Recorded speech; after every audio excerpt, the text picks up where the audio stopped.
shooters. All my ops turn rats, all my niggas turn shooters. Shooters on the room. On the internet, you ain't been a threat, you been stuck in a computer. Show me the proof. All my niggas turn shooters, all my niggas from the Uda. Welcome to the Uda. All my niggas from the Uda. All my niggas turn. You already know the vibe. You already know the vibe. We back with another one. Listen, we got Dawgfacetv. We got Crime and Entertainment. We got the podcast with Soul. We got DC Blacks. We got Thatgirlhenny. We got an all-star cast.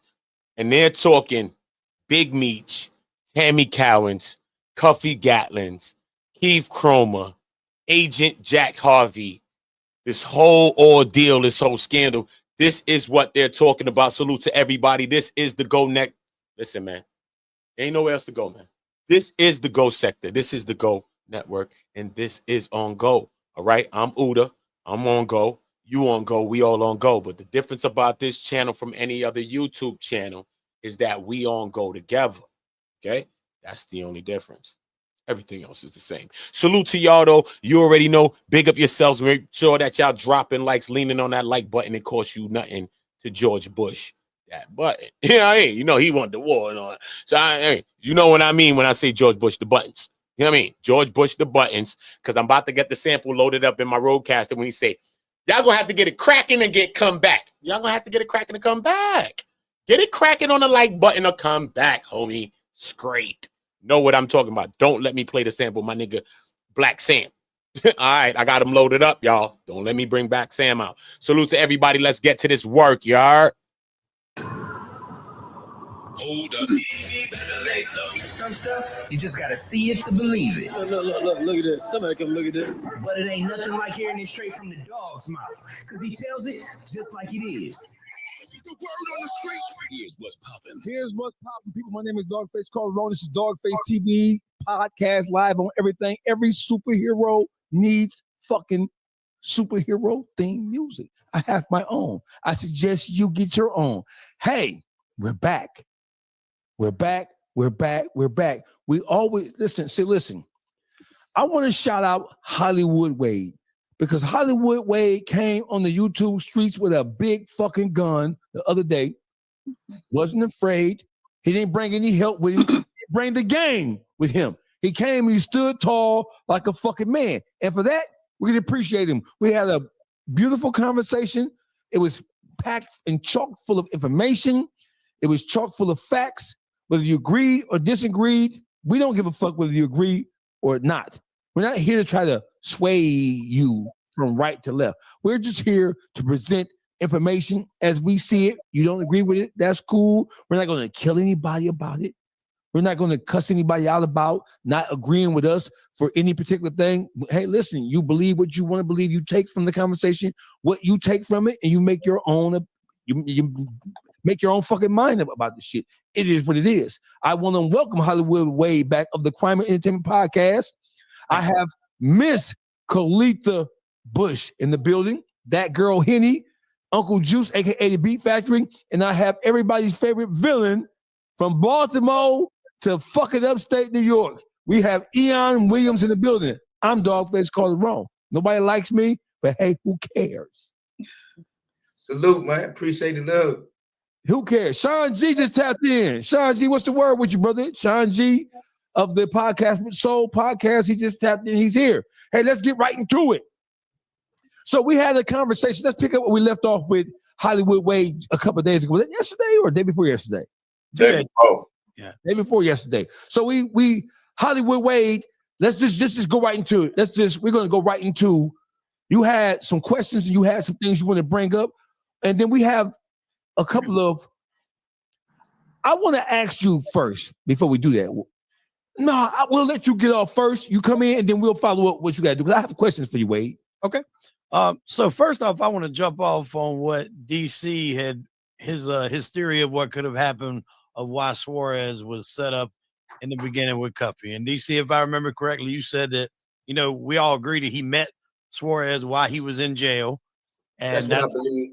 Yeah, well, I mean, that's documented. I think that's where they met while they were in jail. So that's reason to believe that. And you said that it's possible that he could have been of the mindset, well, we'll give him this person and, you know, possibly he gets deported. Nobody really even knows that I set him up, and it could substantiate a time cut. Now, now that I've had time to think that, because originally it was a good thought process, and now that I've had time to sit back and think about it, I pick things apart. I like to try to anyway, which is what everybody should do.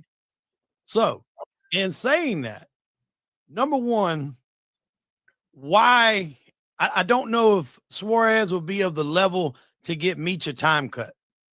Okay. And I say that because the deal that he got caught with, if I'm not mistaken, was a 2 kilo deal.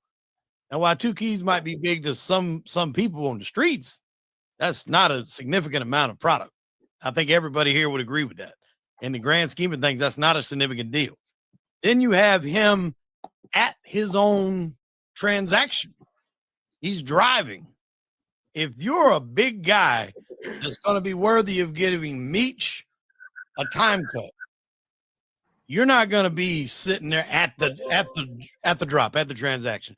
You're going to be somewhere in a penthouse drinking a margarita, whatever you're drinking, and you got people under you that's going to handle all that situation. So just the fact that he was there, hands, boots on the ground with it on that low of an exchange, to me, it wouldn't justify, even if, and I'm quoting ifs because I'm not saying Meech asked for this, but even if he did, it doesn't seem like to me that would even be enough to give Meech a time cut. Because I think we can all agree, me and Dawgface was in the comment section on the earlier video, you know, whether you put Meech on a pedestal for what he did or whatever, even though I know it was a bad thing, depending on how you look at it, you can't erase what he did in history, like what he did, what he accomplished, what he put together, the impact he made on, you know, the history of the drug dealing game and hip hop for that matter. You can't erase what he did. So in order to be able to get a time cut for somebody of that stature, you got to be giving up somebody huge. And I just don't think Suarez is that guy that could justify a time cut. So that's the first thing I wanted to jump off of. And I want to get your opinion on it back to me. I bet. Hey, this ain't really like a nitpicking thing. I just want to ask you two things like I asked you last night about the third party joint. But let me ask a little bit more specific, right? Have you ever read a case where someone got a time cut? Yes. In that case, what kind of case was it? Fraud case where the guy was in for fraud and then he wound up telling on another. You talking about just by a third party or just a regular time cut period? Just time cut. I want to keep it simple. Okay. So the guy was arrested for fraud, mortgage fraud. He got 26 years. No, you had fraud. You don't got to go into it. Okay. But when he got the time cut, what happened? Like how much time? I was going to say he was inside. He met a guy that done a Ponzi scheme. He admitted to him that he hid some money, and it really wasn't a substantial amount of money. It was only $200,000. He told his lawyer contacted whoever she contacted, and he got about 10 years knocked off, I think, for that. Okay, that's what I was asking. How much time he got knocked off? Now that's in that one case, and that's a fraud case. So let me just break it down a little bit more specifically. Have you read any cases where drug dealers or drug traffickers got time cuts? Not in detail. Building. Salute to everybody in the building. You already know the vibes. Salute to y'all. I want y'all dropping likes on the way in. We're gonna get into this conversation. After this, we have another video to play, so we have a lot of things to break down. Hopefully y'all got time, because I got time. I'm gonna be right here. We're gonna break this down together. Anything I break down here, I break down together. I got paperwork on all things said here. Okay, I got Cuffy Gatlin. I got Cuffy. Got Cuffy. You how that shit sound? Like when you was in school when a kid. Okay, cool. I got Cuffy. I got all the cases loaded up right here. I got Timothy Lamont Rush case. I got Lorenzo Gibbs, which I've done on my channel. I haven't heard nobody talk about him. I got Lorenzo Gibbs case, which also went to a lot of breakdown into Cuffy, because when Cuffy said that the feds flipped script on him because the case was faltering, he was actually right on that. Because in Lorenzo Gibbs' paperwork, it says that the Fed said, yo, listen, man, reason why we take it so long is because we done bumped up the charges. Now we're going to a separate investigation on these other two guys, which is Andre Rush and Gatlin. Then we understand to come to find out, because Cuffy said also that his co-defendant statement is what caught him up. So I didn't just rush to call his co-defendant a rat, because some people would have just called him a rat. But I don't know. Sometimes people be talking it to be dumb. So, but come to find out in the paperwork, we do see that his co-defendant, Andre Rush, did confess. And so this is probably what he's leaning to. His co-defendant's statements had got him caught up. In Lorenzo Gibbs' paperwork, we also see this. We see about this, the whole setup. I went through it. I just read the whole paperwork. I'm gonna read it again later on tonight, 1 o'clock in the morning. I'm reading it again. Boom. And I'm gonna show y'all this time. They talk about the whole meetup, how they was setting up the play, how they was supposed to go get the drug deal going on. Come to find out, y'all. Come to find out. Listen to me. It's an undercover agent the whole time, acting like a you and me, acting like he got work and he's selling work. So whatever, he's talking with Cuffy, deal with Cuffy. They make a deal that he gonna give supply Cuffy some work off the free, off the whatever. You know what I mean? You gonna have to send me back, whatever. Boom. Somehow, some way, they have a conversation about a car. So the agent guy, supposed to be a regular dude, gives Cuffy a car. You know what I'm saying? Gives him a Cadillac Escalade truck. You know what I'm saying? And Cuffy gives him his car that he had. It's supposed to be some Camry. The DEA, the paperwork reads like they're stating, like they're going extra hard to say, nah, it was like some beat up Camry. It was like 100-some thousand miles on it. Yeah. So like they're emphasizing these things. Boom. So now they talking about, yo, the deal's going through. They supposed to go to Memphis to go get the work. Now they say in the paper that it alleges Cuffy sends Lorenzo Gibbs and Timothy Rush for the work to go to Memphis to go get the work. Boom. So when they get out there, you know, they out there, they call the agent, show which way we got to go, whatever the case. I think they go out there once or twice. Boom. So whatever, I think is the twice time, the second time when they go out there, boom, the feds run down, bag them, boom, bag the fake work. But the whole time, this is a reverse DEA sting for fake narcotics. It's written as sham narcotics. So this whole shit is for fake work. Okay. And the crazy shit though, boom. So they got the fake work, right? So they bag. Look, I think Lorenzo ended up walking away. They let him get away. They let him just get where he went. Boom. But Timothy was still in the car. He was still driving the Escalade truck. They run down on Timothy. They bag Timothy. Boom. They snatch the fake work out the truck. Boom. They grab the fake work and they snatch the truck back. Boom. So remember, Cuffy was supposed to be dealing with this guy who was supposed to be a nigga like us, like a regular dude, but he an agent. So he like, yo, bro, you got to make me whole on this. I'm gonna bring up the paperwork. I'll show you right now. He like, yo, you got to make me whole on, yo, bro, because look, he done supplied him supposedly 100 and something thousand worth of drugs, but the Cadillac Escalade is supposed to be estimated at like 50,000 or something like that. So they like, yo, bro, I'm down 160K, nigga. What the fuck? Like, you got to make this whole. So Cuffy like, yo, so look, also the paperwork goes into stating like, yo, Cuffy says that he doesn't have it. He doesn't have it. So then the agent, but remember, it's supposed to be a regular nigga. He like, yo, bro, he's like coming, trying to like figure out some ways for Cuffy to like do something or whatever the case. He like, yo, like you could give me a car or some shit. Cuffy like, yo, bro, I ain't had it. I ain't got it. You only had the Camry, whatever. I don't know. So he like, yo, bro, better yet. So this is what we gonna do. I'm gonna give you some more work and you can work it off. Boom, boom, boom. So I think he give him like, he's supposed to set up a deal with like for 15 bricks of fake work. Boom. But regardless, all the work that's bagged, the fake work that's set up throughout all the shit, the way the DEA and the feds do it, even though it's fake work and sham narcotics, they're still about to charge you like it's real coke and real drugs and real heroin, because the deal that the guy gave him was supposed to be certain amount was heroin and a certain amount was a certain other drug. You know what I mean? But the whole thing is like this. So let's say you get bagged for 15 bricks in the DEA and how they doing it. So they got, I'm going to show you the exact name for it, how they convert it. It's like a drug conversion rate.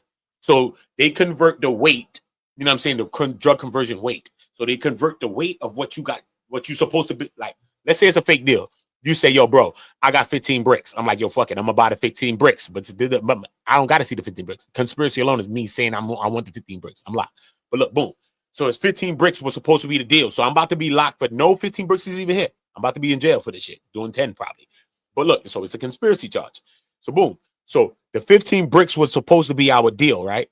But remember, it's 15 bricks of nothing that's here. It's an imaginary bricks. So what they do is say, since it was supposed to be 15 bricks, we're going to deduct this much weight from that. So we'll say about 7.5 or 5 bricks you was trying to do. So whatever the weight is, they convert the rate of the weight to whatever it is and say you was trying to do a deal for 7 bricks. So these 7 bricks is like real cocaine bricks that you're being charged for, even though you was doing a word of mouth deal for like 15 bricks. Yo, bro, this shit is crazy. Yo, bro, I'm going to get into all this with y'all. Salute to y'all. Y'all drop likes for that type of information. Y'all ain't doing this. Yeah, hey, drop the like for that type of thing. Who that? Dre Virgo? I see my sis in the building. Yo, I need you too. I need to holler at you. Facts. Hold on, chill. I'm talking to my sis. Talking to my sis. Yeah, chill. Listen, let's get back to the work though. We got a lot of work to get to. but I got to update y'all because these cases is crazy. It's crazy what's going on. So straight up. All right, let me say this. I've read over 100 of them, okay? Yeah. And then I'm not saying this to say that I'm better than you. I'm trying to say that I've read over 100 of them, and I've read cooperation for as small as 2 ounces, and I've read cooperation as high as 1,000 keys. Now, I know you say that ain't enough. I mean, that's not big as we was talking about because the guy was talking about metric tons. But in all of those cases, I'm only going to talk about Dexter Hubbard, the one I brought up the other day out of the Northern District of Georgia. He had 292 months. He had third-party cooperation by his wife. This was not the only time he did it. He did it over and over and over again, like Allen Iverson. He shot the ball 60 times and scored 30, okay? But the one case that made it to the appeals court, the U.S. Attorney's Office only offered him 2 months, offered 292 months, right? And the judge said, no, I'm gonna give you 24 months. And he filed an appeal to take it down further than that. And that's just one, right? Now, for a big case, I know you say that the person is not big enough for me. I don't believe that the person has to be big enough if you're working your time off. I can tell you that there are 4 or 5 cases where big guys turn in the guys under them to get 60 months off, to get 7 months off. So I dig that you saying you don't think that, but I got to remind you that that's only your opinion, and I got case law to back up that from 2 months to 20 years to time served, right? Rayful Edmond had a life sentence out of the District of Columbia. I know I told this story before, but I just want to double down on it. He got a life sentence out of the District of Columbia. He went away to prison, just like Meech. Did the same thing Meech did. Set up deals, set up people too. I ain't gonna put that part on Meech. Got cracked doing it, right? Got another 2 life sentences. He cooperated on the first one, gave his mother the benefit. That's a Rule 35. So for everybody say you can't get a Rule 35, this happened 5 or 6 years later. You could get a Rule 35. I don't need to go back into that argument. But after he gave his mother the benefit, he went on a cooperation spree for 14 years. Everyone he told on was under him, and he got time reduction after time reduction after time reduction until he got out. So does that kind of, from me to you, show you that Rayful Edmond is the biggest drug dealer rat in the federal government history? I'm talking about together. I ain't gonna say he's the biggest drug dealer, or but he's definitely the biggest rat. 111 convictions, 340 indictments. Ain't nobody. I mean, 111 indictments, 340 convictions. It's not an informant that got no numbers like that. Like he got a plaque on the rat ball.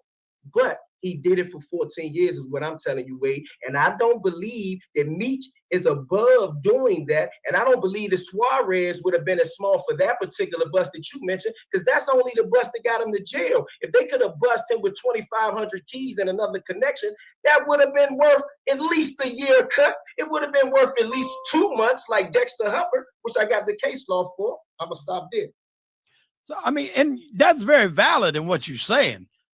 It's hard for me to wrap my mind around a guy that ate a 30-year sentence with his brother to do that, to get two months off or a year off. Let me chime in. Don't lock in on 2 months or a year. Yeah, I'm just saying for reference. Yeah. But let me be specific. If he would have came home after Deion Gatlin was convicted, he would have came home at 13 or 14. That would have been that would have been less than 10 years on an 848 kingpin charge. That would have been Guinness Book World Record shit. On an 848, they already gave him a blessing for the 30 year, and they never indicted him. No, my bad. They never charged him with the Texas case or the Daniel Corral case. Like, bruh, he got a lot of favors. He's in Deion Gatlin's joint, unindicted co-conspirator, and he's in the Daniel Corral case as a co-defendant. Like, we do agree that that's totally different than unindicted co-conspirator, right? Yes. He's a co-defendant in the case. Where did his time go for that? But ain't I correct that didn't Daniel rat on him too? Oh, we can do that, but that's what most rats say. Oh, he telling on me, so let me address it from the beginning. He ratted on him before, and then they did business together again, and then they ratted again as co-defendants. Okay. But in the Daniel Corral case that I got the case number for, how can we say he ratted on him, which he did? If you cooperate with the government, you're a rat to me. I don't give all this leeway to Odie. Daniel Corral is a government cooperating informant, and I just read the case before we got on where he said that he was cooperating in multiple districts. But my point is that in the process of him ratting on him, let's use the word you use, right? He ratted on him about drug dealing conspiracies that occurred in 2007. Meech was incarcerated. That's a new charge. That's a new indictment. That's a new conspiracy in a new courtroom. What happened to Meech? Why did he walk away? I mean, since I'm gonna give you the cooperation thing, how does he get out the next conspiracy? With over 3,000 recorded calls, and they popped the girl getting the money from Atlanta to St. Louis. Like, that's red-handed, right? That's one of them jokes you're supposed to plead guilty to, as they say in the federal court. Yeah, there's a lot to this case, especially going back. You see, I kind of come in on the ass end of it with Pete when we were focusing on the most current alleged. Hey, Hollywood Ray. Hey, I don't mean to cut you off, brother. Yeah. However, DC Blacks, Eon just dropped science on you, brother. Oh, So, yeah. That's why I like conversating with him. So listen, the first thing Do what you want, Smoke. Y'all do what you want, man. Any of my Daniel content, man. Listen to me, bro. Daniel Ain't mad with y'all, ratted bro. on me. Listen, my content is our content, bro. I don't give a fuck about that shit, bro. I mean, you ain't gotta ask me to share my shit. Don't care. I really don't. Share that shit. Don't care. I told some people, build a channel, share that shit, build up some watch time hours, and then kick my shit off that shit and do your own thing. We monetizing everybody in real time. The fuck that.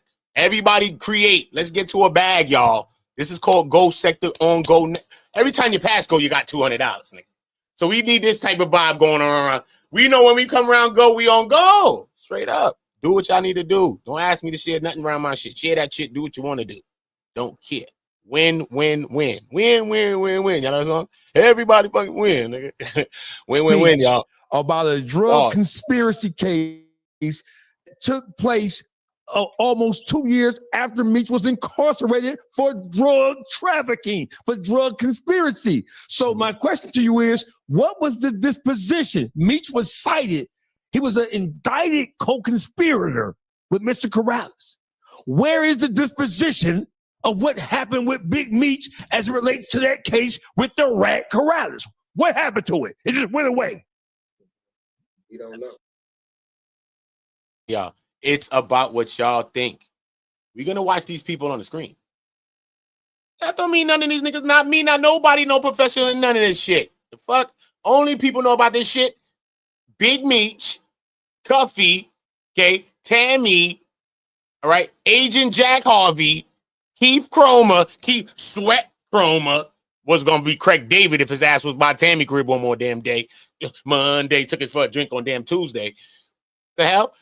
The other task force officers, Lang, Buds, Hewitt, Micker, Davidson, whoever one of them, I could keep going. I could name 20 of them. Fuck. All of them, the judge probably, you know what I mean? Bro.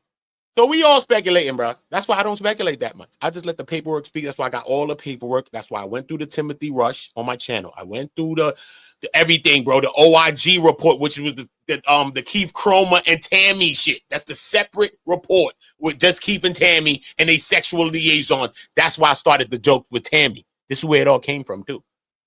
Yana. Keep lying on me, Yana. One day he was drunk, Yana. He was intoxicated, Yana. I might be joking like that, but that's in the paperwork. She says, Your Honor, he was intoxicated. I had to drive his OGV, his official government vehicle, homie. That's what she said. Keith in the court bucket. Nah, I ain't do it. I ain't do it. They said, Tammy, how many times you done did it? She bugging. We were doing it for 8 to 12 months. Keith worked for the force, sound like he was doing a bid. The man done did an 8 to 12 with Shorty, and he lying, talking about he ain't did nothing. He by her crib 12 times. I mean, 12 times. 6 times a week, homie, and said he's not doing nothing. What are you talking about, bro? Only niggas that's by Shorty crib 6 times a week is the niggas that's paying a water bill or a nigga that's got Shorty springing a leak, homie. Don't beat me in the head. I know what's going on. And I'm going to make sure the young people do too. Let's get back to this. Make sure y'all all dropping a like in the building. This is the Go Sector, the Go Network. Everybody here is on Go. But the crazy shit is that we going to be on Go together. I feel sorry for a lot of people. I do. So we growing every day. Okay, cool. Shout out to y'all. Big up yourself. Make sure y'all hitting that like button. It costs you nothing. That's a good question. We don't know. Not yet. When you get up here, you call that motherfucking Pete. You tell Pete next time bring his ass. Hey, the reason why Pete can't come, he wants to come, but the reason why Pete can't come is he can't be on these types of podcasts. So listen, that's why. You tell Pete that the All right, YouTube Spade, I got you, Spade. from DC to Yonkers to Texas, we waiting on that ass, Pete. We wait. Hey, listen, I know he gonna see this. We waiting on yo ass, Mr. Peter. and he's coming. But another thing too, though, DC, with these, you know, what your thought process and what my thought process is of what happened with Suarez. You know, we agree to disagree, however you want to look at it. There's still got to be the process of it going from Tammy, or him setting us up through Tammy, her telling Cromer taking it to the Michigan, U.S. in Detroit, U.S. Attorney's Office in Detroit. Them agreeing, and then the judge also agreeing. So there's a lot of steps they had to go through, which I don't think went through. And the reason I think that is because of this. So it's documented. Y'all get in the comment. Let me know what y'all thinking. Cromer reached out to Tammy, and like we said the other day, hey, we seen the work you did with Harvey. You come work for us. We gonna target Mexican Americans for source countries. So we all think we all agree that's going after cartel members. So the point I'm making here with this is if Cromer reached out to her, I just don't think he did. That's me. I'm commenting that. If Cromer reached out to Tammy first, then that's saying one thing, that she wasn't expecting that call. It wasn't like Meech told her, hey, go out here, contact this guy and set all this up. Cromer reached out to Tammy. All right. She lays out the plan. Well, what am I going to do? You're going to target Mexican Americans with source countries. Okay. I'm going to get paid. What about Meech? What if I can get my boy a time cut? And then he says, we'll have to see about that. So at that point, like we discussed in the previous. He doesn't say we have to see about that. He says we can work on that. We have to see about that sounds different than we can work on that. So we have to get the words right, man. Wade, whatever his name is, whatever his name is, Wade, Hollywood Wade, whatever his name is. I'm just saying though, bro. Get the work right, because it sounds like you trying to fluff. Is you fluffing, bro? Is you fluffing? Oh, all right, cool. I'm a motherfucker, don't care. I speak my mind. All right. So don't fluff, bro. They didn't say that.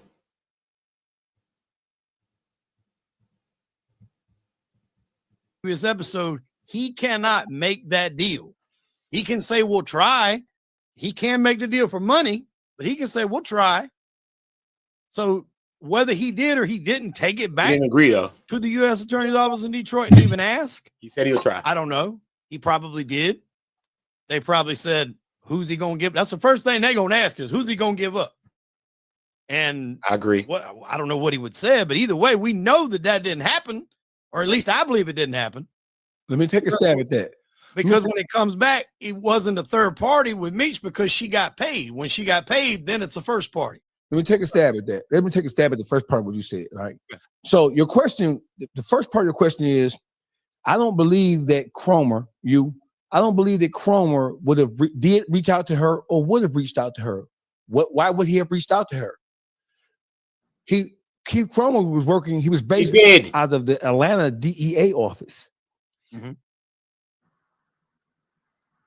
Under the watchful eye of Jack Harvey, who was then one of the lead DEA agents operating out of the Atlanta field office, Tammy Cowins served up on a silver platter a drug dealer. It was one of the fastest convictions in the history of federal jurisprudence in the metropolitan Atlanta area. She served him up. He got arrested today and was in jail tomorrow.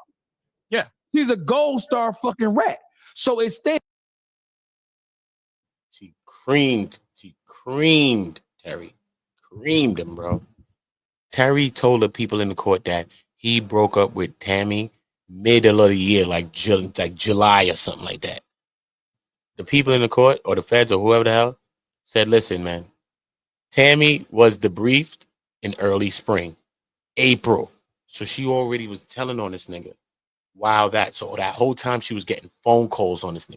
Whole time. Hours long phone calls, turning them in. So it wasn't just she took a ride with him and recorded him. She did that too. But She was talking on the phone for mad long. So Terry was flipping, trying to beef in court, trying to get a Frank's hearing. Yo, listen, how y'all using that against me? Y'all trap me. You know what they told Terry, dumbass? They said, listen, Terry. Terry's a rat too, Terry. She said, you know what, Terry? She's a cooperating witness. Remember, at this point, she's a cooperating individual. She's not a source. She's not getting paid. He said, look, she's a cooperating individual. She gave us consent to bug her phone. So we don't need consent to bug your shit. Chill your ass out and have a seat. For how many years we sit your ass down for, bro? Played Terry, bro. They said, yo, bro, we keeping the phone calls on your ass.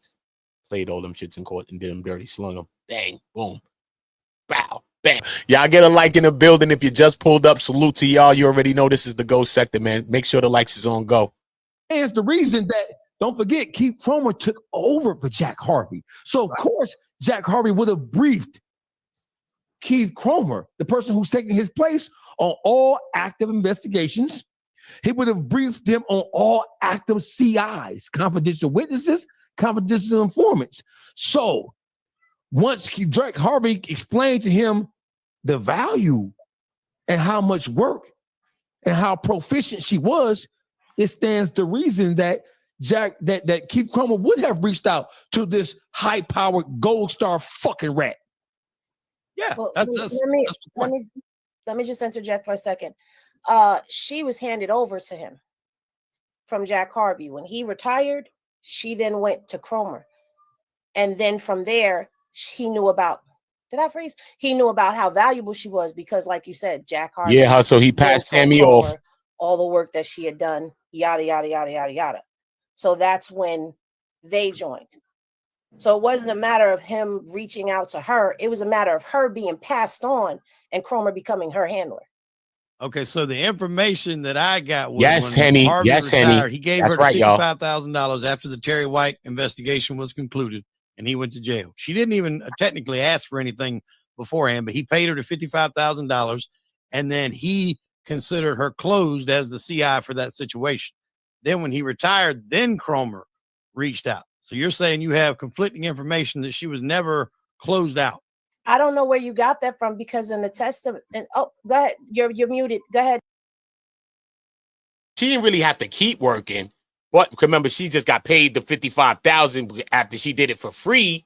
You know what I mean? So now she's seeing like this shit could be probably beneficial.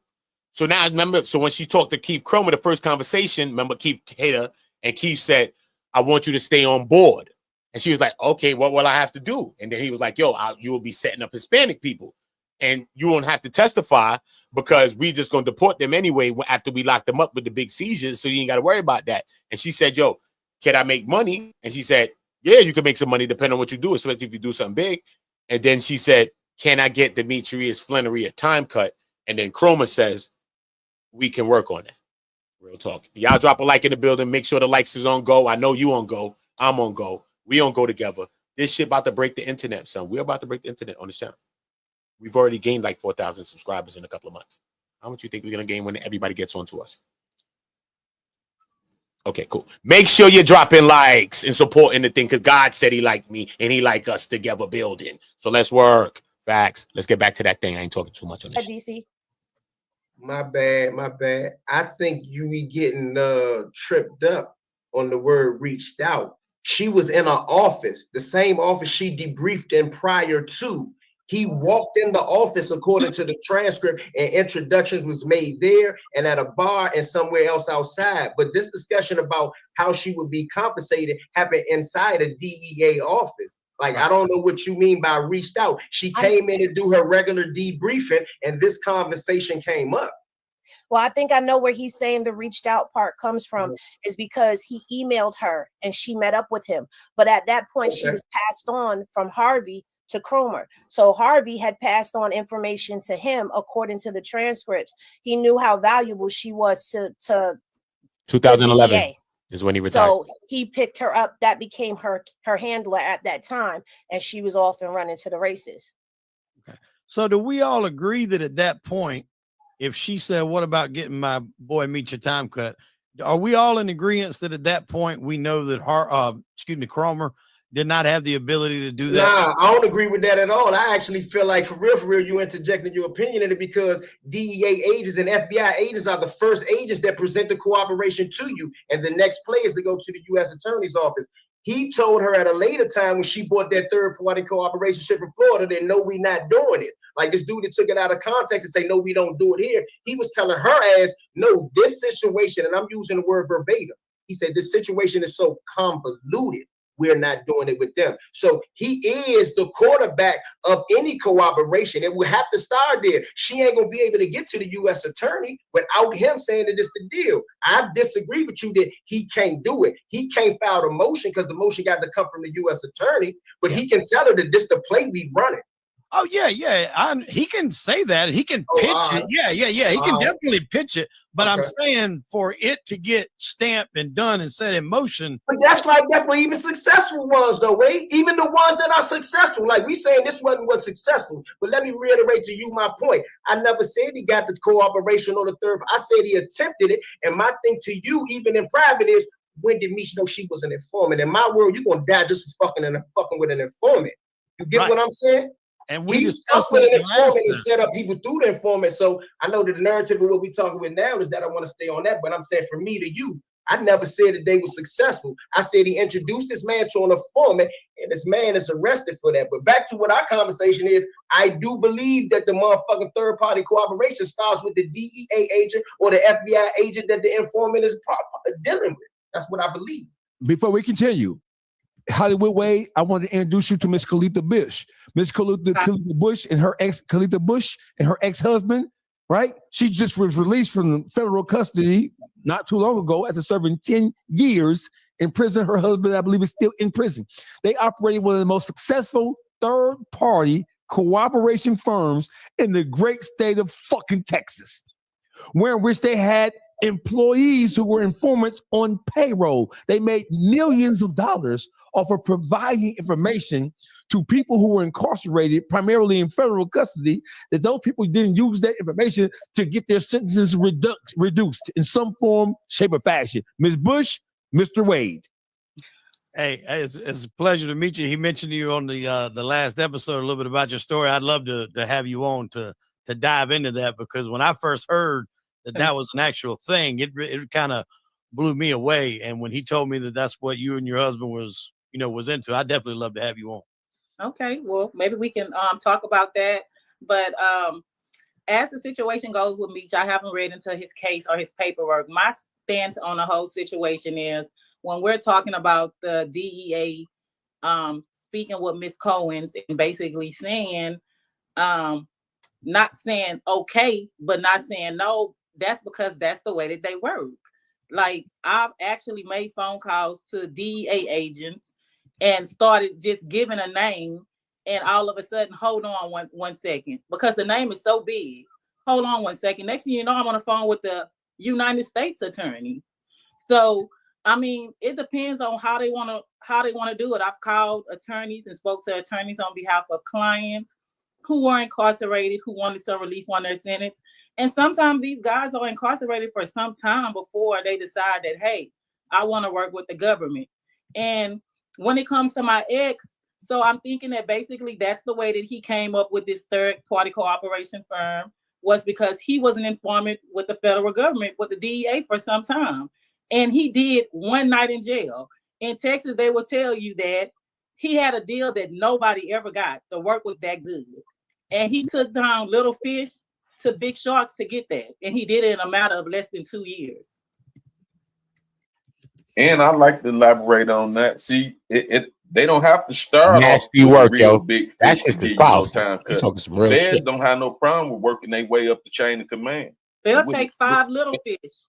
And with somebody, with a big fish like Meech willing to cooperate, they'll start him off small because they know he don't want to start off right at the top and give up his sources to be exposed as being a rat. So yeah, he try to start off little himself because he don't really want to do that, but he want to get out. So yeah, he start off giving off people that he don't know, people that ain't that big to him that he wasn't dealing with direct, to add it on up to get him some official time cuts in. You feel me? Yeah. Not saying he did. You feel me? I'm just saying. You know, you gotta look at the circumstance. It's a lot of things that it's coincidental that he played a part in. That's like the person that busted him off the dribble that put him in jail is the person that Tammy was working for. That's just a coincidence. Suarez and them is a coincidence. The guys that Tammy set up before is all coincidence. It's just too many coincidences. And like you said yourself, if that was the mob, they'd rather clean it up than keep taking these coincidences. You feel me? Hey, wait. If you were a member of the Gambino crime family, I'm gonna put your ass on the spot, Mr. Hollywood Wade. Right? Right? Listen, if you were a member of the Gambino, or the Lucchese, or the Banano, which one you want? Take your pick. Genovese. You want to? Oh, the Genovese. So you a gangster. I get it. You want to go. You fuck the Bananos. Fuck the Gambino. He want to go to the top of it. You are Wade. You a bad motherfucker. Hey, Mr. Wade. I take that back. Let me retract. Go with Colombo because if anybody know Joe Colombo in here, heard the name Joe Colombo. I actually spent the night in Joe Colombo's house in upstate New York when I interviewed his son, Chris Colombo, who was an absolute gentleman. So shout out to Chris Colombo. Shout out to Colombo. Oh, listen. So you are. I don't know if somebody. I don't know if what they call this a Moulinan. I don't know if it's what they call a moolie. I don't know if a moolie can do this, but this moolie here, I'm a bad man with this motherfucking mic. So this moolie is going to make you an honorary member of the Colombo crime family. Now, I'm going to, as your honorary member, right? You have been, they set the car on fire. You've been made. Right? Yeah. So listen, if one of your, let's say you're a capo. A friend of yours. This thing of ours. No shade. This thing of ours. You are part of this thing of ours. Now, if one of your underlings had came to you and said, hey,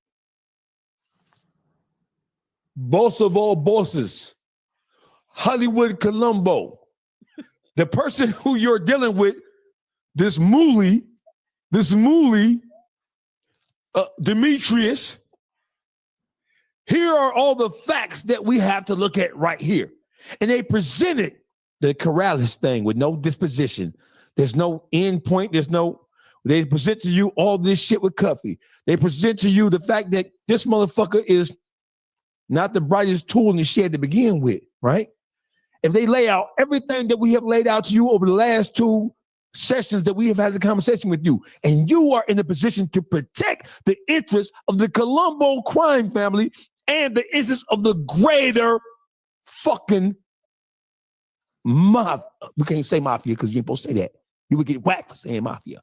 But if your job was to protect the interests of the whole as a representative of the Colombo crime organization, if you had these facts that we have introduced to you, what would be, and you were in charge and it was your play, your call, what would happen to Demetrius Flenory under your fucking command? Well, not the facts, just the speculations, because we ain't got it in black and white, but the speculations of it. So there's a couple different ways you can answer that, and I don't want to get into the politics of the mob, but like depending on his level or involvement, a lot of times if you're going to 86 somebody, that's got to be run up the ladder to the commission. No, it was on you. You. But I'm saying hypothetically it wouldn't just be on me. I got you, but listen, this moolie is not a made man. He's a moolie. So you ain't got to run shit up the commission. You only have to run up the hierarchy of the commission if he's a made man. He's not a made man, and he's black. I would definitely stop dealing with him. That's a definite. That's 100%. Really? Just off of all these insignificant ass facts that we're introducing, you would start dealing with somebody who can move tens of, if not thousands of kilograms monthly for you? Yes, 100%. Until things come out. Hey, listen, I think I would be a better member of the Colombo crime family than you, because if a motherfucker tell me all this shit and I brought you, no, hold on, wait. I take that back. I don't want to be rude, right? Let's just say you are the one who brought Meech into the circle. Even though he's not a made man, you brought him in. What? And now the onus and the responsibility of what he does or doesn't do, what he is or what he isn't doing, is on your shoulders. What would you do? At that point, it would be on me. Yeah, I said at that point, it would be on me. What would you do? I got to get more information before I make a play like that. Why he stood up like that? What would you do? Let me tell you what happened to him. Listen, and if I was with you and I was a part of the Columbos too, this all you would fucking hear. This all you would fucking hear. Do you hear me?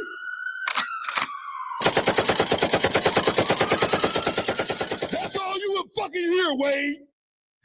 Okay, now hypothetically, what if you did that and then it came out? Yo, we can find another nigga to move dope, just like the cartel say. We can find another nigga to move our dope, just like the cartel say. They don't give a fuck about giving nobody up because they can always find another willing, cooperating ass nigga to serve this dude G. You know what? Dude G.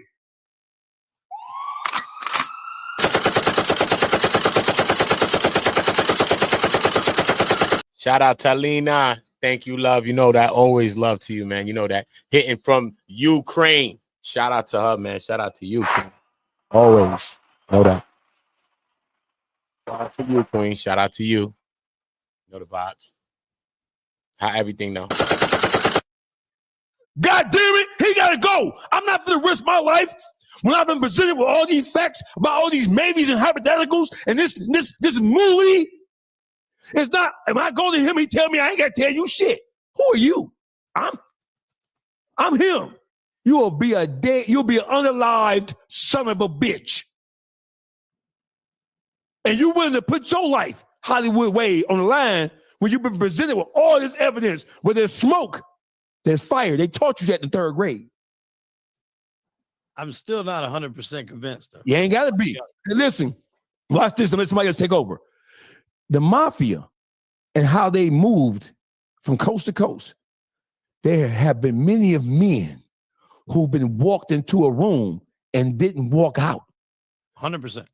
Because of what a motherfucker thought, absent any really serviceable, tangible fucking proof. But you know why? Because I'm not willing as a made man. If I brought you into my inner circle and I'm responsible for you, if that happens, brother, I'm not finna put my neck. Sean G is in the building. The podcast with Soul, the homie of all homies, is in the building. I would not put my life on line for you when I've been presented with all this evidence that says that you might be a problem. I'm gonna X6 your ass. If we talking in that respect, though, I'm dead anyway. Hey, listen. You look at the movie Donnie Brasco, right?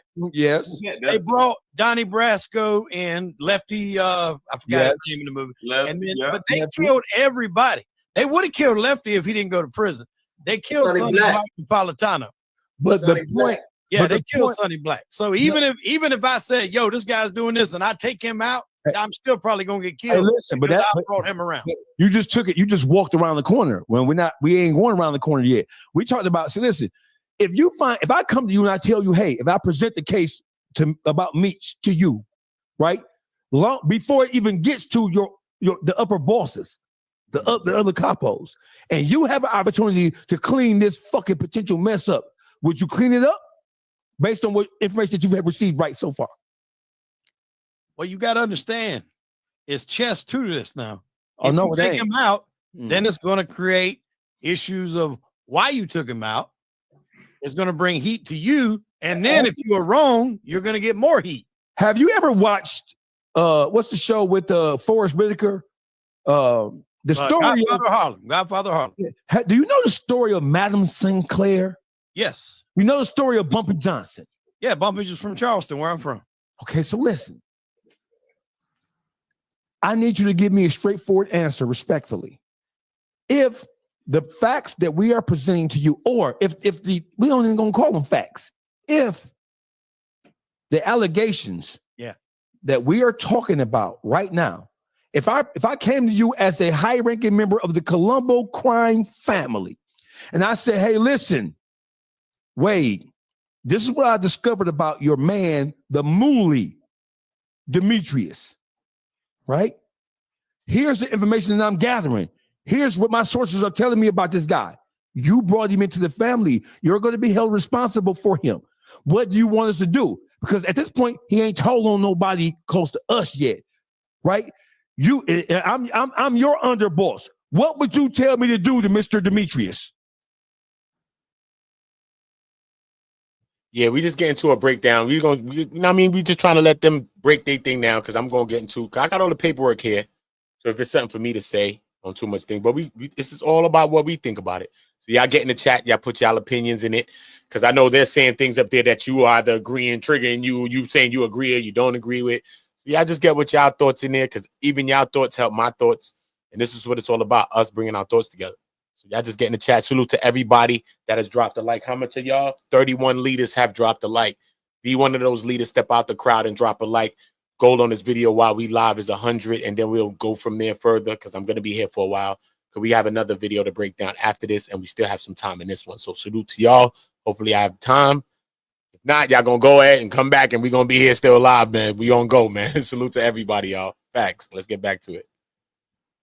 You don't want to get monetized. Sorry, I don't want to. This gonna be a sound bite. This is a fucking sound bite. What say you? What you gonna tell me to do as your underboss? P's and Q's in the building. Shout out to the bro P's and Q's. Remember to go and subscribe to the bro P's and Q's. Somebody drop P's and Q's link in the chat. You already know because I don't think he know how to do it yet.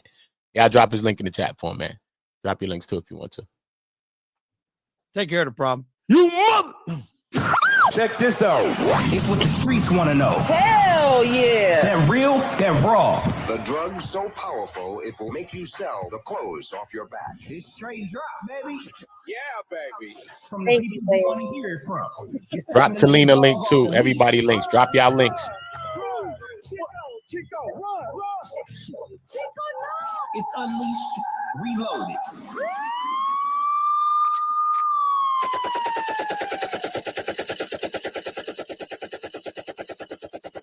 And that's what I would do to him for you, boss. Boss of all bosses. I would eat this spaghetti. This is the Go sector. We on Go together. So when we dropping those links in the chat, y'all subscribe to them. Because that's the same I'm going to make them subscribe to you. Everybody. We about to build our own chain, our own system, our own network of love, son. It's us showing each other love, bro. Straight up. So y'all make sure y'all hit those links in there. Y'all subscribe to them. Because we will monetize everybody in real time. For free. For free. No money involved. Gangster shit. Trust me. My mother's life. Trust me. And I would shoot that son bitch in his motherfucking cranium. And hope to God that your boss don't find out that we ever let this fucking spick mooly into the fucking mob. Hey, Chris, what's going on, man? What's going on, everybody, man? Shout out to everybody, man. What's DC Black? What's up, man? Welcome to the fold, Son G. We have Hollywood Wade of the Crime and Entertainment Podcast. We have Khalita Bush, who her husband ran a successful. I heard all that. Shout out to everybody, man. Why y'all running down on Wade so tough, man? Well, we ain't running down on Wade. We having an ambitious conversation here amongst men who are not offended or who are not sensitive. Shout out to DC Blacks, man. Shout out to you too, Chris, man. You're doing great work, man. What say you about this whole mess? What do y'all want to talk about? You know, my question to you is this. I'm gonna put a question to you. Let's just say we were a part of Bumpy Johnson's organization. No, I don't want to get into the speculation, Chris. But let's deal with the actual court documents, man. I don't want to talk about Godfather Part 1. Hey, let's deal with the court documents. Let's deal with the court documents. I'm not into the sound effects and all that. Okay. Can I ask a question? Go ahead. Go get it. Go ahead. Son G, can I ask you this? All right. Absolutely. And DC Blacks, man, I think you're doing a great job, man. You're doing a great job explaining everything, man. Thank you, man. I appreciate it. Same with you. But let me ask you a question based on the court documents, but also using our cultural background, right? if you was jamming, would you do business with him? With Based Meech? on the court documents. With Meech? Yeah, would you take a load from Meech if you was in that business? I'm not talking to Meech. Me and Meech not doing push-ups on the compound. We're not playing chess on the compound. With the compound that I was on, once you find out it's that, there's no, I'm not sitting next to you in the TV room. I'm not talking to you because prison is such that it's so gossipy that if a nigga see you talking to a hot nigga from across the yard, they automatically assume that you agree with what he. No, we're not doing nothing. We're not doing nothing. Nothing. Can I interject for a second, please? Because this has been my point that I have been trying to make out here with everybody.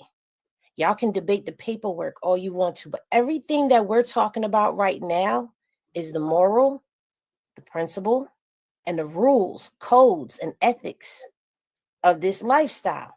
This is not opinion. People want to say this is opinion. This is not opinion. You do not put yourself in a situation where you are in close proximity of anyone that has this type of smut on them. You Y'all drop do a like, not y'all.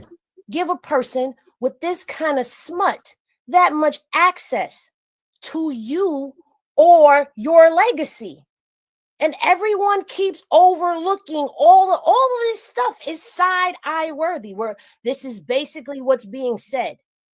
Everyone up here is in one accord that this is all side-eye worthy behavior, even if you don't want to hear it. Oh, I don't see it in the paperwork. Everyone up here just spoke to a code, a rule.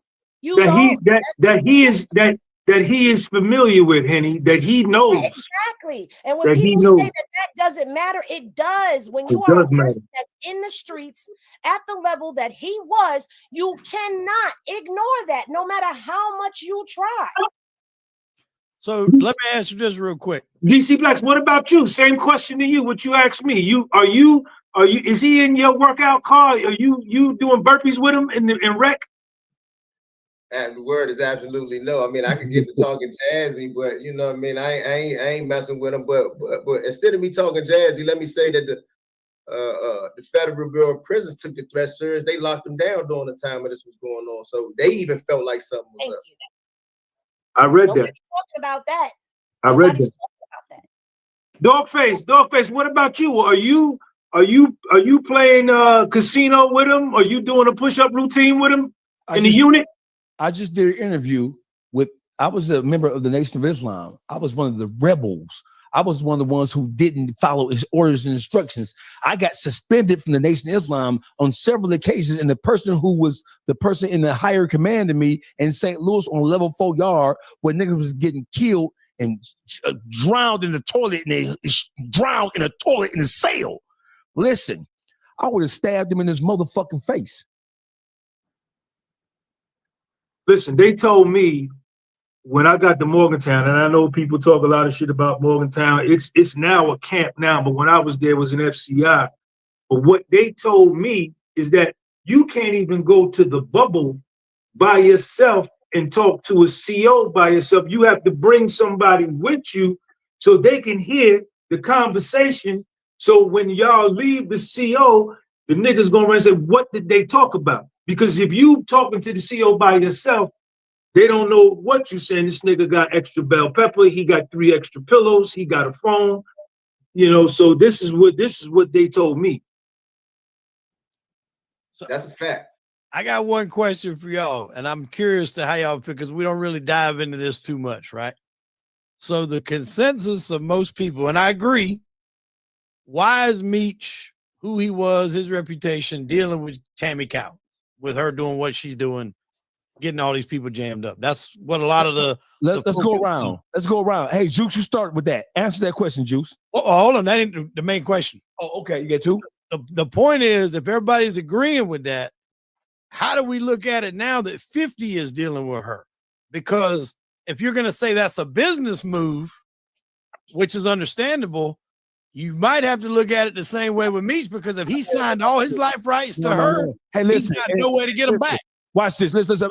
I have to start. Juice, and then in black culture, bro, we don't separate. We don't separate mandarin oranges from Florida oranges, bro. We don't separate tomato from tomato. In black culture, see, a lot of this shit is being examined from people who are not a part of and don't understand how we get down. Y'all drop a couple likes, drop 5 likes. California, they don't believe that it's ratting for a cartel member or for an affiliate to give up a nigga. They don't see nothing wrong with that. As long as you don't tell on somebody inside their inner sanctum, they're cool with that. They can give up niggas because you can always find another nigga to do your dirty dealing. They just don't give up their own people. So black people, we're the ones hollering about rat, rule, code, because we know the Italians were some of the biggest rats in the history of the underworld criminal element. When you look at and examine what they did with Bumpy Johnson and Madam Sinclair up there in Harlem, when they couldn't outshoot them, when they couldn't outmurder them, they used the police, their judges, and their prosecutors to send Madam Sinclair to jail for policy making. So black people are the ones standing on the code where it's white or black, it's blue, it's up or down, it's left or right. When you examine this, you have to examine it from the lens of somebody who's a part of the culture. Not saying that you, because you're not a part of the culture, that you can't give your opinion, but you do have to lend some credence to how we look at it, because he's a part of our thing. This thing of ours, from a black perspective, he rocking with us. And so therefore, we the ones who call the shots on this. Y'all deal with them goddamn goombas. I don't know if I agree with you on that, Chris. I gotta do some pushback. You ain't gotta agree. Just state your opinion. You ain't gotta agree with me. State your opinion. Well, you know, it was a lot of white boys. Them white boys that's in the feds that's got them tats all on the neck, and you can look at them and tell that they don't play the radio. You know, there is a code in the federal system, I think, that permeate. It's not even a race thing. It's just, you know what I'm saying? If a motherfucker ain't writing exact, they just not writing exact. I from what I seen, you know, I don't think it comes down to you know, a nigga thing, or you know. Hey, I have to interrupt you, brother, because I'm not talking about from a federal jurisprudence vantage point. I'm talking about from the culture. Our culture we ain't just niggas in prison. I'm talking about black culture as a whole. We have our own set of standards and morals and values, as even the worst of us who operate in the mud of our culture, we still have our own standards. And there's no code on paper that is more stricter than the code that we hold ourselves to. The Italians will rat on niggas without no compulsion. The Mexicans in Southern California will rat and give niggas up without thinking fucking twice, because as long as it ain't them, they don't give a fuck. Black people, we are the ones holding motherfuckers' feet to the fire more than anybody else on paper. If not in the reality, on paper, we know that we can't say we agree with no rat shit. Well, I think you, me, DC Blacks, I don't know about Juice if he's done time before. You got a whole generation. Juice got locked up when Jesus was walking the earth and didn't come home until Muhammad got here. And then the young lady that just got out the bed, you know, there's a whole generation of 17-year-olds and 20-year-olds, foundational Black Americans, that don't see no problem with ratting. Yeah. Which is why they still cheer for my man. You know, I mean, some of them even debate what is ratting. Exactly. But to you, Chris, to me, to DC Blacks, to the young lady that just came home, and the Juice, and to niggas that have been in that world, it's not even a discussion for us, man. It's not even a discussion. You got that evident when Tekashi 6ix9ine got out after ratting on all them people, putting all them people in jail, and what he goes on live, and you got 2 million people in his damn live on Instagram. You can look at Gunner. Look at Gunner. It's being switched now. That shit's popular. Yeah, but those 2 million people are not people like me. Oh no, yeah, I agree with that. I mean, we are we are probably 1%ers when it comes to anybody that even cares about a code. Yeah. Right. That's the problem is that Coach listen, Meech's legacy is not even over in pop culture. It's over in the subculture. Well, it's questioned in the subculture. It ain't over until we find out if Tammy got recordings of them conspiring to do this together. Until then, he got wiggle room. But amongst men, amongst dudes that's still getting money, amongst dudes that's still in that lifestyle, he is guilty of introducing Tammy to Dion Gatlin, bro. Like, I don't care if we talk. That's a techie one, though. If he's guilty for introducing Tammy, because Tammy also says in the paperwork that both Cuffy and Suarez got in contact with her just to see how Meech was doing. So did he really just put him in contact with her? But then Cuffy says out his own mouth as well that he got in contact with Meech and was telling Tammy about the life rights and all that stuff too. So did he put him on to Tammy? Tammy worked with him though. Either way, he went through Tammy to get to Meech. But did Meech say, yo, here's Tammy? You can't make it seem that way because it's not like that black and white in the paperwork that Meech did that. You know what I mean? It could be up for, you know what I mean, subjection or being objective if you want to be. You know what I mean? So salute to y'all. Y'all drop them likes in the building. Let's get this. You already know. 100 likes is the goals all the time when we in here, man. 100 likes. You see that.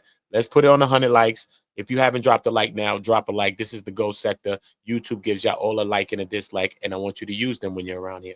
Because, you know what I mean? We're just so accustomed to coming to channels and we don't do them. Nah, I use my likes or my dislikes. Yeah. When I go somewhere, I say, I like it. I don't like it. Yeah. So use them shit. Whether you like it or dislike it, use it. Use it. YouTube give you it in every channel, so just use them. Salute to everybody in the building. I love y'all all. Hopefully y'all all had a blessed day. Let's Talk get back about the Genoveses, the Penaveses, the Zulus. He is guilty of introducing this man to somebody that eventually got him locked up. And then DC Blacks, you don't even reach out after Cuffy gets busted and is trying to get in touch with you. You don't reach out and say, yo, man, I can't rap too much. You all right? Is your daughter all right? Your mom? I'm finna send something to you. He don't do none of that, man. I meant to point that out right there. Wade made a comment last night, which he represented a lot of people that feels this way. Let me address what you said and go back to what you said, Wade. And I don't mean to sound ignorant or shallow for the people that's watching, but I'm representing the criminal mindset. I've been a defendant with a life sentence. When my man say he's sending me an affidavit, Cromer introduced Tammy to Suarez. Nah, that's not true. That's not true, Spade. That's not true. That's not true. Cromer did not introduce Suarez to Tammy. No. Suarez called Tammy to see how Meech was doing. His next thing was him sending her a picture of himself because Tammy asked for that. That's in the paperwork. And then he asked her about the pills. And when he asked her about the pills, called on the phone. This is third thing he was asking about pills. This is why I'm saying that's not true. Look, the third time when Suarez, the Mexican plug nigga, supposedly, he called her, he like, yo, you know who can move some pills? She like, yo, she in the car. 2 ways is written in the paperwork. 1 way and another way in the Frank's hearing. Like, boom. 1 way it says, Cromer's in the car with her at the time. And he says, say yes, say yes, say yes. And then he about to put the CS2 on her, so on him to go make the deal for the drugs or whatever. And then the next one says that Tammy's in the car and then she puts him on 3-way with another phone, or either she clicks in and puts him on 3-way and he listens into the conversation, but he hears that Suarez is telling her about a pill deal. So that's what I'm saying. Cromer didn't put her on to no Suarez. Suarez got through to her through Meech by seeing what Meech, period. And he met Suarez in prison during 2005 and 2006 when he was sentenced. And he was in Michigan, St. Clairs County prison, jail or whatever. It's not a prison, but jail. Yeah, that's what happened, bro. It's all in the paperwork, bro. What I'm saying is in the paper. So if it ain't true, then shit. Take it out the papers, y'all. All I ever say here is what's in the paper, bro. So if you want to hear what's in the papers, subscribe here. Drop a like here. Because that's what I'm going to do. I'm just to say that we were not involved in no criminal activity. I don't care what type of federal scrutiny comes with it. I'm responding by lawyer. And if it's anything in the affidavit that may incriminate me after I read it myself, I'm gonna say, let's take that out. But if I put myself and my man in Cuffy situation, Cuffy my man, and I introduce Cuffy to Tammy, when the affidavit come my way, I'm signing anything to say, yo, I ain't say nothing about no drug dealing. I don't know nothing about this, and any information here is incorrect. He ain't have to come in there and say that none of this is true. And that's representing from a gangster perspective. And if he did that, he wouldn't be in question in jail, Wade. If he did what you said you wouldn't do, I understand you speaking from your perspective. But for me to speak from the men that have been in one of them, and I've been in penitentiaries. And Sean G know what I'm talking about. I've been in Leavenworth. I've been in Colorado. I've been in Lee County. I've been in Lawton. Like, you die for this shit here. Full speculation, Wade. But, but he could have killed speculation and all of this if he would have responded to the affidavit, not responded to participation or anything that's going to make him culpable of a crime. The Frank's motion is a motion that they're giving to be able to prove that something is inaccurate, false, or lying in a thing. That's all he had to do. And that's what a gangster's supposed to do. If we argue that he's not a gangster and he's a hustler, he's still a street guy, and he got to represent that. Not just that, he was the middleman for any of them meeting each other. So no matter if he knew that they was gonna do some illegal things, once somebody showed that they was displeased with their introduction to who he turned them on to, he supposed to correct that. That's the rules, ain't them unspoken rules. If I put you with somebody and you say, hey, Sean G called me, say, hey, Juice, man, you put me with Dawgface and I ain't like how that went. I'm gonna say, hold on, Sean G, let me hit Dawgface. What was the problem? Let me get with Dawgface and see that, hey, dog, that was my man, Sean G. I put you what I told you wrote. I'm going to make sure Sean G is satisfied. You feel me? It ain't up to clear my name, to clear my name, Juice, to clear my name, to clear my name, to clear my name. That I wasn't with that. You got to clear your name. You got to clear your name. Let me defend Wade's position real quick. Podcaster Soul, he came with a passion this time around. He came with a little passion. Last week ago, he was acting like he was trying to apologize on his ass. He bugging Meech. If you want to come sit down, Meech, you can come sit down, Meech. Y'all take your times out here. Y'all take your time. And the way I cover this, I will never apologize for nothing I'm saying out of my mouth here. I'm dealing with the paperwork only. Facts. Not leaning my own thought left or right. Not doing that. We're going to let the paperwork speak for itself. Just like I called Terry a rat, because his ass ratted. Yeah. Andre Russ confessed in his case. Damn near made Cuffy, not damn near, made Cuffy have to damn near take a plea. That's why he took a plea. Because Andre copped a plea. Confessed. Yes, he did. Okay. How I know that? We went through Lorenzo Gibbs' paperwork. We went through Timothy Lamont Rush's paperwork. So we went through all but one, the last special co-defendant of Cuffy Gatlin, which is Andre Rush. And I will be getting into that too. And I got all the paperwork right here lit up and all the paperwork here. And this is how we dealing with it here on Go. On Go ain't about your opinion. On Go is about factual shit. That's when you get on Go and you on a nigga Kofi, got a John Wick something. Jump over the obstacle, John Wicks. You got to be sure. You don't be uncertain when you on Go. How you thinking when you on Go? How you doing this? You looking across this both side directions. Now, when you on Go, you putting the gas, homie. You on the gas, man. Cool. So what I say on this shit, I'm going back. I have not said nothing on this shit that I feel like I want to apologize for yet. Good. And Wade, correct me if I'm wrong. I believe you speaking from a perspective. I believe that you are speaking from a perspective of a person that's not my man, not my friend, that ain't death before the sun. I ain't down with you. I believe you speaking from a position that he's not my man. I don't know him. Like, would you do that to your comrade from the dirt that you done ate in his house and slept in his house and ate his mama's food? Would you not answer the affidavit, Wade?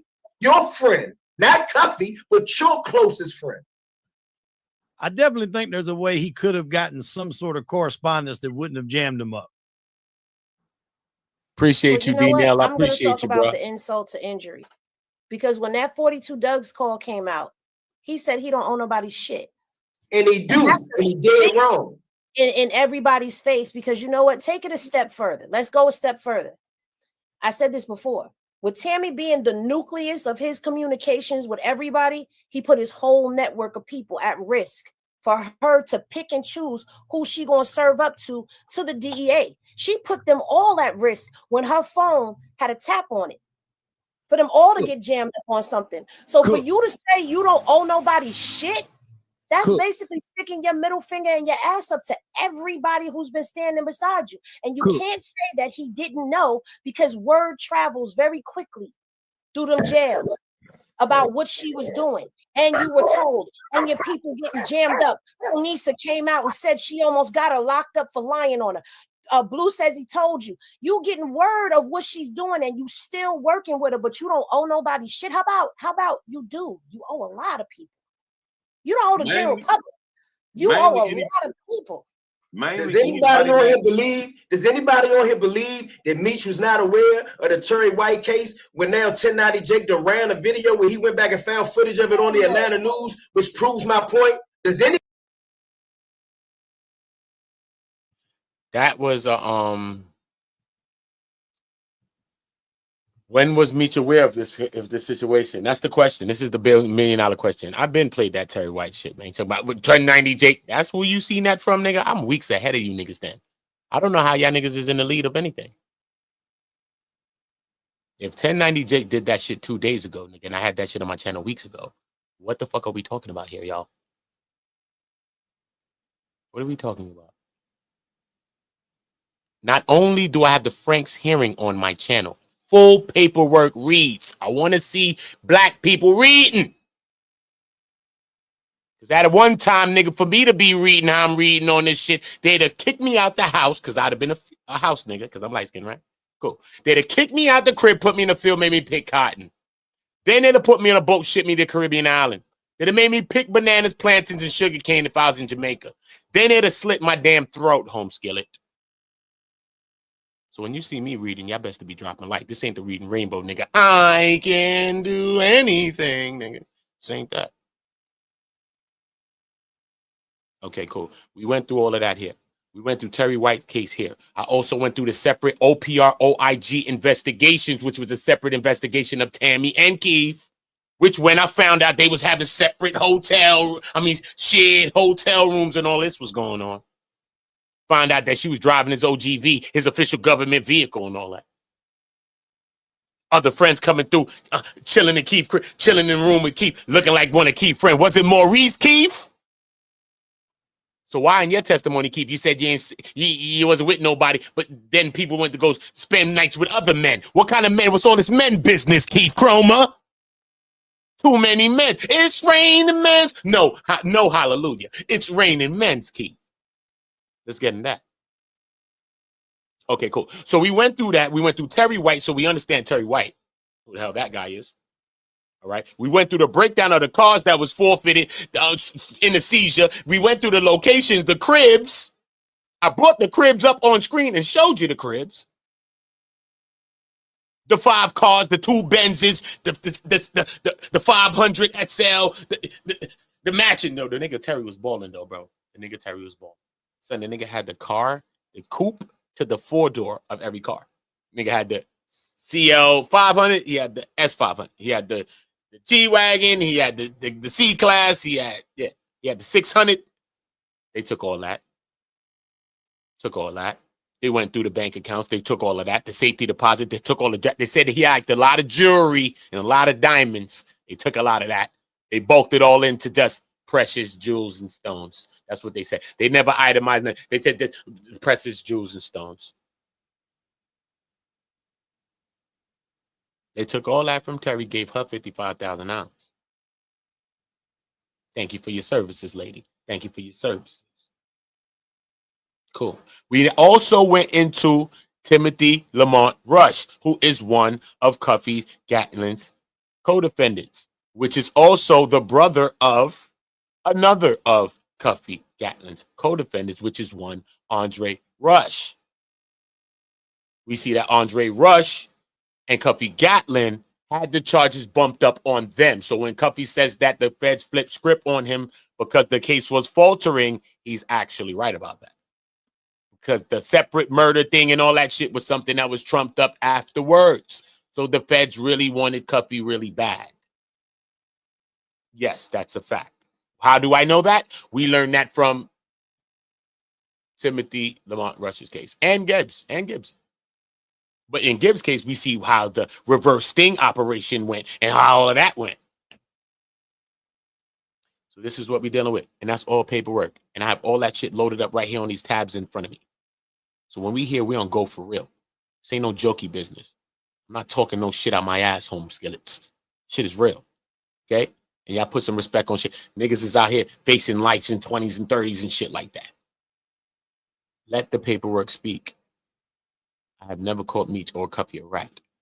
And if the day ever came that they or either one of them would be, I would replace the homepage picture and put his ass up there the same way.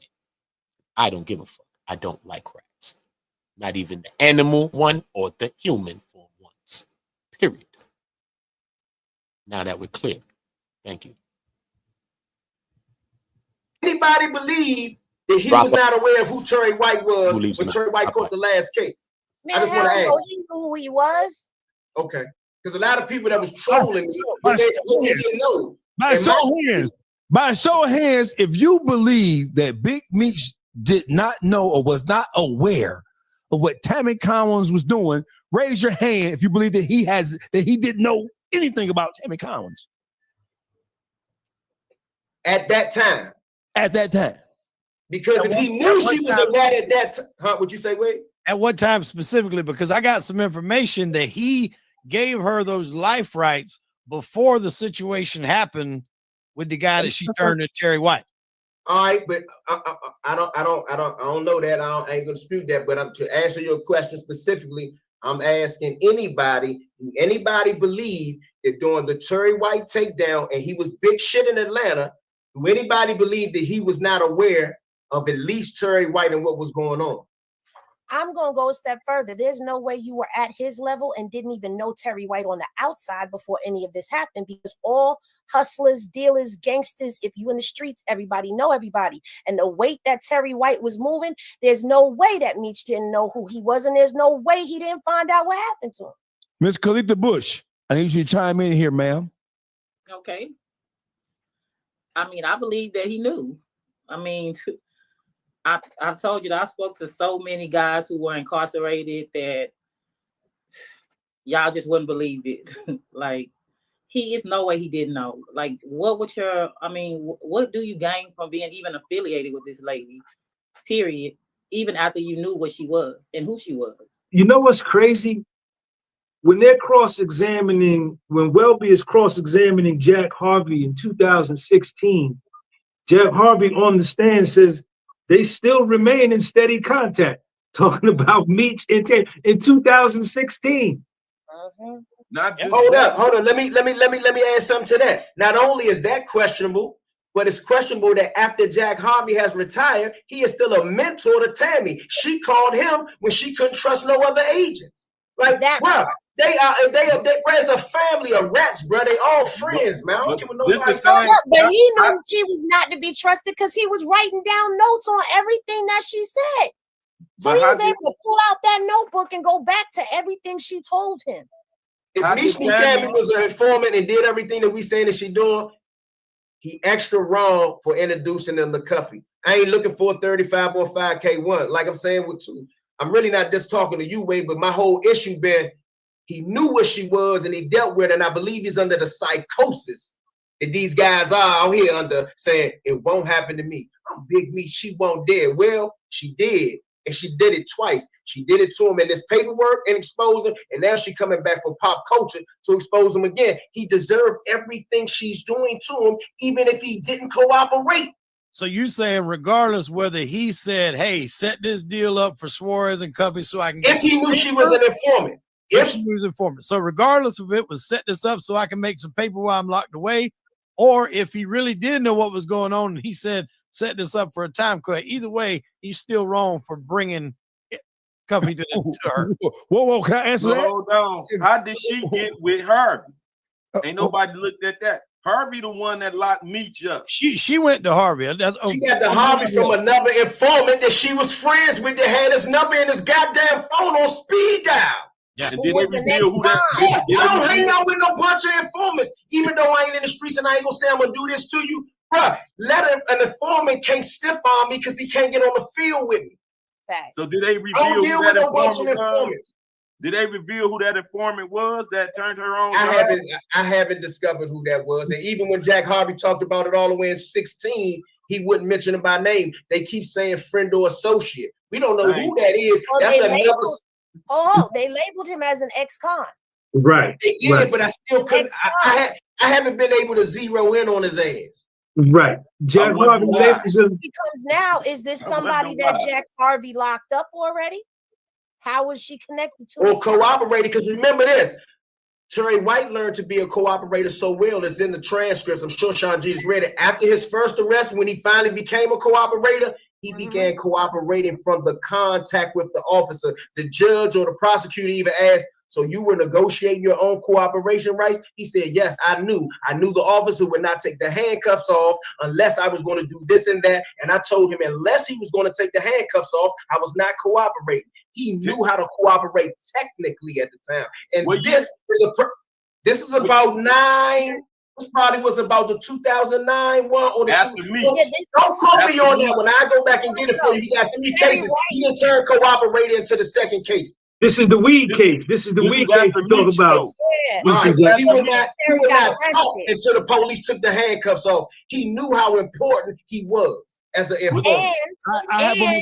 And he also had worked with that prosecutor before. That prosecutor is who he snitched to before. So when the agent told him, he spoke to the prosecutor and he knew that was the prosecutor on the case, he made that phone call to Mexico. Was all this after Meech was locked up? No, this is before Meech. No, this is before Meech. These two cases we talk about is before Meech. The first time he got locked up and cooperated was before Meech, but this time that we talking about with him and the agent was after in 2009. Right, that's a not right. Exactly. Yeah.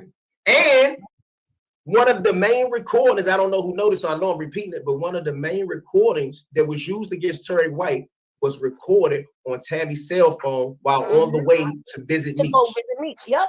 That's what she did. She recorded a lot of it with phones. Yeah, but one was on the way to visit Meech. We still Terry White in the car. With Terry White in the car. The phone upside down like this. Do they all know each other? Like he was in the car with her. So this is not for you, Wade. This is a rhetorical question, but for anybody. Do anybody believe that Terry White was getting all this money, knew how to move away from the city, and he drove in a car with her and he didn't know where he was going? When they pulled him in this prison in some remote place, he still ain't know where he was at because I don't believe he went in. But he drove, even if he just drove her to the hotel, where he was Terry White ain't know where he was going. He trusted enough. She prompted him to talking about drug dealing during the ride to prison to visit Demetrius Flenory. At every turn, he is involved with a rat coming in, with a potential rat, revisiting the rat, going back to a rat that told on him, giving the rat, doing another deal with the rat. He deal with rats. So with the 2005 Meech, fuck with the 2025 Meech, they would be in bed together, no homo. I have a question. Hey, Dogface, I'm about to have to drop out of here real quick. No, before you go. If you were jamming, like they say in DC, right? If you was jamming, and if you had a shipment of, if you had 10,000 kilograms of pure Colombian flake, would you, based on what you know right now, fact not fact, truth not true, based on what you know right now, would you sell 1,000 of those 10,000 kilograms to Demetrius Flenory? 2025 Meech? Yes. No. But you gotta understand, you asked me these questions and I'm giving you my honest answers. You answered the question. You answered the question. But now, I know your point is still there ain't no proof that he cooperated. I'm gonna give you that. Right. And my point as a journalist is different from my point of somebody in the streets just trying to make money with it.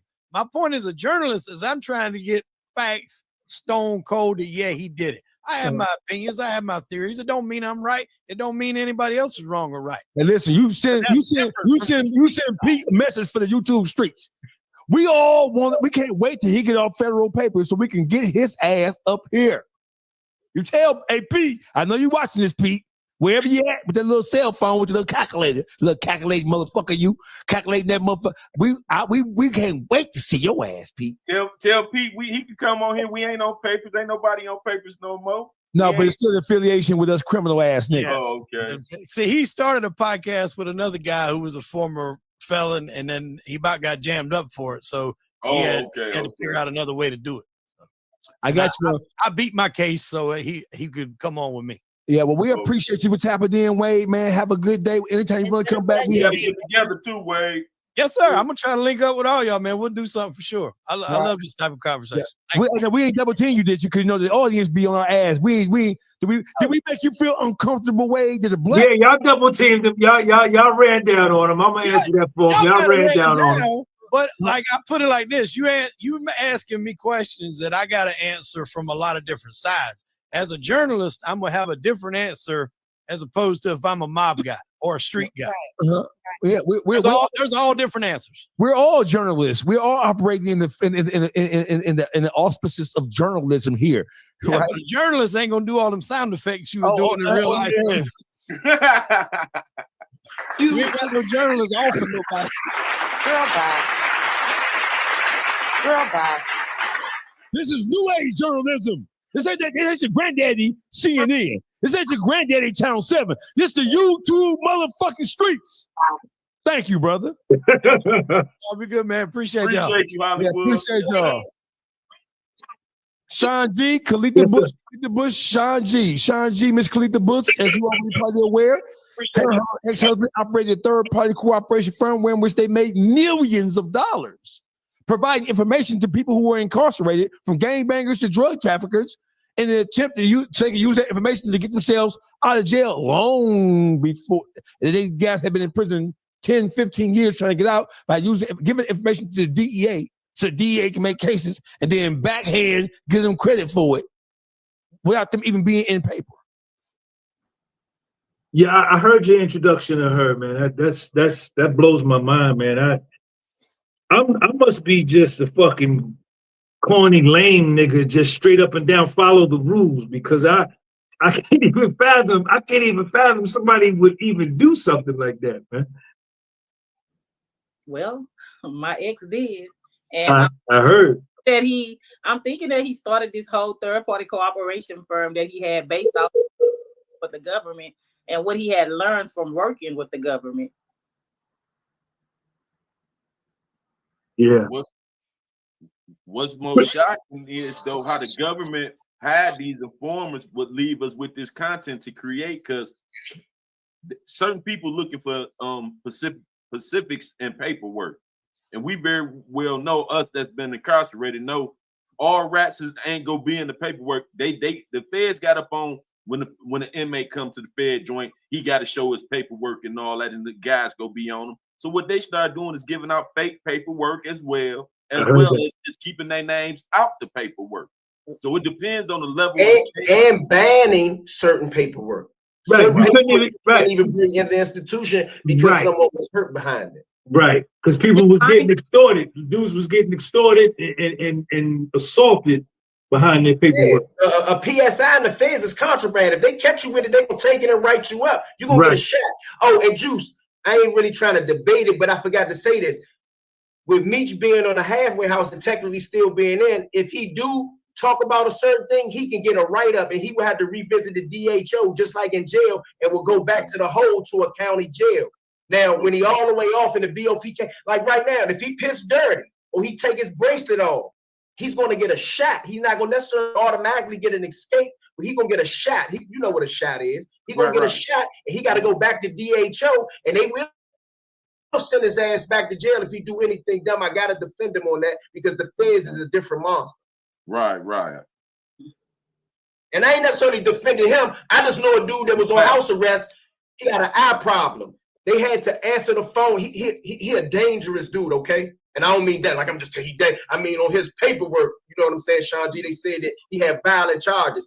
he had to answer a phone every 6 hours or 8 hours, okay?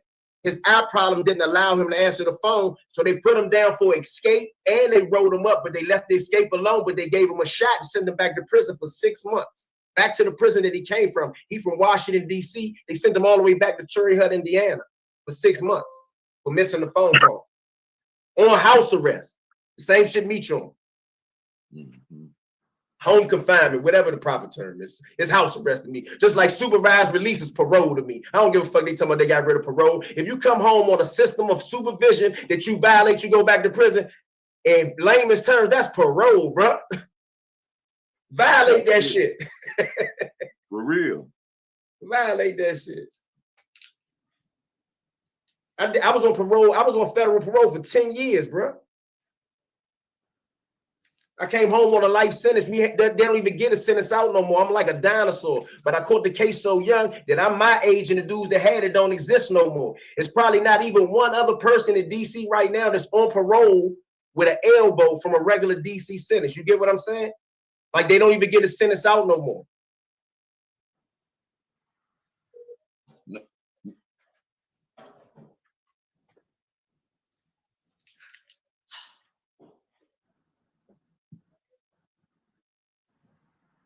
What we on now? We through with Meech. Y'all got some more to say about Meech? I gotta send. I got a question for the third party cooperation situation. I wanted to know how did the people approach? Like I know you said that your husband knew this and knew that, but how? I don't know if you answered this. How did they approach? Like once they found out what that was, they came and they said, hey, we got a loved one that need the services. Is that really how it go? Because that's how I imagine it. So basically the inmates who were incarcerated were hearing about the service, and it was some kind of way it was going from facility to facility, even though he had a website up for it. They would call and say, hey, my family is gonna call you, and it would pretty much go from there. How would that process go? Would it go the way that I described, or would it go from whatever the information in the cooperation was to the U.S. attorney, and from the U.S. attorney to the 35B motion? So basically, they would call in over the phone, and I wouldn't know if they had information until later on. Sometimes they would straight up just call you on the phone and say, hey, I got some information, and they'll tell you what DEA agent to talk to, or even what prosecutor to contact. Say, hey, this is the person you need to contact. They'll say, hey, last time they didn't want to work with me because I didn't want to get them such and such. I'm ready to cooperate now. Like, it was just like a whole bunch of stuff. But basically, contact the DEA agents, or sometimes just the prosecutor they was talking about. I mean, I've spoken to the prosecutors, attorneys, U.S. attorneys. So it just depends on the person. And basically from there, they want to know who's going to do this work on behalf of this person. I got another question, and excuse me if you can't answer it. I don't know what the prerequisite is. I'm just going to ask the question. If you can't answer it, don't answer it. But did you get in trouble for this business? Yes. Without going into nothing, you can't go in just general. What are they saying that you did wrong in reference to this business if it's a practice that they allow in other places? So what they told me, and this is exactly what they said, this is fraud, and we don't pay anybody to do this type of work. Basically, that's what they said, but I know otherwise because we had a set of informants that were female, and I would talk directly to the DEA agent who supervised them. Like you saying, this Tammy Cowins had somebody that she confided in. These ladies had somebody that they confided in and did work all over the U.S., some of the best work. And all over the U.S., all over the. I tell you their names because when I would talk to them, they already let me know that, hey, we don't give out our names, and when we contact our boss, we use numbers and stuff. So basically, that's how that stuff went there. But these were ladies that were traveling to do work. And these people who needed these services, these inmates that we're calling them, they were in prisons all over the country and had cases all over the country, right? Yes, it was anything from, they were calling in to report anything from drugs, murders, you name it, fraud. They knew somebody that was doing something and they wanted to give up information on it. What would you say your success rate was? It wasn't very successful. Like the success rate wasn't very successful, even though we were able to get approvals on these cases. Yeah. Their informants were not keeping in touch with the agents like they were supposed to and doing the work that they're supposed to do, like they said that they were doing. Do you have a story of any one success? I don't, but I mean, he told me of stories, but I don't know of any success stories other than inmates saying, yeah, he helped me out and stuff like that. And then all right, I got all the people that signed up were his friends, but they were all informants. So everybody was informants. And so when we talk about Big Meech and how everybody hold him up so high, my ex was one of those guys in the city of Houston that you could not tell anybody anything about him. They called him the king out there in Houston. If you came to Houston, he was right there.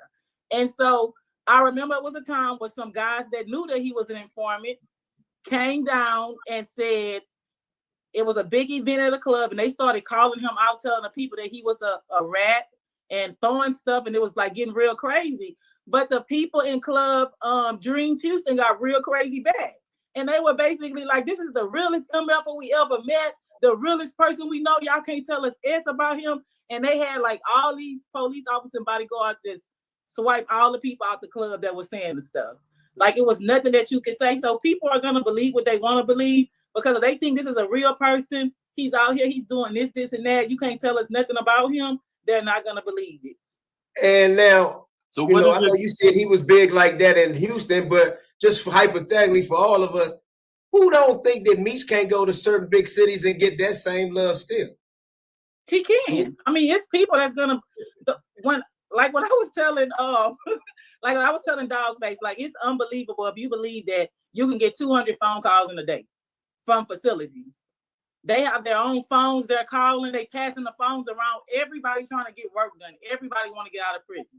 Is this still a thing? I mean, now y'all out of business, but all these people you saying was calling, they still like this still a thing? I'm not sure, but I know at the height of when we were in the mix of it, it was a thing. And I know I've looked it up online to see because when we were operating, there were other third-party cooperation firms. You can look them up. I was getting ready to ask you next. It was multiple different people doing this, and now when you go to look it up, you don't see it anymore. One more question. I mean, for what I'm trying to figure out. If you remember, what geographical area did most of these people that approach y'all come from? I'm going to say southern, like the South, and I'm going to say north. Okay. I feel you. So what is it? What is it? The feds say y'all did wrong to get y'all case? Was it y'all because y'all was accepting money from the inmates and getting money from the government? Was y'all getting money from the government too? No, we didn't receive any money from the government. It was only basically from like the inmates who would pay or their families that would pay. And so the government basically said, "Oh no, we don't do this type of stuff. We don't charge people for this type of work." Like it was a whole bunch of stuff. Things that I really didn't know, but they were telling me this, but I wasn't going for it because I was like, wait a minute. Like this DEA agent that I was in contact with multiple times was telling me, hey, on that case, I'm going to get my girls to work this case and they're going to get paid for this. So why are y'all saying that, no, they don't get paid, but he's definitely telling me that, yeah, they get paid. So that's a federal case. I can go look it up, right? It was all federal. Hey, that's crazy. Hey, Ms. Ball, it's pleasure to hear you speak. Are we talking anything more about Meech? Because if we ain't talking no more about Meech, I'm out of here. Yeah, it's time for me to go through. We can get back on Meech. For me right now, I think, listening to you, because I was absent for the first interview that when you came up here, I was absent for that.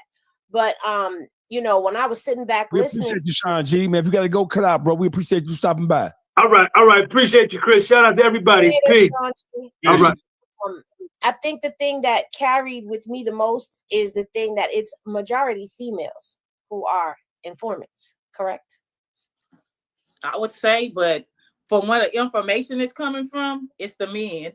And I mean, nobody else, because it could be your mama, it could be your sister, your brother, your cousin, your grandma. Like it doesn't, But a situation like this one with Meech, you already know the vibes.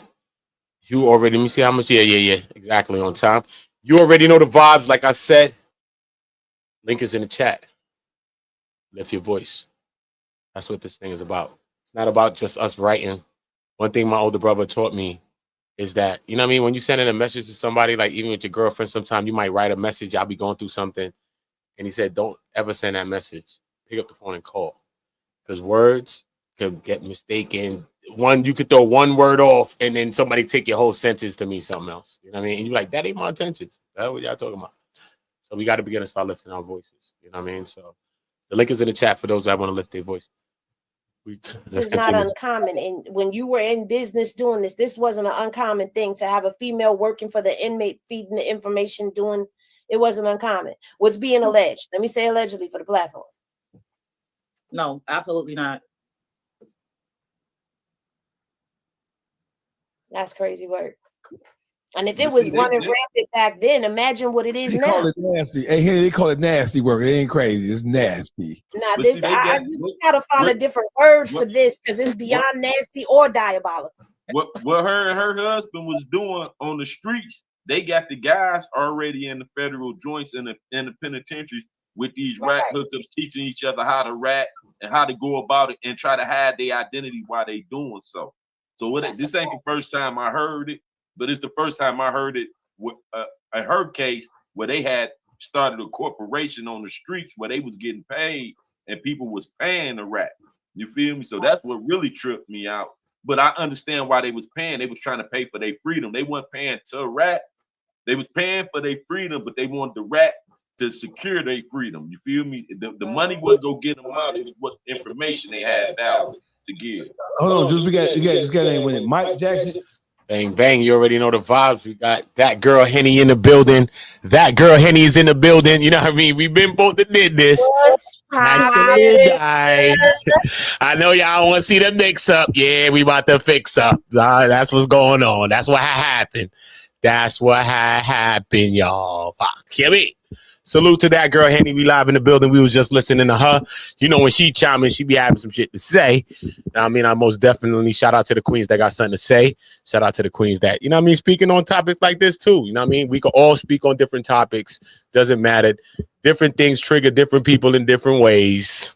Period, point blank. And people know different things about different situations. It may be a sister talking about a situation. You be like, what you know about this game? What you know? Listen, bro, she probably was with Pop Duke, probably uncle, brothers. Yo, bro, stop acting like we all don't come from the hood, bro. We all come from a hood somewhere, bro. Stop acting like we all can't get together and speak about any topic that we want to speak about. This is the problem that they're trying to do to us. You know what I mean? Red pill, separating the men from the women, the black women from the... Bro, just stop, bro. We need to get together and talk about anything. We need to figure the hell out. What the hell happened? You know what I'm saying? So shout out to that girl, Henny. What's up, queen? What's up? What's the vibes? How you, man? What's poppin'? I'm chilling. I've been on pause. I haven't been on go.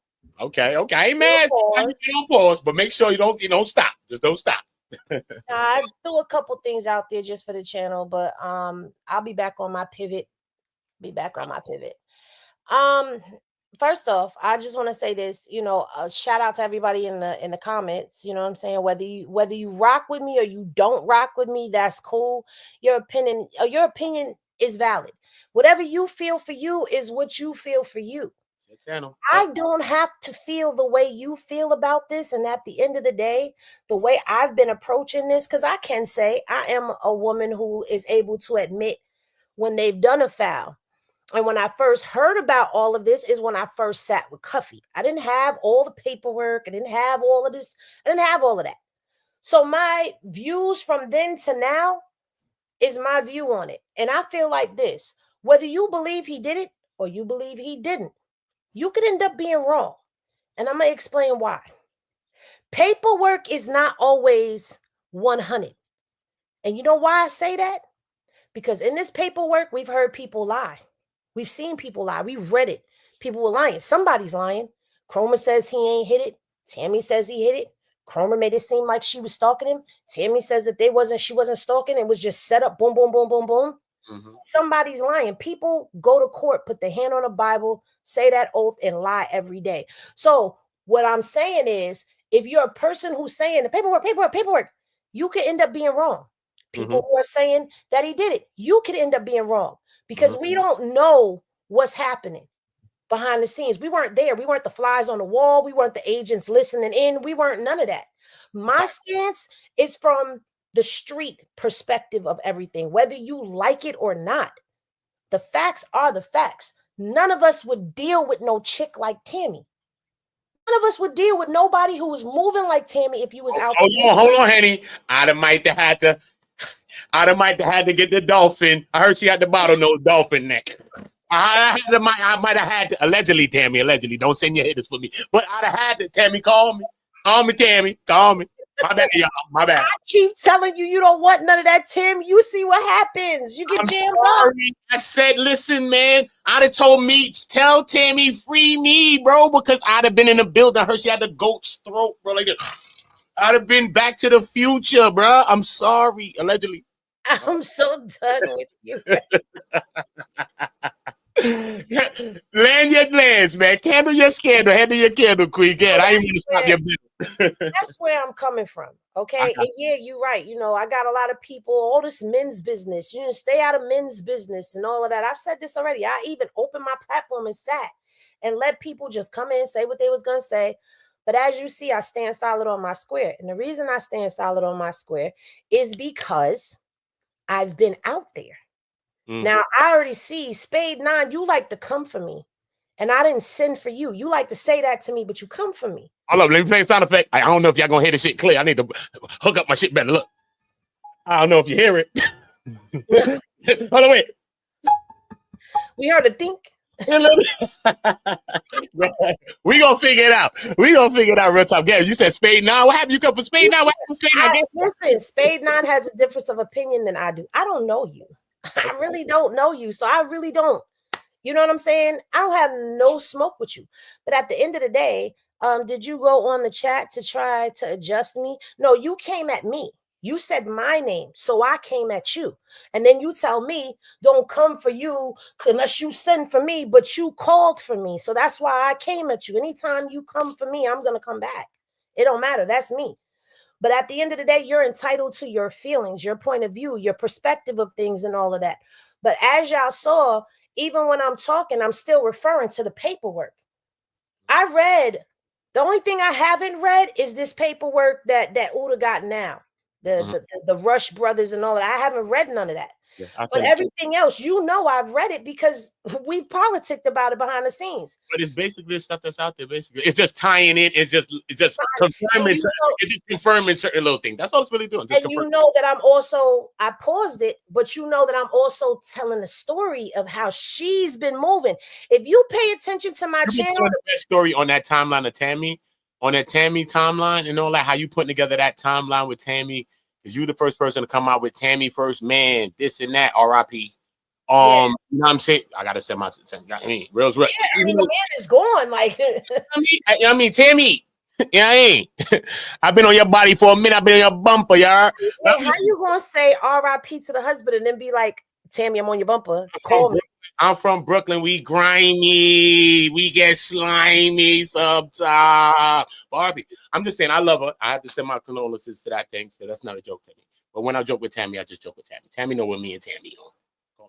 Spade, go do what you're gonna do. Because at the end of the day, you feel how you feel about me, and that's cool. I don't know you, so I really don't feel no type of way about you. I don't know if it's a New York thing, but my thing is you're not affecting me in real life. So, bro, I don't have no smoke with you. For me, Hold up. Who is Spade now? Is it a man? Is it a woman? I don't know. I don't know. We don't know who you are. That's you, Meech. Yo, Meech. Yo, Meech, why you holler at me, homie? You trying to blow some money fast, homie? What happened? Oh, now you're going to resort to talking about me and my hair. Oh, Lord. Oh, Spade. Please, I thought you was a worthy opponent. Let's not go there. That's some whack ass shit. Why? Because I got locks. No, that got to be a woman. That's a woman. That's a woman. That's some real That's hate. A woman. That's not a man. Because if you're a man, Spade not talking about people here, you need to stop. But what you gonna say about my hair, love? What are you gonna say about my hair? I have locks and they fire. They fire. You know what it is? I ain't mad with Spade. I've been saying no, but I don't know. Neither, but you're gonna come for me. I know why though, because I irritate a certain part of you. That's what it is. I irritate a certain part. Is Spade a woman though? Spade, are you a woman? I think. I don't know. Said they're a woman. Said I'm a woman. I don't have to show my face. I don't owe you shit. You don't have to show your face. You don't owe me nothing. But guess what? You're a fan. Salute to you. Thank you. Thank you. Even if you don't like me, you still a fan. So salute to you. Thank you. You on Uda's channel talking to me, running him up. You typing in the comments. Run me up, y'all. Run this shit up. Be on go in the comment section. Spade, be on go. Be on go. Be on go. Anyway, back to what we was talking about. Thank you so much, because you know what people don't realize is putting that timeline together. You've been in that paperwork, so for me to be able to where I'm at now is Cromer and all of that other stuff. So now I'm trying to break that down and put that together and get this from here. And so it takes time. That's still tying in Terry. It is tying in Terry. Like all of this is still tying everything, even the Rush brothers. All of this ties together. Like you don't understand. This is a big tangled web. Crazy. You know what I'm saying? So it's like, thank you for you know, recognizing the work, because I even when I had to take a pause for a second from it, because I ain't do my Tuesday and Thursday this week. Life is lifing. You know what I'm saying? I got teenage daughters. Life. Life. Who saying that? Life get the life and like that, homie. When the life get the life, you start sounding like who's saying that song? No, Casey and JoJo. So life hasn't hit the ooh yeah on me yet. Ooh yeah, life will get you in the ooh yeah. That's it. Will get you in the ooh yeah. So, okay, it hasn't hit the ooh yeah on me, but you know I had to take a pause for the cause, but I'll be back on it. And you know what I'm saying? If you watch my channel, since I've gotten into these court docs, I've been focused on Tammy more than anybody else.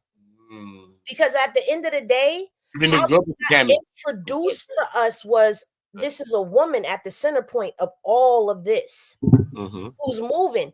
And even as a woman, my mind is blown like, yo, what you call a goat throat? I'm like, she got the golden snatch. I don't know what's going on. How is she doing all of this?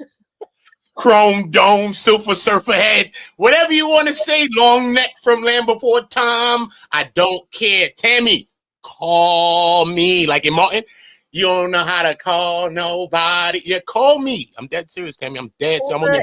If you link with Tammy, I'm gonna have to come to New York and give you the Y'all Horton Gate show and try to cleanse. I gotta cleanse your spirit after that.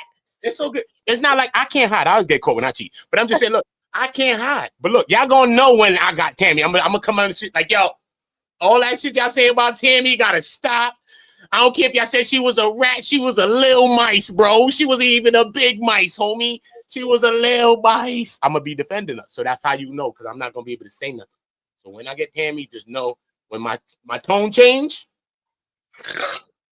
Yeah, man, I'm back to the future, homie. Leave me be, bro. Let's not talk about. Nah, she's a good girl. She just got caught up in some stuff. She got caught up in the situation.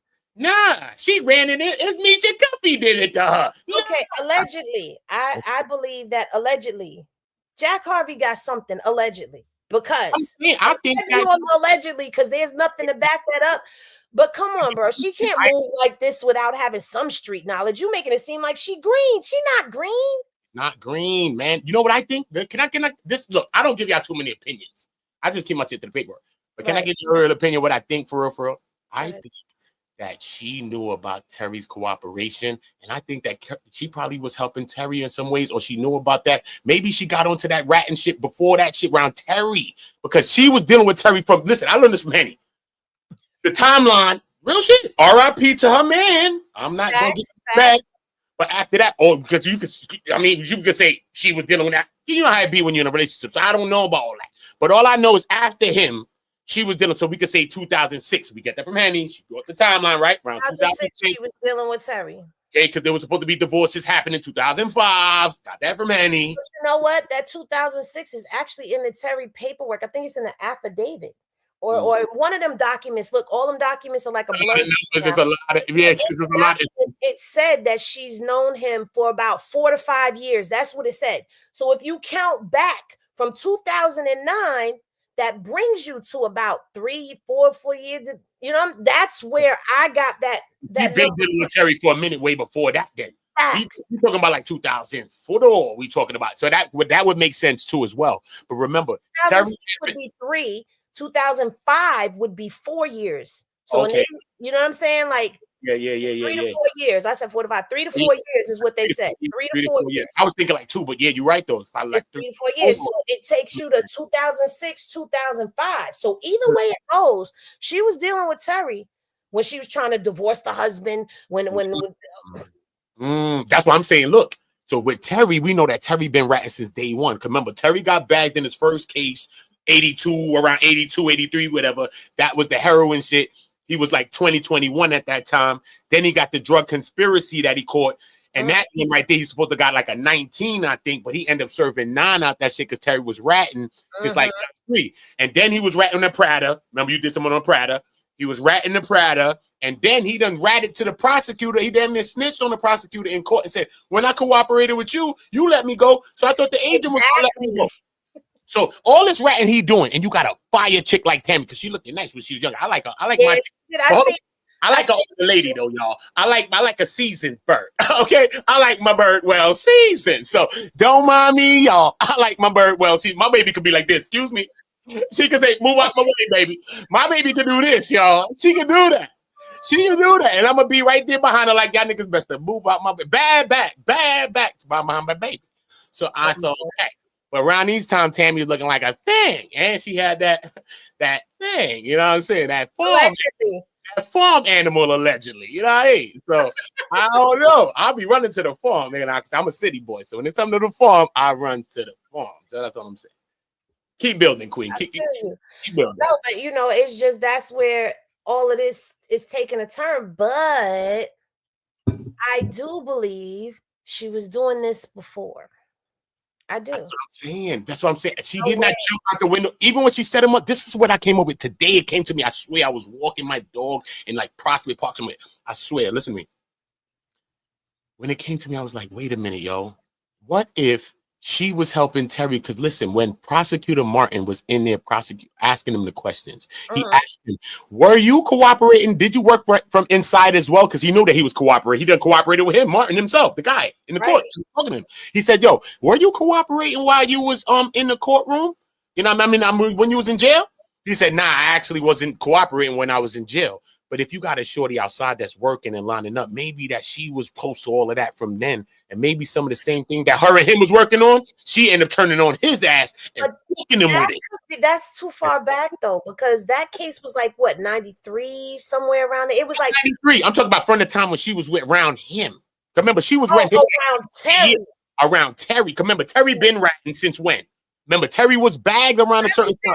Ratting since 90, I think it's 93 when he got his first case. He cooperated. Then then the second one, I don't know if he cooperated or not. The second one, the first one, he's younger. Okay, so he cooperated back then, and then he gets popped for this weed, the Mary Jane charges, and he falls for Prater telling him, yeah, you know, you cooperate to the end, you can go home. Like, you know what I'm saying? I talked to the prosecutor.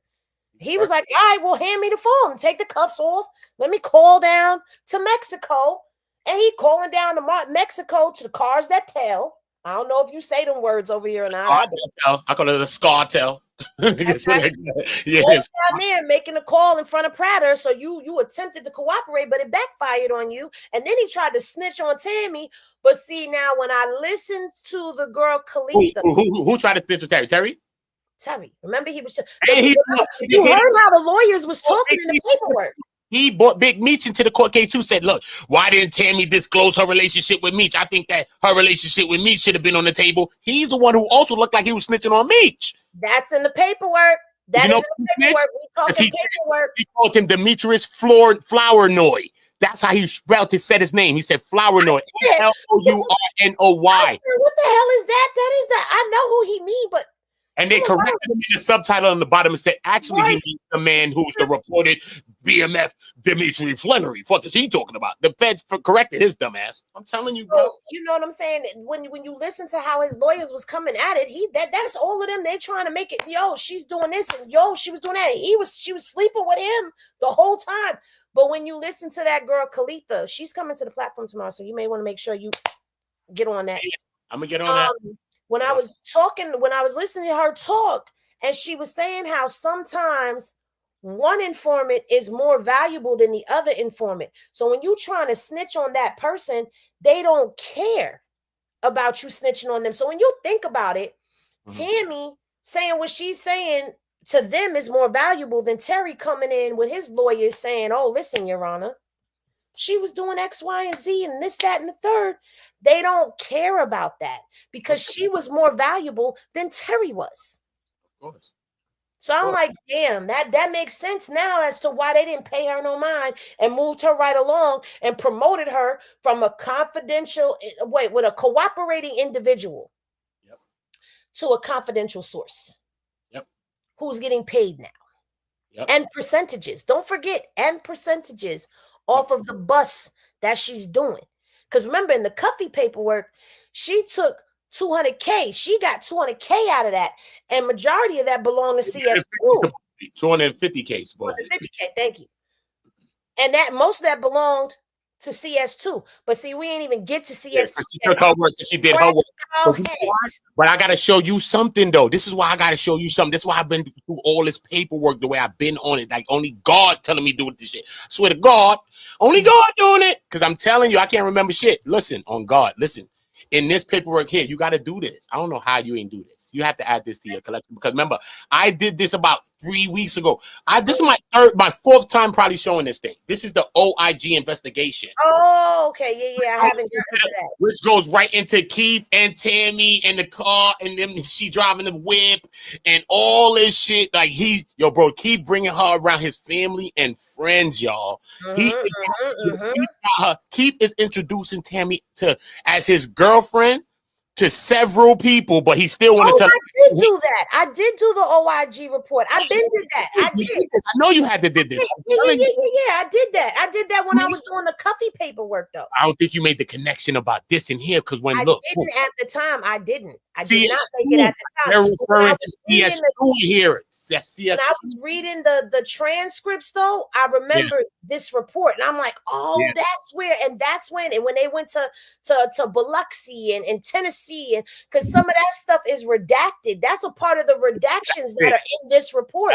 But the transcript is filling in the blanks to the.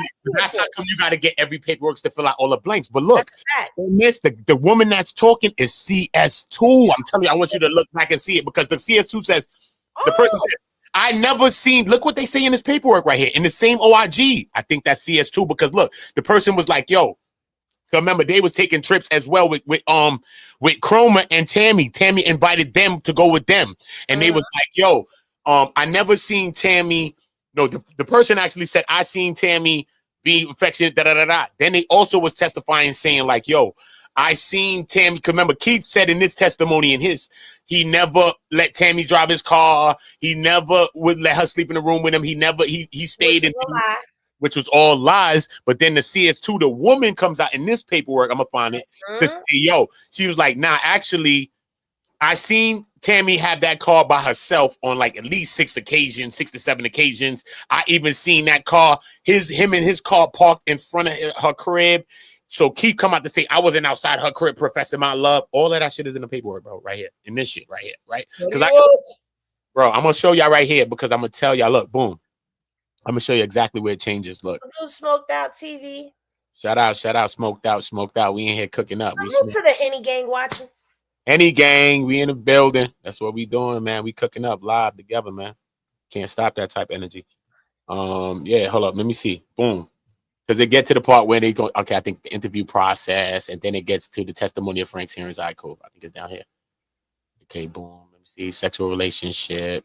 Let's get past this. All right. Okay. Testimony of bum. All right. In this, right? Boom. So I'm going to start reading this. All right, y'all? Cool. They said the OIG, right? It's going to be mad redacted shit. So y'all got to believe, y'all got to bear with the redacted shit till we get to the part. Because the part where we want is like, let me make sure where we at. All right, cool. Let me just start it from right here. The testimony of Tammy, most likely, and the witnesses and other witnesses to the OIG, right? So let's figure out who these people are. So look, they said blank. They're going to say blank told the OIG. So they like, who does Tammy told them that? Because Tammy's the person that's blank. The other person's like a her, but it could be the other person. So we're just going to leave it at blank. But after you read this sentence, you're going to know exactly who start figuring out who the fuck blank is. This I'm trying to tell people. Boom. So blank told the OIG that after blank retired, so we're going to say Jack Harvey there, because Jack Harvey retired in 2011, right? So we're going to fill in that blank simply. So we know we got that right. Jinkies. Good. Boom. She began dealing directly with Cromer. Sometime after blank, blank, blank, blank, blank, Cromer began engaging her in personal conversations, probably with his whatever. And blank said that the relationship continued to be Tammy. So we're gonna fill this one in. I was gonna say, go back and let them know that it's Tammy. Tammy right here. And we know this because of the transcript. Exactly. So Tammy right here, right? So Tammy said that the relationship continued to be personal in nature through the end of 2011, with Cromer meeting with her alone on multiple occasions and regularly speaking with her on the telephone, right? So now they're going to blank, blank, blank, blank, blank all of this, right? Boom. So now we're going to go right here so y'all see it right there so we ain't get confused, right? We ain't confused. Cool. For the first several months, the relationship was platonic. However, she said they became closer and eventually romantic, with the relationship becoming sexual in approximately February of 2012. According to Tammy, that's the blank, the sexual relationship lasted for approximately, I wanna sex you up. So y'all don't tell me when I'm joking on Tammy and Keith ass. Leave me be. Thank you. Leave me to my paperwork, y'all. Leave me to my goddamn paperwork. You know, I ain't trying to cook up. So boom, right? So they say blank. So here we go. Is this where it start to get tricky?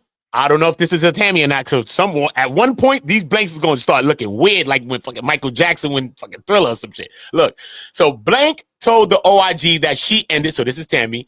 Tammy told the OIG that she ended the relationship with Cromer at approximately the same time she relocated from her home. Blank. The move, because you know that's also in some of that is in Cuffy work, right? Boom. Okay, about the move and all that stuff she did. Okay, right. The move was necessary because she was a target of DEA blank investigations discovered where she lived. All right, we understand how they discovered where she lives, right?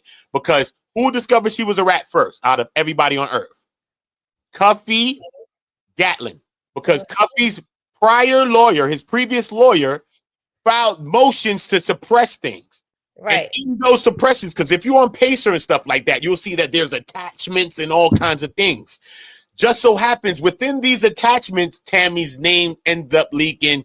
Cuffy blows it out the water, figures out that she's the rat. He uncovers the rat, sends a certified letter to Big Meech, which he say that Big Meech doesn't respond to. In time, he tries to get a guy on the yard to tap on Meech's shoulder and tell him to sign the affidavit, which Meech doesn't sign it. Therefore, the lawyers tell Cuffy, you know, I feel that he's working, he's rolling. So, because at the whole time, Cuffy never believed Meech would roll a rat. So this is where this Meech rolled a rat came from, I think. It came from Cuffy's lawyers, besides them finding out that, and Meech not helping them. So that's what that goes. So I just did you with a whole bunch of information just to tie it all in together, right? Boom. So now, right, so approximately at the same time relocated from her home, all right? The move was necessary because the blank investigation, they discovered where she lived, and I just told you how that happened. Boom. So blank, blank, blank, blank, blank, blank, blank. So we here now, right? Y'all see when I click this like that, right? Y'all see it blue, right? All right, cool. I just want to make sure we good. So blank said that in connection with the relocation, Tammy said that in connection with the relocation, Cromer agreed to give her DEA funds of $2,500 per month for 12 months to reimburse her for the rent. Tammy told the OIG that during this period, Cromer became increasingly possessive of her and his behavior became increasingly erratic. She stated that Cromer began professing his love for her and telling her that he wanted to marry her and take her to blank, blank, blank, wherever he was moving to live with him, and all these things that Cromer said, that she said. So blank said she saw Cromer visit blank residents. This is where it start to get weird, y'all. Listen to me. Because you don't know if he's talking, if who's testifying right now. You don't know. It's about to get weird. It's about to get weird. But this is, I'm telling you, I'm about to start leaning to I think that is CS2. I'm following you. We on go. I'm following you. I want to see where you're going with this. It is This part right here. I'm gonna tell you, when I read some of it. I didn't read all of it because I was like, yo, it starts to get confusing and I can't decipher the code of the paperwork. Because there's so many redactions to the damn document. Like as soon as you get a good sentence, it's like blank. And then blank for 2 lines, blank for 3 lines, blank, a couple of words, blank. Thanks. I swear, yo. I swear. Listen, I'm not even gonna hold you.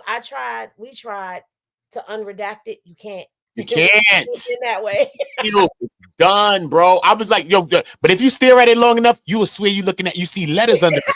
I swear to my mother, I thought I was going crazy. Yo, bro, I did, and I was. Yo, bro, you look at them black things so long, I swear, I'm like, wait a minute, maybe I could erase this somehow. Yeah, I swear to God, it's not, bro. I was trying to zoom in super tight because sometimes when people redact stuff, if they don't go over it enough, it'll be just a little faint little peak. Yes, that's what I was looking for. I thought I was seeing that looking at the black shit so much. And then I'm thinking to myself, this is way back in 2019. There's a possibility that they didn't have. Nah, this the feds, bro. It's blank. This is what I'm saying, man. This is what I'm saying. On go. Hold on, let me just put this in record. Live with Thatgirlhenny. Bang. That's how we do it. Bang. Make sure y'all. We're gonna put this on the scrolling. Let's scroll that. Yeah, Udo on go live with Thatgirlhenny. Let's do that. Boom.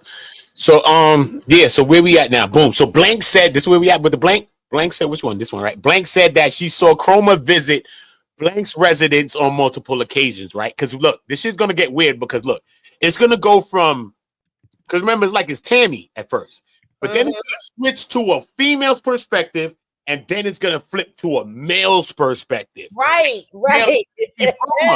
And the man is not Keith. So it's like, what? Because Keith only comes in when his testimony comes in. That's when Keith Cromer's view comes in the picture.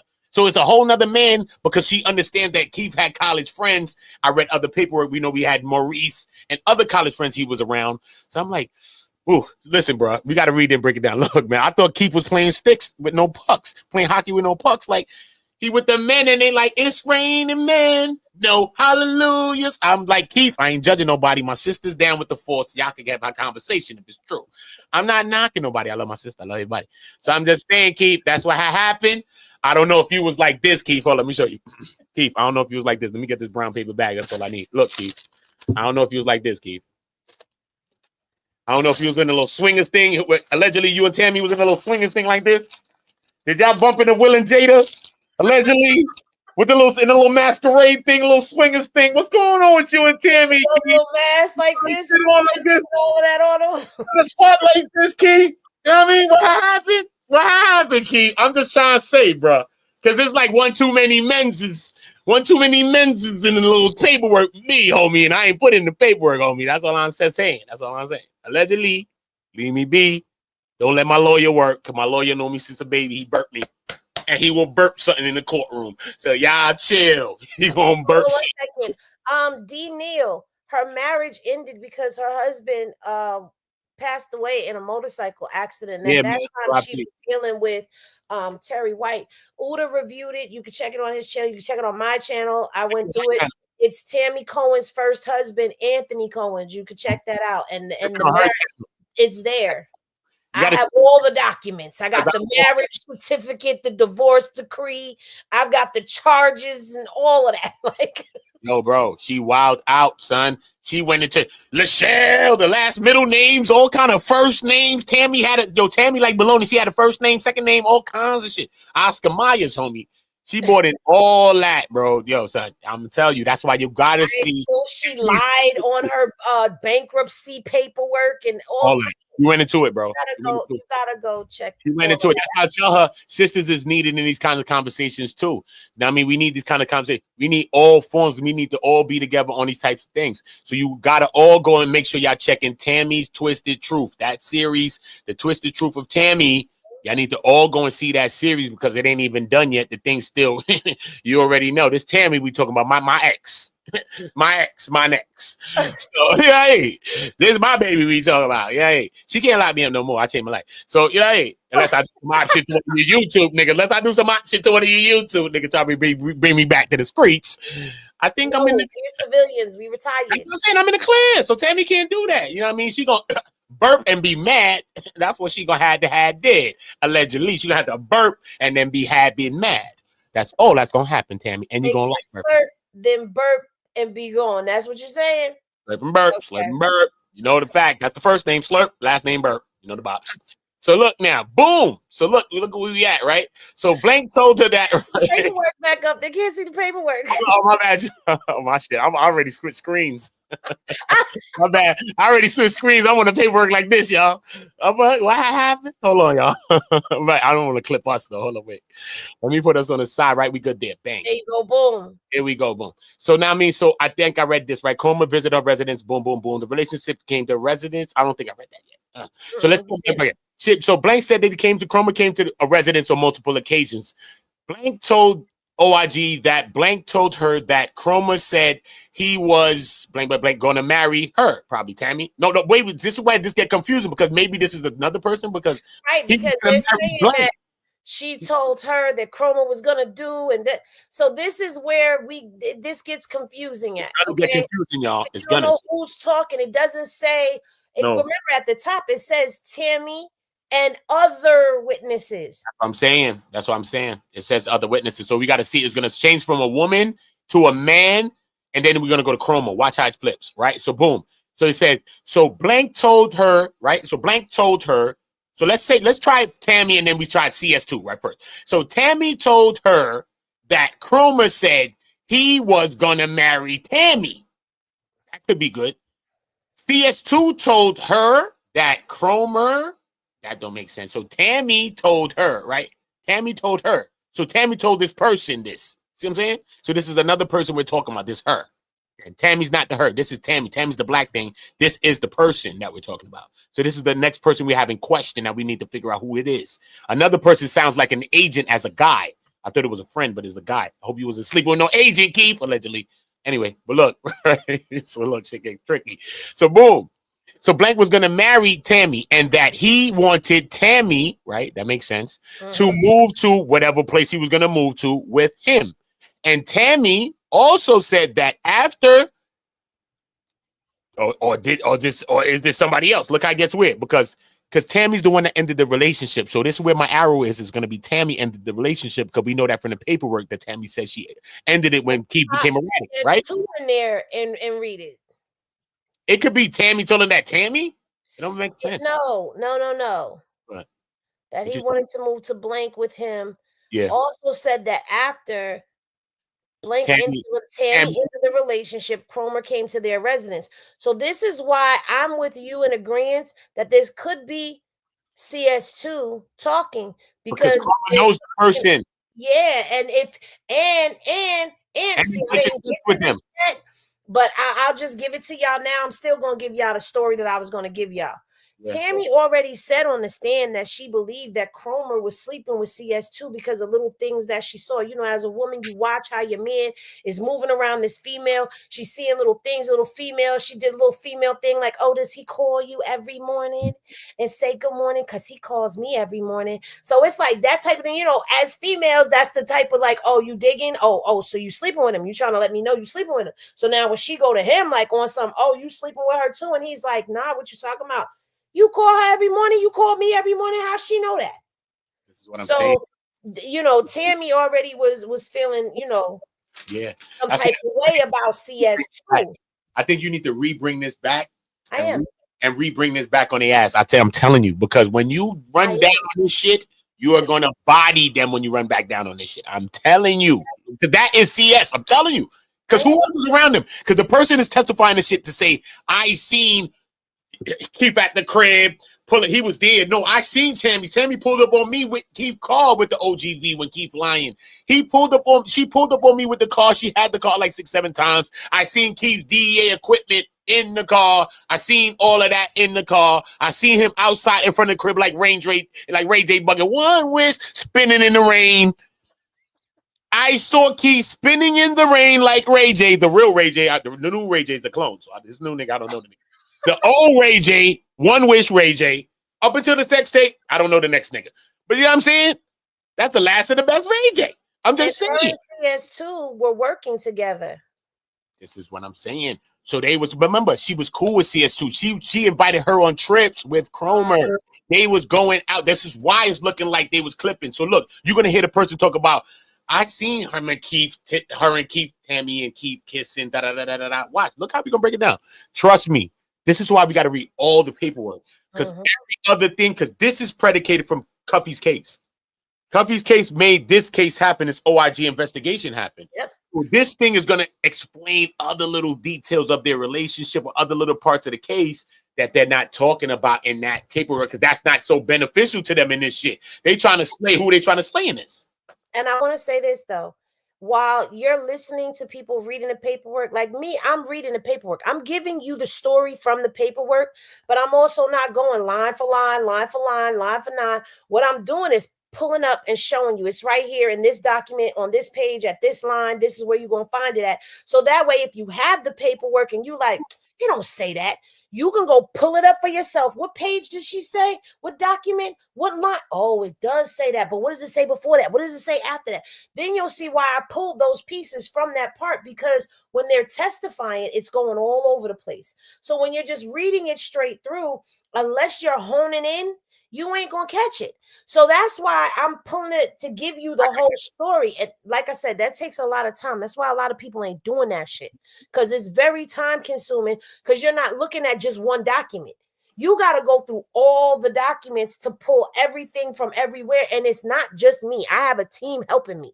Okay. I have a team because I can't do it all by myself. You can say by myself, I'm crazy. Trust me. I'm insane, man. I'm over here. Yo, son, right now, I got papers all around me right now, dog. And I'm not moving them. The shit look like Silence of the Lambs in my room right now, bro. And I'm not moving that shit. Papers is everywhere, bro. Swear, you know nigga. where mine are? They're all in the court. They're all on my computer. They're all in my computer. So I'm pulling them up, throwing them in Adobe, highlighting. Like it's a lot. Y'all really don't know. And then it's like y'all want us to sit up here and tell you who lying and who not. We don't know who lying. There's still evidence to come out. It's still information to come out. You know what I mean? Tammy still ain't speak. Meech still ain't speak. Meech on papers, nigga. When Meech speak, he might say, "Oh my ass, nigga. Fuck you, niggas, man. What up, though?" He might come out and say, "What up, though? Fuck you, niggas." But here's the other thing: DC Blacks. Salute to DC Blacks. Shout out to DC. 2 other cases today. He be on his paperwork. He brought up 2 other cases today. What was the case? I didn't get a chance to watch it. I seen him drop, but what was they related to? The same thing kind of going on, and Meech name in there. And Meech name in it. Meech name is in what he said. Shut up. And allegedly, because I didn't see the paperwork, so I gotta say allegedly. No offense to DC Black. I know you be on your, but I gotta say that for both channels because we ain't see it. Yeah, we didn't see it. His name is all up in that paperwork too with Ralph Sims, and you know Sims is the one that snitched about the limo. Yeah, man. Hope not, man. Damn, are you serious? So I'm just like, I hope not. Man. He said it in the video. You didn't see that. There's another video. There's another video with all of us on there before we did the video with Crime and Entertainment and Khalifa. There's another video, and he talks about it in there, and I'm sitting back looking like, oh man, that's crazy. That's crazy. And we don't even know where Tammy is in anybody else's paperwork. We don't know if we're looking at somebody else's paperwork that has a CS1 and that CS1 is Tammy, but we don't know because nobody went for Frank's hearing on anything. See, the only reason why we know who CS1 is now is because of that Frank's hearing. So when people be like, Cuffy paperwork don't matter, yes, it does, because that's what all of this open. No, because listen, before that, Terry White's case, he was trying to get a Frank's hearing. He was unsuccessful. He was attacking Tammy and trying to get one. But they was like, yo, bro, you was on the phone with her for hours, bro. Okay, yeah, you said this. Okay, how does that relate to you being on the phone telling her, yo, you see that Macon, Georgia hit when they hit that weed in Georgia? Yeah, that was my weed. Yeah, I'm spending money from 1980s and all the shit he's telling Tammy, bro. Right. And he gonna try to chalk it up to bolstering and boasting. Bro, nah, nigga, you was talking on yourself, bro. Nigga, wild out. Exactly. And then the other thing is, unless you read all the Terry White, don't just go read, oh, I read the transcript. They only brought his name up once. They only brought Meech up once. Listen. Go read all the paperwork, because when you read the paperwork, her name is in Terry White's case. And then when you come to Cuffy's paperwork and you're reading Jack Harvey's transcript, they ask him, is this CS1, is the CI1 from the White case, the CS1 in this case? And Jack Harvey says yes. So when you read the Terry White case, you know Tammy Cowins is CS, the CI, and now she turns CS. But you'll miss that if you don't read all the paperwork as to when she became the CS for them in 2009. And then when you get into Cuffy's paperwork and you start reading all of that, it makes sense. So when people are like, how do you even know that that's Tammy? Because we read Terry's paperwork. Hold on, wait. CS in 2011, CI in 2009. Because remember, when she meets Cromer, she becomes the CS. That's after Jack Harvey retired. So in 2009, when 2008, for free. 2008, she free was work. CI. Free work. She wasn't even. We keep saying confidential informant, but that's the wrong. Individual, cooperating individual at that time. She's a citizen that is helping them for free. For free. Locking up her ex, a nigga that she fuck with, that's getting money, nigga living like Batman. The man came in the news and said, listen, man, when we ran in the house, the man had a media room with about 24 TVs on the wall, and you push a button and the satellite dish, all the TVs come on. The man was an agent that was on the news and said that shit. I could play it right now for y'all. She was working other cases in between Terry White and this whole thing with the FIDEL and Cuffy and all. She was working other cases. And then she was still working other cases while she was working this. And it says that in the paperwork. But if you ain't paying attention, you're going to miss it, because that's when they talk about the Boosie dude and all that other stuff. So she was working. Working everything. Rolling down the river. Working, nigga, she was like that. Working, yeah, nigga. R.I.P. Tina, nigga. She was working, homie. That's a fact. So it's a lot that if you don't connect the dots for yourself, if you just sitting back listening to people who are stuck on one type of paperwork, you're gonna be lost in the sauce. Because now you see Uda is ahead of even me. He's ahead of even me. He's over here on the Rush Brothers. That's supposed to be coming down the pipeline, but he's already on it.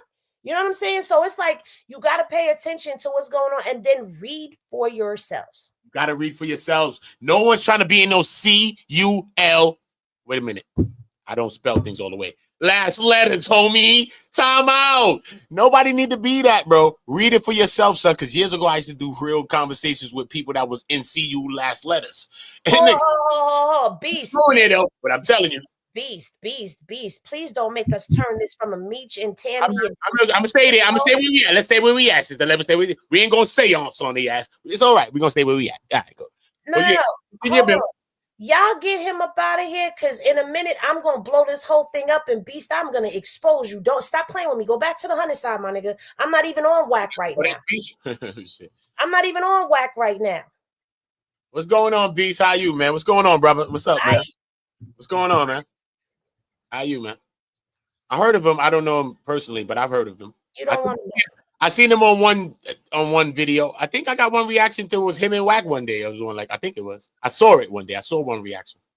So Beast. You know I got your secrets, Beast. That's all good, though. Here, Beast. We gonna go together around this motherfucker, you all right? Around here. Asked him to exit. He said, I'm out. I'll see you though. Yes, you will. Bye. You don't want me to do that on a live. Okay, thank you. We don't go together here, Beast. We just get we on Meech, man. We ain't on whack 100. I'll spin the block on him just for you, but right now this is where I'm at. Period. Anyway, so back to what we were talking about, the more relevant stuff. Everybody, man, we all here, man. The whole sides, everybody's sides here, man. We outside. What's up? Yeah. So you know, I encourage y'all to just read it. Don't just take, because that's what I see a lot of people doing. A lot of people try to combat me, people who really read the paperwork. Regardless, here's the thing. Stop saying people don't know how to read paperwork. It's paperwork, bro. It's paperwork. If you know how to read a book, you can read paperwork. And we got Google, AI. All gotta say, do you ask AI? You don't know what something means, you could go right to what does this mean? GPT. What the hell they talking about right there? They would say, actually, Uda, they mean you could be a professional tomorrow. What the fuck? So this is matter. That's right. You know, we got all this. We are in the age of information. Technology will help you learn what you don't know. So people saying all of that. Yeah, we're in the information age. And you have to use your critical thinking skills. You have to have a good memory and have critical thinking skills when you're dealing with something like this in order to break it down and remember it. That's the whole thing. You can remember. The reason why me and Uda can talk right now without having no paperwork on the screen is because we've read it. So we read all the paperwork. I'm still reading paperwork, you know what I'm saying? But from I've read all like the past stuff, I've read that. You know what I mean? Like even what I've told everybody, like everybody that's viewing this case and talk about Meech and anybody, yeah, all at least have to read the Frank's hearing Dion Cuffy Gatlin. That's the first thing I read. And it's 32 pages and it's free online for everybody to read those pages. So once we read those first pages, I'll bring it up right behind me right now and show you what it looked like. When you read those pages, it's going to start showing you the affidavit. It's going to show you where the whole discrepancy came in, how Tammy flipped on the 2 affidavits she wrote. Then she went with the Keith Cromer. So you're going to understand why Cuffy and his 3 other defendants was trying to get all of this shit thrown out, bro, because they had a real case to get all of this thrown out, bro. Yo, bro, not only is she flipping on affidavits, bro, she's having sex with the leading investigator. She's getting paid up like $211,000 cash. I'm talking you percentages and numbers. 211, bro. I'm giving you numbers on factuals, bro. And the thing is, Cuffy is not sitting because of this case, but he's sitting because of the taps that got put on him from this case. And he did not get charged with unaliving. He got charged with a ghost gun, which means that there wasn't one. Ghost drugs, because he got caught in a reverse sting DEA sting. Okay. That got set up, son. He got caught in a reverse DEA sting, son. Straight up, son. All right. They gave him a couple, like 100,000, like 100,000 and a car. But the whole time it was an undercover agent that he was dealing with. So he's a trap car. He gives them a Camry that got like 100,000 miles. I'll bring the paperwork right now for you and show you. Look, he get him a car, bro. Boom. He sends Timothy Lamont Rush and Lorenzo Gibbs. He sends them to go to Memphis to go get the work. They go out there. I think they make 1 or 2 trips. Then they get booked. After they get booked, they like, yo, bro, remember the agent nigga is that he working where you think he regular like us. The agent nigga like, yo, bro, remember they lined them and they booked them, but fake work. This is all for fake drugs, sham narcotics. So look, by the time you make a deal for the drugs, they bagged them. Boom. So you don't even get to really put these fake drugs on the streets, bro, right? But look how they deal you. Even though it's fake drugs, you say, all right, niggas locked me up for some fake drugs I was trying to sell or trying to buy, right? No, they convert whatever the weight is into real weight. So if it's 15 bricks, they'll say, okay, that was 7.5 real drugs. So you're going to go to trial for actual real drugs, even though you was conspiring to do a deal for some fake work. But you know what's crazy? He's not sitting in jail for drugs neither. He's not sitting in jail for the reverse thing either. It's this because allegedly he ordered a hit on 2 people who were cooperating individuals. One of them, of the cooperating individuals, is the person who allegedly did these hits, allegedly at the command of Cuffy. So the guy who actually allegedly somebody went in there and started yapping. Because it says in Lorenzo Gibbs' paperwork, which I could bring up right now for y'all. I'll show y'all. I'll read it right now. I've read some of it. You see, I read some of it. Oh, aren't you proud of me? Not real shit. Because when you read Lorenzo shit, it tells you what happened, bro. It tells you, nigga, they met by Chipotle. Yo, bro, they going into that type shit. Chipotle. And they heard chitter chatter on the wire because Tammy had that wiretap put on his phone. Remember telephone number 1? Yeah. They're listening, even when he wasn't talking to Tammy. They're listening to everything that he's doing. That's how they got onto him. They got onto him from Tammy, period, bro. Even the other extra shit that he ended up having to cop pleas to because Andre Rush, his co-defendant, confessed. Lorenzo Gibbs, you know what I'm saying? He was like giving like some leniencies. Him, they got a little time that they did like some time served. Him and Timothy got like some time served in the end. You know what I mean? I think Timothy did more time than anybody behind the wall during pre-trial before trial happened. So he ended up getting let out too as well. But they during the trial, this is how I found out all of that, because in Timothy Rush's paperwork, doing a bail reform. So he's trying to push for the bail reform, and he's trying to push for speedy trial acts and all this. So in this, he's saying, yo, y'all taking too long. I've been in jail for 44 months. So that goes to show you how long Cuffy, but he's been in jail longer than them at this time. So he like, yo, bro. So as he's going through all of this, he like, yo, the DA, yo, what's up? Yo, they taking mad long. So they're like, nah, man, actually, you got to blame the judicial system. Actually, it ain't just us plus Cuffy and everybody. Y'all all filing motions, Frank's hearings. There's mad shit going on. You know what I mean? So you got to wait. And plus, we got a new investigation, and we about to bump up the charges on 2 of the defendants in there, Your Honor. So listen, we need time to build this because we about to put death eligible charges on both Andre Rush and Cuffy Gatlin. And this is where Cuffy said they flipped script, because remember that shit was faltering. Tammy was flipping all over. Mid-trial, son, they did that shit, son. Midway through, them niggas added that shit to it. Bang, bang, bang, bang, bang. Hit them niggas with the motherfucking shit. You know why? And this is just, listen, this is just my opinion on all of this based off of the paperwork. That's the paper. Look. I believe what happened was they knew he was going to walk. They knew this case was going to be thrown out. So they had to bring that charge up. They had to bring this up. That's why there's no charges for this in there. Now, let me explain why I'm saying allegedly with the orderings of and all of that, because you don't know, bro. No. I mean, because I'm seeing people are saying he admitted it. I've never heard Cuffy admit to any of that. And in Lorenzo shit, they said he's a cold, heartless motherfucker and all types of shit. They said man shit. I don't know, probably was, probably not. So all I say is that why you niggas acting like y'all like that, and y'all talk about niggas that they talking about like that, and like you like that. You not like that. Watch it. That's why. You know what I'm saying? But at the end of the day, that's what happened. And that's why for me personally, I can speak for me. When I say that Meech owes, that's what I'm talking about. When you say Meech owes what? When you say Meech owes Cuffy an explanation. He owes Cuffy to say something to him.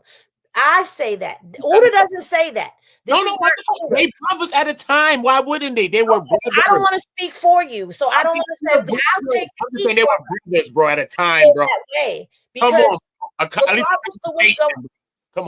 to what's going on, I know when you out there in the streets, this comes with the turf. I'm not saying that it's cool. I'm not saying it's not. I'm just saying certain things that you hear happen, they're going to happen because that's the life you live in. And I'm not excusing it.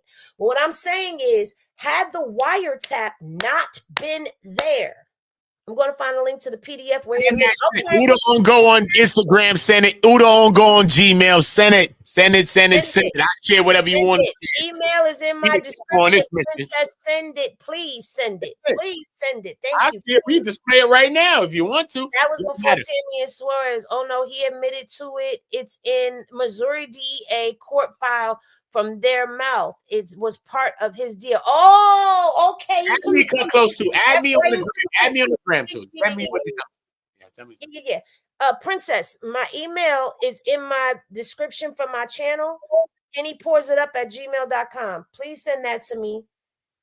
But yeah, so at the end of the day, if the wiretaps were not there, I mean, they probably would have still had their case, but they would not have had all that they had listening. Listen, first of all, in this paperwork behind me, look at me. First of all, look, Henny, I'm not gonna block you up, but look, listen to me. In this paperwork behind me, man, listen to me, y'all. I'm looking at it. Look, the man already did 120 months, already was chilling. They got him in this paperwork as St. Louis BMF, right? An investigation by DEA. This is the Frank's hearing. This is the Frank's hearing. Yeah, owned and operated the trucking company in California. Yeah. Look, this is the Frank. This is the third set of factual findings from the Frank's hearing. I know all this paperwork in my head, all this. Yeah. Whoa, but look how they talking about Cuffy. Look how you got to just break shit down, not the whole paper. Sometimes He was sentenced to 120 months. So he was already he was already sentenced this, right? But they label him as they label him as Big Meech. He a St. Louis BMF, right? He's St. Louis BMF. That's how they labeled him. But yet the whole BMF was taken down, but Cuffy never went down. So look, listen to me. He was still chilling. No matter if you thought he was hot, no matter if you thought he was catching duppies or nothing and ghosts and playing Pac-Man. Regardless of what, the nigga was still chilling the whole time. Regardless of what. Until Tammy come along is when the nigga get wrapped up in some dumb shit. Nigga, look, nigga was already doing his thing. And he was so much so chilling that while Meech was in jail doing the 30 that they talking about in this paperwork, the nigga was in LA running around with Tammy from 2008, 2009, damn near 2010, whatever else, trying to blink his people with Louis Burrell and all types of shit and doing deals, bro. That nigga was running around chilling. See, Tammy launched that nigga, bro. Straight. Cut close. I see where you coming from. I see where you going with it. I got it. Tammy lined that nigga straight. See, son. now this is gonna take you down another rabbit hole because now Cut Close, who's definitely an avid pro Cuffy, salute to you. Cut Too Close. Says with his brother's case that was investigated before Tammy's hookup. So now you got to go into the whole thing. Says that was before Tammy and Suarez. Oh no, he admitted to it. Wait a minute, he admitted to it. It's in, I said that part of his is part of his deal with his brother's case that was investigated before Tammy hookup. So now that means, now let me show y'all how this jigsaw puzzle goes. Now you got to go into BMF paperwork. Yo, son, I got that whole shit right there. I don't even touch it. BMF paperwork. I don't have all of it because it's 150 defendants on that damn case. I got some of it too. A lot. I have some of it. I'm not. Hell no, you can't have all that shit. I have some. I'm talking about I have printed versions of some of that shit right there. Like, I can even touch it. Because I'm like a nigga that been in the building to myself. So like I like to see the paperwork. I want to touch the paper. You want to touch it? See, that's how I feel about books. I want to touch the papers, but when it comes down to printing out all this paperwork, it's too much, bro. I know, but money, a lot of paper. It's a lot. It's a lot. But you know what? At the end of the day, I try to treat a nigga case like my own case. If it's my case, now my case, I'll be on my bunk like this with 11,000 papers like that. Fuck you, me, like this, nigga. So I just want to make sure I get the papers. I don't want to miss nothing. You know what I'm saying? I just want to make sure I get it right, bro. It's crazy. That's it. Look, we got the Terry shit. I could bring up some of the I can bring up the Gibbs. I got the Terry shit back there. We was doing oh yeah, but let me show you the CS2. Let me show you a little bit of the CS2. Yeah. We wasn't that. We got mad shit ping-ponging right now. See, you be ahead with the paperwork. Squirreling. You be squirreling like I do, where you be like, "Oh, let me go over here. You forget you was just right here. You got to go back to over there. That's why I gotta write stuff down. So when I be like, yo, I gotta go break this stuff down. That's what I'm doing. I'm breaking everything down so that I can remember that this is where you were. This is where you are. Go back to here and keep going. That's a fact. Shout out to everybody in the building. Y'all already know. Make sure y'all subscribing to That Girl Henny. You already know. Shout out to her whole Henny gang. Davis. Shout out to what's her name? Kesha Keisha. What's your name? Keisha, you look like your little sweet one over there. Chill. Don't let me run down on you, Kesha Keisha. Fuck you ain't. Chill. I'll run down the whole Henny gang. Chill. I don't drink Henny no more. But y'all had y'all lucky. Fuck you mean. Don't do that with me. Cut close in the building. Honey, please be serious. We in the building. Cut close in the building. Princess. Oh, that princess. Okay, I see you, princess. You in there. Everybody in there. Shout out to the whole Getty. Okay, Miss Teddy in the building. Bradley. Latrina. You in the building. Fourth Worth, Nikki B, everybody, the whole Henny gang in the building with us. Go gang, Henny gang, we all together, man. We all on go together, and that's what it is. When we on go drinking a Henny, oh shit, you might as well load the clip. You might as well had load the clip. If we on go and we drinking Henny, oh no, it's over. It's over. Wow, see, cut close out here giving up all the gems. Like he said, you see him? He giving up all of it. It's all good. Like I told him, DM me though. Yeah, send that paperwork. Yeah, me, you know what I'm saying? Yeah, me. But like I said, man, we lifting voices as well, man. A lot of these people got a lot of dope thoughts. Some people don't do the internet, though. I get that, though. But at the end of the day, we always going to get to the information. Shout out to the real leaders in the chat. Ain't nobody a follower of anybody. We not forming no CUL last letters, homie. We not forming no CUL last letters. You in the channel right now, they bugging. That's my following. You my people. They trying to keep you in the chill, homie. Y'all can do what y'all want to do on the YouTube streets. It ain't that serious, man. It's just over here. We just show love to each other. So y'all make sure y'all running up the likes. Make sure y'all running up the likes on Henny shit. Make sure y'all understanding y'all subscribing to Henny. Make sure y'all like on both channels. Go like both channels. You could go back to wherever you want to, but go like on both channels. Hit the like button. Because we building, and this is what it is. Because this is the first of it. Because I haven't been rushing nothing, but this is a conversation, and this is something that that me and her been polying by off the scenes and all that. Cause me and her chop. Me and Henny be chopping, we build. You know what I'm saying? And this is the type of person I am. I'm with building with my people. I'm with building with like-minded people. At the end of the day, Henny's a real one. She's a G, nigga. I'm telling y'all straight, nigga. I'm not a fuck, nigga. I'm telling you. I know real people. We need real people. I'm telling you, I know real people. I don't give a fuck about nobody's opinion. Fuck all that other shit. I'm talking about, because if you took away this opinion, we don't be talking about none of this shit. And we all be so fuck all of that. We're not going to get into that shit because nobody's on Cuffy's side or Meech side. I'm in the middle like this. For years, I've been in the streets. I was selling drugs, doing some of that shit. Thank God I changed my life, bro. And I know about Cuffy and Meech since back in the days, bro. I've been one of them frees, nigga. One of the guys that got locked up with, he got locked up with Meech and them. He got locked up with BMF. It's my man, bro. It's my man's cousin, my man Cole, they're older than me, but it's my man's cousin. You know what I'm saying, son? Real shit from my hood. You know what I'm saying? So at the end of the day, I heard about stories about Meech and all this shit since back in the day before niggas even probably knew about Meech. You feel me, son? Because one of them is locked up with him, son. Because I'm from fucking Brooklyn. So you may do the map of who the fuck over there was from Brooklyn. Then you will say, okay, maybe he knows that's the guy he's talking about. So you don't gotta, niggas can fact check me if you want to, right? And he just came home and it's like last week. You know what I mean? So at the end of the day, listen, son, I'm not. Just let me talk my talk when I'm talking, because listen, son, this shit is real, son. That's why I just deal with the paperwork and let the shit be real, because the paperwork is speaking to us. The paperwork is a person, bro. Trust me, son. You feel me? And I wouldn't call me to rat. I'd rather talk to L. I'd rather call L or get my man to call L. That's his cousin. It's the people, bro. Facts. So at the end of the day, I like, what's your thoughts on shit? And I never think that L will go against Meech. The day I'd see that L went against him, it'd be the day I'd be online saying, nah, man, I think that nigga's that. Because I don't think that it will go against him. And I don't think so. Just me personally. You know what I mean? And at the end of the day, I play it down the middle just because at the end of the day, this is a third-party situation. And it's not just because I'm picking sides and I love Meech and he my step-uncle. He my step-uncle. Don't matter. But I'm just saying, don't matter. Don't matter, nigga. I blew my step-uncle. Ask my uncle. One of my uncles is dead, nigga. The guy blow his ass up, nigga. Nigga, my nephew's wild. So I'm wild. You know what I mean? I'm one of those nephews, nigga. Don't matter. You know what I mean?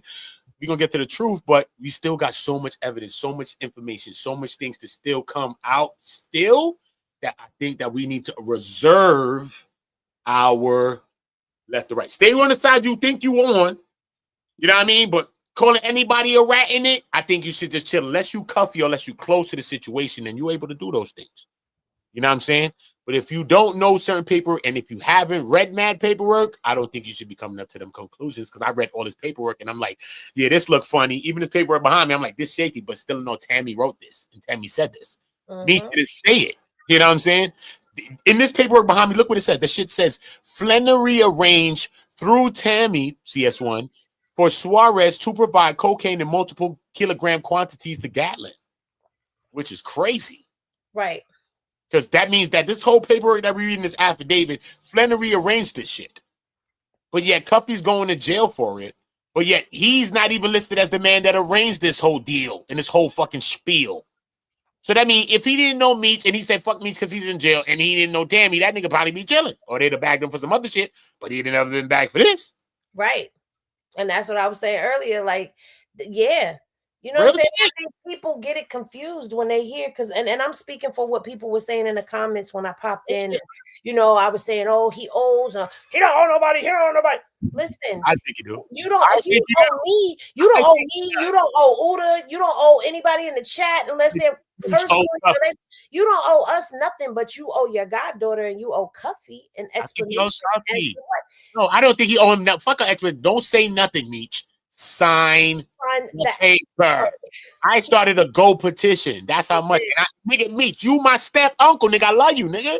The fuck? But at the end of the day, we from the streets, nigga. If you ain't snitch, I never said you're at it. So that means you're a real nigga, right? If you're a real nigga, how the fuck would you want Cuffy to be in jail, nigga? Cuffy's a real nigga. He never ratted. That nigga I got 120 months clocked in right here from the 90s, homie. So where's the niggas that said he snitched that? Because both him and Meech ain't been real niggas their whole life to wait till some niggas on YouTube to call them rats. The fuck out of here, bro. You serious? Some niggas on YouTube? Half niggas ain't even go outside yet. Niggas ain't even touch grass. The other day I was outside touching grass. Come on, bro. Hold on. Y'all didn't even read no paperwork. Relax. Relax. Relax. Because if niggas was calling you a rat, you will be outside wilding. That's why we need Meech to be wilding.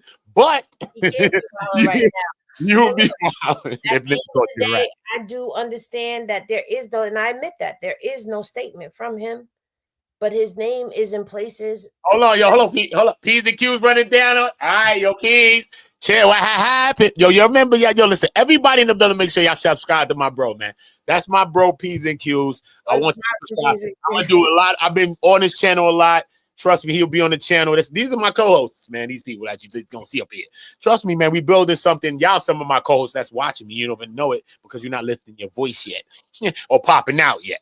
But don't worry about it. We building in real time, okay? And this is what I'm saying, man. We're going to be monetizing channels in real time, yo. This is a part of my mission here. The 1K push, hashtag 1K, hashtag 1,000 subscribers, bro. I want everybody lit with me because this is on go. And I need everybody gold up. Feel me? So good. Make sure y'all subscribe to P's and Q's. That's the bro. You all right? I'm doing a lot of work, especially coming to time when I was just give my channel a couple of days to just chill out on this shit. I just do too much content. And I'm going to start leaning my energy towards some of my subscribers, towards some of y'all that's been hollering at me. And anything y'all need from me, y'all just let me know. If y'all need me to pop on your channels, if y'all need anything from me, I'm here to do that. Y'all have helped me to grow, and I'll do everything to help y'all to grow the same way. Love is reciprocal. It's only today we see niggas doing shit for people. Nobody want to do shit back for nobody. Fuck off. That's not the world I come from. Sorry. Not me. We was young kids playing, and we stopped the game and helped Granny with her bags. Sorry, homie. That's where I come from. I'm still the same person. You know what I'm saying? Even though I was living a life of crime. So, still with the same person whole damn time. And look, I got back to the regular old me now because I ain't trying to do that shit no more. So, salute to everybody in the building. Anybody could change. You feel me? Or anybody could change if you in the Henny chat. Anybody could change if you over there on the other side of things. Y'all, Henny gang in the building with us. Remember, yo, tap in with the Henny gang. Make sure y'all are seeing Tammy's Twisted Truth. Watch how Tammy's watch how Tammy timeline's breaking down. I'm telling y'all, stop being judgmental about Henny because she's a woman. I don't give a fuck about all that dumb shit, bro. My hammer, nigga. What are you talking about? Stop being dumb. Men and women, bro. Stop being dumb following that red pill manosphere dumb shit. Because after a minute, I'm about to run down on the manosphere again and that red pill shit. I'm about to gun them down. So I'm like, yo, fuck out of here without a man and woman y'all separating us. Nah, nigga, we need our sisters and our men up together. That's how we about to change some shit. Fuck all that dumb shit. We need our men on some real shit and listening to the women and the women listening to the men. We about to figure this whole shit out. That's what we need to be doing. Fuck all that. The crazy thing is, though, I've had a lot of dudes hit me up telling me, yo, I'm watching this, and I didn't even know it went that deep. Like, I've listened to the paperwork, but I didn't even know it went that deep. So, I mean, you know, at the end of the day, like I said, you know, everybody is entitled to their side, their view, their opinion. Like, you don't have to press your opinion upon nobody. You know what I'm saying? You don't like something, you don't have to press your opinion upon. Keep your opinion. You know what I'm saying? But at the end of the day, I think I've said on multiple occasions where my stance is, and it's not on either of anything that none of y'all be talking about. Like, come at it from I don't know why anybody argues with that, because you basically deal with paperwork.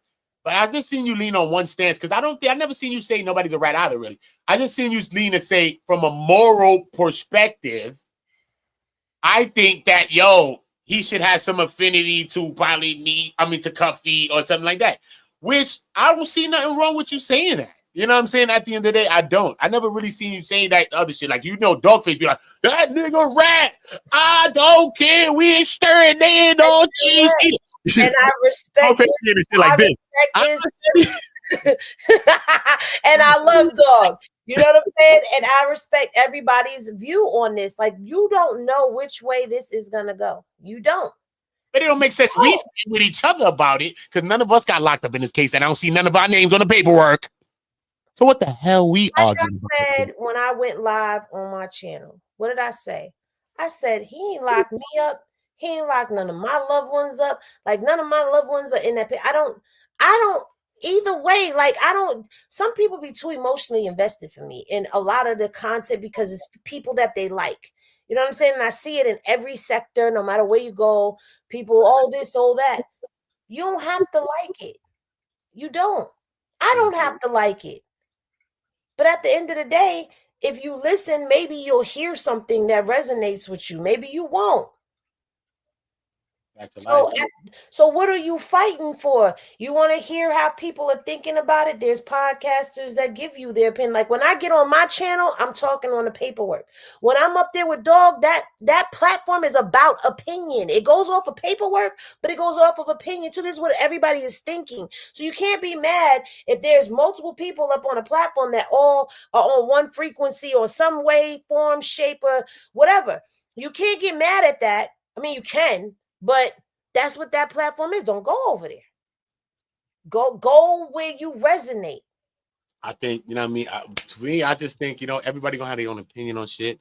Everybody gonna have their own way they come across with shit, the way they bring things across and all that. I don't think it's no reason to beef about it, though. No. Look, baby, look. I let everybody be in the chat. Like, even in my channel, I know I'm not biased to y'all, bro. I'm not biased to nobody. Everybody can have their own feeling, bro. I don't even block people here, bro. Swear to God. Unless you wilding. I'm like, yo, bro, you trying to fuck up the whole vibe, nigga? Let me cock my hammer, nigga. And this is for the homies. And sing the song to your bitch ass, nigga. Because you're wilding. We in here chilling. You can have your own vibe. Nigga be here joking on me. Nigga, you look like I show speed from father or no type of shit. I don't care. Do your thing. You know what I'm saying? But at the end of the day, everybody's going to have their opinion, okay? But we have to bring all of the thoughts together to figure out whatever answer in anything it is. Because we all have part of the answer. And I think that when we come together, we figure out the answers. You know what I'm saying? Because we all are right in our own ways. Sometimes we are challenging each other and arguing each other like we're wrong. No, we're all just right in our own little way sometimes. But we just got to put it together to make sure that we're all right in the right way now. You know what I'm saying? Period. That's all that's going to do. And like I said, we have Tammy's side through paperwork, Cromer side through paperwork, Jack Harvey side through paperwork, the prosecution side through paperwork, Meech side through paperwork. Because she said she went to see Meech, and then Meech said, "Keep my at the mess." We don't have Meech's side of the paperwork because he don't have a statement. He hasn't said anything. But Cuffy's talked. So it's like, well, how can you get mad? But remember, they said that when she went up there to go visit him, that he said, "Keep my name out the fucking mess." That's him. They say that he said this. But you know what? Even that is her saying, and the government saying that he said. He's not in there saying it himself. So we don't have his voice. If we don't have his voice, and this is all we have to go off of, and then people start looking elsewhere and start seeing things, and people are starting to see things that are making them side-eye, how can you actually get upset at the fact that we don't have that side? We got all this over here. So what like I don't get that. I don't get it. I don't get it. See, I'm different. I'm going to tell you something about me. I think. I don't just sit back and listen. When I'm hearing, I absorb what I'm hearing. And then I rationalize it in my own head. That's what critical thinking is. When you're rationalizing for yourself and you don't have that mentality that he's talking about. You got to think for yourself. And guess what? If what I'm saying and what I've come up with doesn't resonate with you, that doesn't make me wrong. That doesn't make you wrong. That just means that we have a different perspective of the situation. And there's always going to be a different perspective of the situation. If me and Oda get into, well, I'm not speaking this into existence. We get into an argument, there's his side, there's my side, and somewhere in between all of that is the truth. And that's what everybody is trying to figure out, is what's in between. That's it. That's it. That's all we should be on. We shouldn't be emotional about none of that. We all trying to figure something out. Period. Whether people say, why y'all trying to figure that out? Oh, y'all niggas is rats because we trying to figure it out. Shut up, man. If we want to figure out anything we want to figure out, we can figure this shit out, bro. That's when all you're reading court docs, that's not snitching. That's not snitching. So y'all need to get that out your mind, because it's public record. It is a public record of somebody who has been charged with a crime, and they have a case now. What snitching is, you go commit a crime with me, and then you get on the internet and start talking about the crime on the internet that there's no paperwork to. You're snitching now, because somebody is liable to get in trouble for what the hell you are. This is snitching. This is snitching. We kids, I took that last lollipop, nigga, and you went and told granny, or you told mommy, or you told daddy, homie. So I don't care nothing else after that. Everything after that is snitching too. But we remember what the real snitching was. Snitching started from getting it. So that's not make all the extra shit for us. We know what it was since kids. Nigga, you told on me. You know what you damn did. Period. Because niggas making excuses for snitching today. I don't know what the fuck is this different shit. This shit is crazy. It's like new ways of snitching. I don't know what the hell's happening there. I think the people who do this without an issue, like don't see anything wrong with snitching, I think they weren't told in their household growing up to stop snitching. Oh, Jesus, bro. I tell you, don't your brother. Yeah, you talking when you tell on your damn brother, bro. What's wrong with you? Now, you got to stop. You got to stop the kid from doing some of that stuff. Tell on your damn brother. You talking about? Would be nobody likes a tattletale, and that's what snitching is tattletelling. You got to stop your kids from being tattletales, man. Just tell me what you need to tell me. You see you and your brother? Y'all figure that out. Y'all work it out. Y'all better work it out. Oh, I'm gonna come work it out on both y'all. Straight up. They be like this. Listen, don't tell daddy, yo. Listen, they be there together like this. Chill, son. Don't blow me up. Don't snitch. They start learning. Don't snitch. I'm a baby, homie. Don't be a rat. Straight up. Listen, we still got some of this thing too, though. You know, we still got some of this work. Look, me and Henny's gonna be kicking it. That's why I told Henny. I knew it was gonna be like that with me and Henny kicking though. So we just vibing now. I'm supposed to get to the work. Look, I done stopped the work. We are chilling. We at work. Put the tie loose. All types of shit. Right? Hey. Shout out to the whole Henny gang. Man, shout out to the whole Henny gang. Y'all active. Shout out to the Ghost Squad. Shout out to all y'all, man. They don't want us on go on that Henny. They don't want that. Somebody gonna get clipped. On go on the Henny? Oh, it's if we on Henny and we don't go, nah, it's over. It's over for them, y'all. It's over. Just remember what I told y'all. It's over. So boom, look. So remember what I told y'all about Shorty, and remember this next person is CS2. Cause I know I'm gonna make I'm gonna make sure that Henny redoes this again and bring this up and throw this into the Tammy's Twisted Truth. I'm in the Cromer part now. I'm in the Cromer part now. So you can swing this in real quick. I can spin the block on it. You can spin the block. I think you need to spin the block on this ASAP on this one.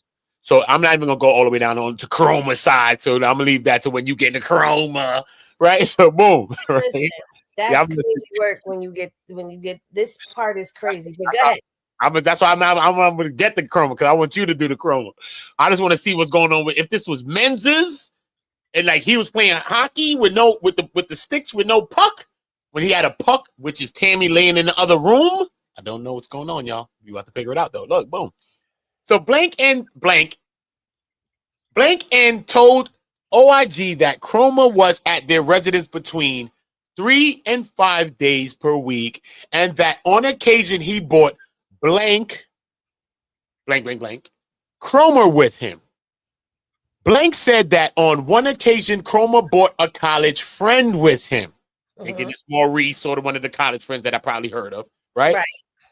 A college friend with him, right? So I'm right here, y'all. Blank, right? So because Cromer wanted to introduce maybe Tammy to blank, maybe Maurice, I don't know. I'm just filling in a blank there. I'm just saying. But it's blank. It's a college friend, though, we know. They say his college friend was named Maurice, but he had also like 3 or 4 other college friends that used to hang out together. That's what I've seen in other paperwork as I've been reading everything. So boom. So they said, so blank, while together they discussed going to blank and blank, maybe some trips that you were saying, some of the shit that you seen in your redacted stuff, maybe Biloxi, whatever the fuck you were saying, some locations you were saying. Okay, remember the transcript, so you know some of the locations because some of them went to Tennessee and they went to Biloxi. Cool, because I skimmed through the transcript, but I never went all the way through some of that too. I think, because I think I missed. I told you sometimes you're not gonna get through all of it because it gets a little redundant. Where it's the same stuff being asked by different lawyers. Because you got to think, you got the Rush lawyers in there, you got Cuffy lawyers in there. You know what I'm saying? So it's like all these different lawyers, Herman and Trog and Tog and Dog and Welby. Don't forget Welby. Welby was a shark though, but Welby was a CJA lawyer. He was a court-appointed lawyer. He was bro. He was a shark though on the low side. But let me tell you something. Them federal court-appointed lawyers are not like the ones that you get. No, he was a shark, son. He was on it. Yeah, man. Lorenzo Gibbs. He was Lorenzo Gibbs' lawyer. He was Lorenzo Gibbs' lawyer. He was good, John. He was good. He was good. Very much so. So they start getting questioned a lot. So you get tired of reading the same stuff. But I'm gonna tell you something when we get off of here. I'm gonna give you a little. Yeah. A little what happened? Okay. Yeah. You can give me a little what happened. I ain't mad. I might have to tell a Henny gang for you. I'm gonna go tell your people though. Yo, Henny gang, listen.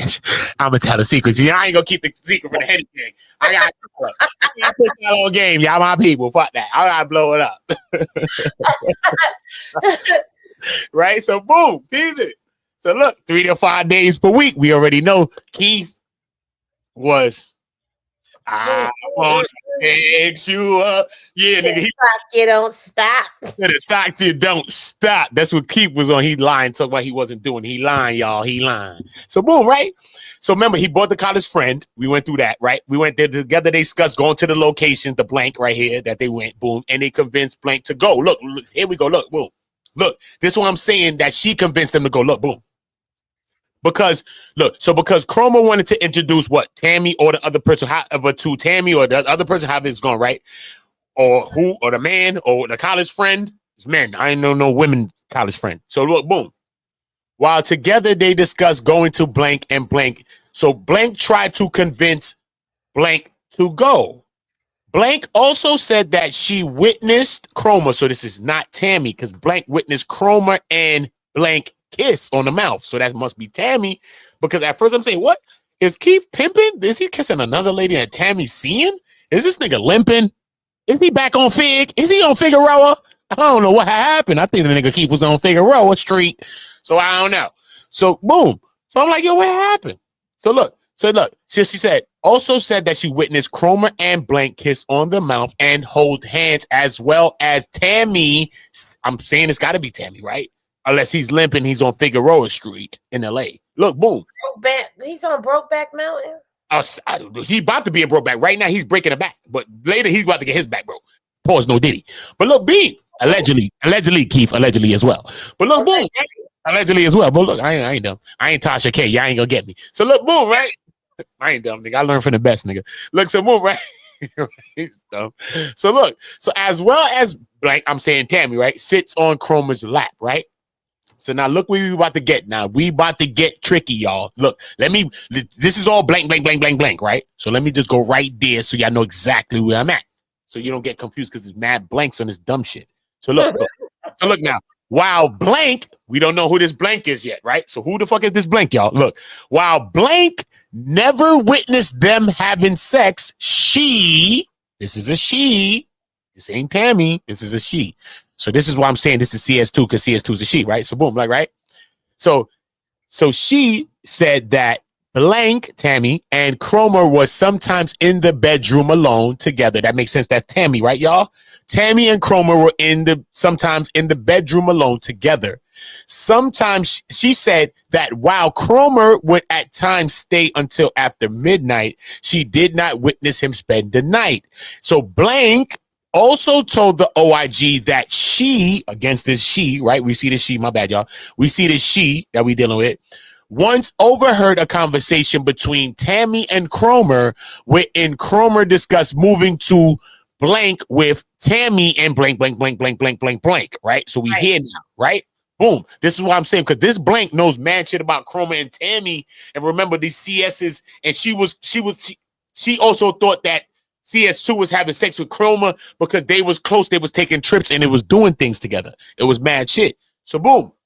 Because remember, Keith was investigated for not only the sexual relations with Tammy, and this is for with sources with CSs, sex that and money that he was given to CSs, not just Tammy. So Keith is under investigation for multiple informants that he's having sex with, or that he is maybe giving money to. So boom, right?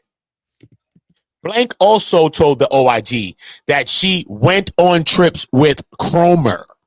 This is why I'm saying you got to get into this twisted thing, right? So Blank, she said that on Blank trip, Cromer took her to the residence of blank, right? We about to get into the shit now, right? Boom. We here. The OIG interviewed Blank, who recalled Cromer bringing a woman to his. Now we're going to go to his. Look how it transforms real quick. Like I told y'all, it go from the woman to the man mad quick, right? So I'm like, is this the college friend? Is this not? Then it's looking like it's a possible agent as well that I'm reading, because I had to read this shit. Like at first I thought it was just the college friend niggas playing sticks and hockey with some dicks. Straight up, I'm gonna say it the way it is, nigga. Don't post no Diddy, nigga. Fuck out of here, nigga. Straight up. Allegedly, Keith. Some dicks, nigga. Right? So straight up, nigga, I gotta say that it is. The nigga say that niggas hear what I'm talking about. Straight up, nigga. Doctor money if y'all want. I don't care. So boom, right? Straight. So look, the OIG interviewed Blank, who recalled Cromer bringing a woman to his residence while Cromer was on a trip with blank or blank, whatever. But Blank did not know the woman was a CS. So they're talking about Tammy, because Tammy, we understand that Cromer had him around his family, around friends, around people, and introducing Tammy as a girlfriend to all several people, at least. Right. Boom. So Blank told the OIG that Blank, this is where we're going to get it, y'all. Blank, Cromer's friend, also went on a trip with Tammy and Cromer to Blank. Listen. This is where we're going to get to the hotel. According to Blank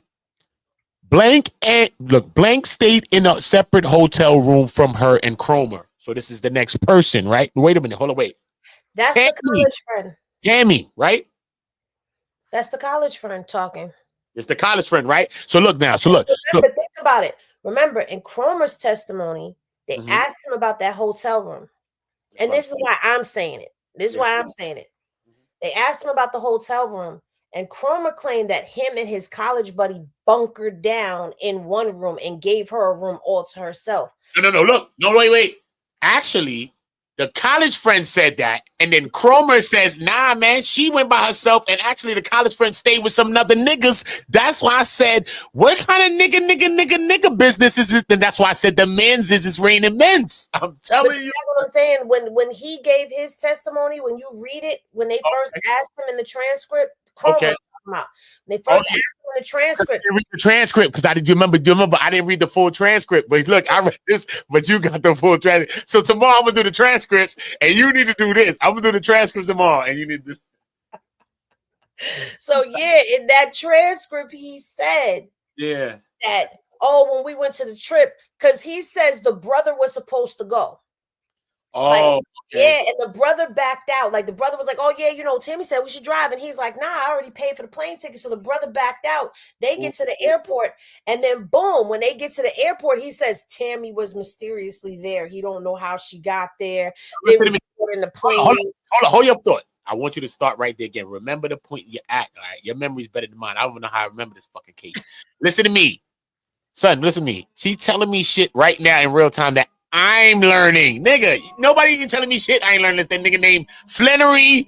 Let's say name Cowins or something allegedly, homie. Ain't nobody telling me nothing in this case unless your ass is the judge, the fucking assistant district somebody or somebody, bro.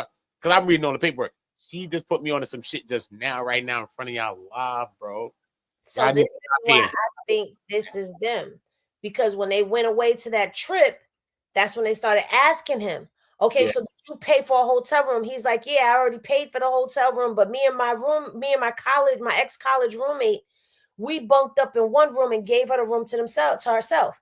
And I'm saying to myself as I'm reading this, like, yo, this don't even make sense. You tell me brother was supposed to go, but he backed out and she ended up going and she shows up at the airport and you just cool with that. So you give her your room. She's there with y'all the whole time that y'all are there. But she by herself in her own bed and all of this. Come on, bro. You can't even lie good. That's weird to me, bro. That's why I said the nigga was playing sticks with a nigga. He had to be with some dicks, Keith. Allegedly. I don't care. Dox me the money. I don't care. It sounds like some Brokeback Mountain stuff. I'm telling you. It sounds Dick like is a name, son, so they better not dox me for dick. And that's a name.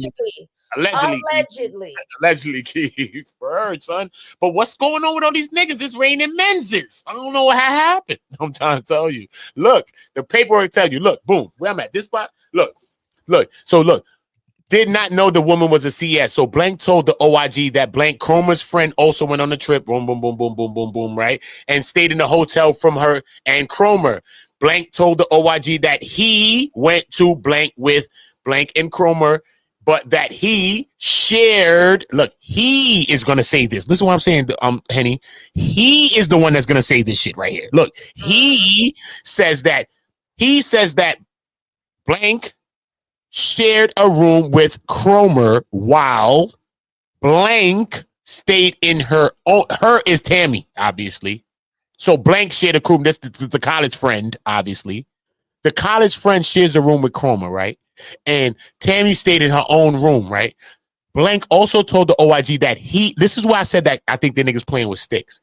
Because, first of all, this is your college friend. You're hitting the skins already. You've been having sex with Tammy for 8 to 12 months, whatever. If you're in the 8 month, the 6 month, the 7 month, whatever, bro. He's having sex with Tammy. This is my own opinion. Even though Keith lied, I feel. Boom. But the man says he never observed any behavior between Keith. I'm like, why would he be saying he never observed? Even sometimes you see two people that be trying to highlight they fucking, but you know they fucking when you watch them two together because they be acting like they ain't fucking. So you know they fucking. Like, keep it a brand with me, right? So I'm like, why the nigga don't know unless Keith trying to hide it from this nigga? This is college ex-lover, Keith. Or Keith and Tammy stayed in the room the whole time. And they lying and trying to lie, but you catch why you lying in court. Well, I'm gonna lie in court. So, and in my paperwork, you're gonna see me lying. So, but you are held to your own lies because it's the paperwork, and the paperwork is deemed to be the truth. So, if you're lying in your paperwork, which you should be in court, most likely lying, I would be. But nigga, we got to take your word for the truth. You're gonna come out and attest it and say, nah, bro, that's not the truth, nigga. So get your ass back in jail then if it ain't the truth then. You lied for a reason. Shut up. It's the truth. You know what I mean? Like, relax. Let us break your crease down because we're breaking it down, right? Fuck out of here. So, boom, look. He shared the hotel room with Cromer while he stayed in their own room. Blank also told the OIG they never observed any behaviors between Tammy and Cromer that led him to believe that they were involved in a romantic relationship. I think this nigga was his lover. Alleged. That's my own thought, Keith. Leave me alone. You can send your friends if you want. Boom, right?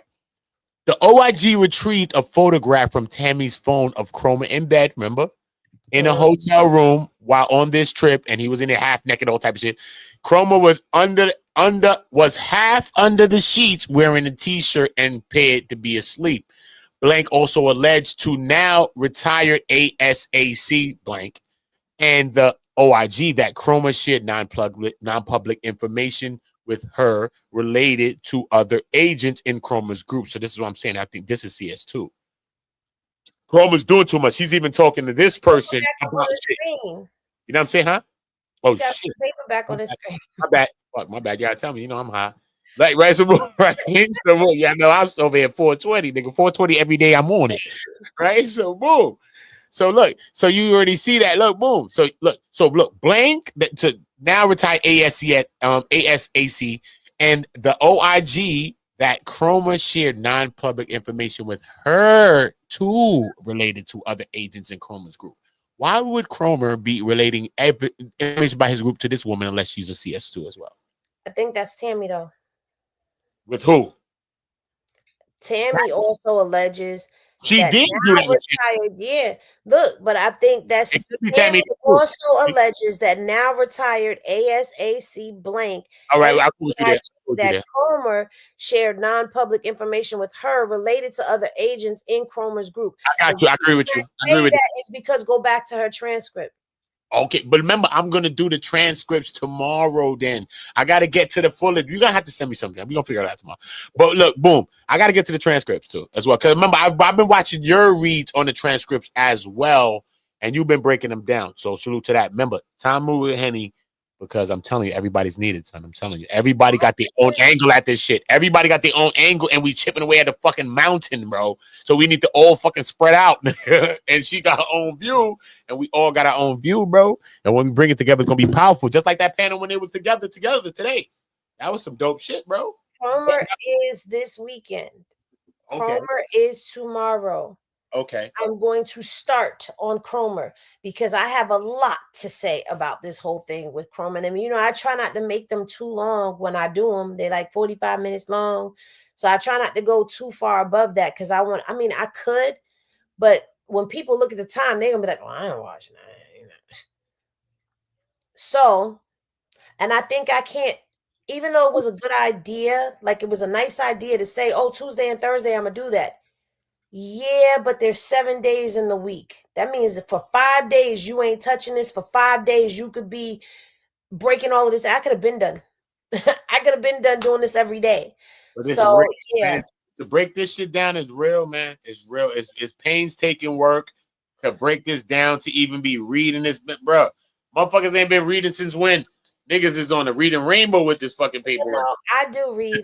Listen, I was that girl that would be out running the streets and then come home and curl up and read a book. I was like, I like reading. Like I've always been that. I used to hide from people that I was reading. Like I'm that girl. I could get a good book on a rainy day and curl up in a chair with a blanket and just read.